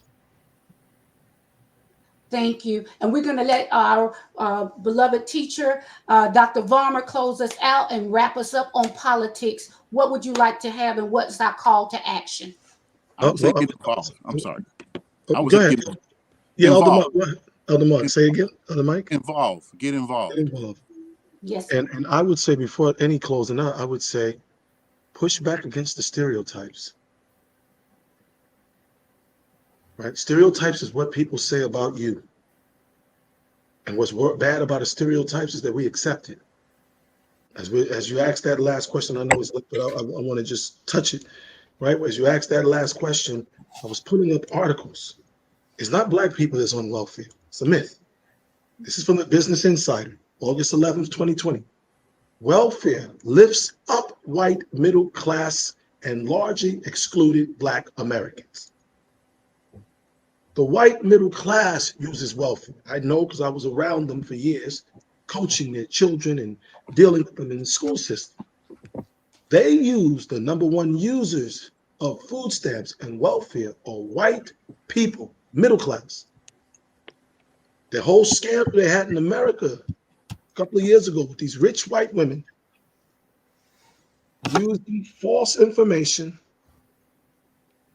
to get their children, I'm typing it, scholarships in sports. I don't remember Heather Locklear. It's called the Varsity Blues scandal. Yes, Felicity Huffman and all these people who were millionaires were putting their kids through school using a lie, literally a lie, saying stuff like Felicity Huffman, a millionaire. I felt like I had to give my daughter a chance at the future. She's a multi-millionaire. So this is the idea that Black people are on welfare. No, that's the myth. The idea that Black women are saying, I don't need no man. That's not something all Black women are saying. There's more Black women saying I need a man than saying I don't need a man. There's more Black men saying I want a wife than saying I don't want a wife. So part of this, the change in the politics and improving the politics, this system, as Brother Shamel quoted, Chanel quoted the great Baba Neely Fuller, politics is everything to do with people activity. Don't let them make us think we are the worst. We are not the worst. We are the best. If we were so bad, they would have pushed us out a long time ago. They wouldn't have stopped Marcus Garvey from leaving and going back to Africa if we were that bad. They wouldn't have set up Baba, the Prophet Noble Drew Ali, if we were that bad. They wouldn't have hated Elijah Muhammad if we were that bad. We are not this bad group of people. We're just people that don't understand the game that's being played on us. Mm-hmm. We have to begin to understand we are not the perpetuators of the crime. White people are killing white people because we don't live near white people. So how are we killing them? They don't come to our neighborhoods. They don't hang out with us. So how are we killing them? Black men ain't raping white women. White women don't hang around us. We don't control the welfare system. They do. They're giving it to them. Lifting their people up with it. Hustling the system. We've got to learn the game. And I did this in England a few years ago. Same thing, and showed how the Hasidim and everybody else is using that system Husbands and wives living together, but saying they're not legally married so they can get that money plus his money, use that money, set up their business, and it's legal. The Crown Court in England said it's legal. The people in America say, well, if you're not legally married, it's legal. And they're working the system, and that's what's giving, again, it's not me. I'm not saying it. I shared the article. This is what they're doing. It's lifting them. Welfare lifts up white. Look how decades of U.S. welfare policies lifted up the white. It didn't lift up the poor whites. It lifted up the white middle class. It's discussed in the Business Insider. So for me, the one word is, or the one phrase, stop falling for the stereotype. Create our own narrative. Push our own narrative. Defend our position. We are the best. No. You shut up. Okay. Thank you all, gentlemen. Thank you. And we will see y'all tomorrow for Reviving Manhood Part 2, starting at 1 p.m. We have a lot of illustrious guests on tomorrow. Peace, family. Have a great night. And thank you for joining us. You need any more information, go to www.journeyhomegroup.com to register for tomorrow.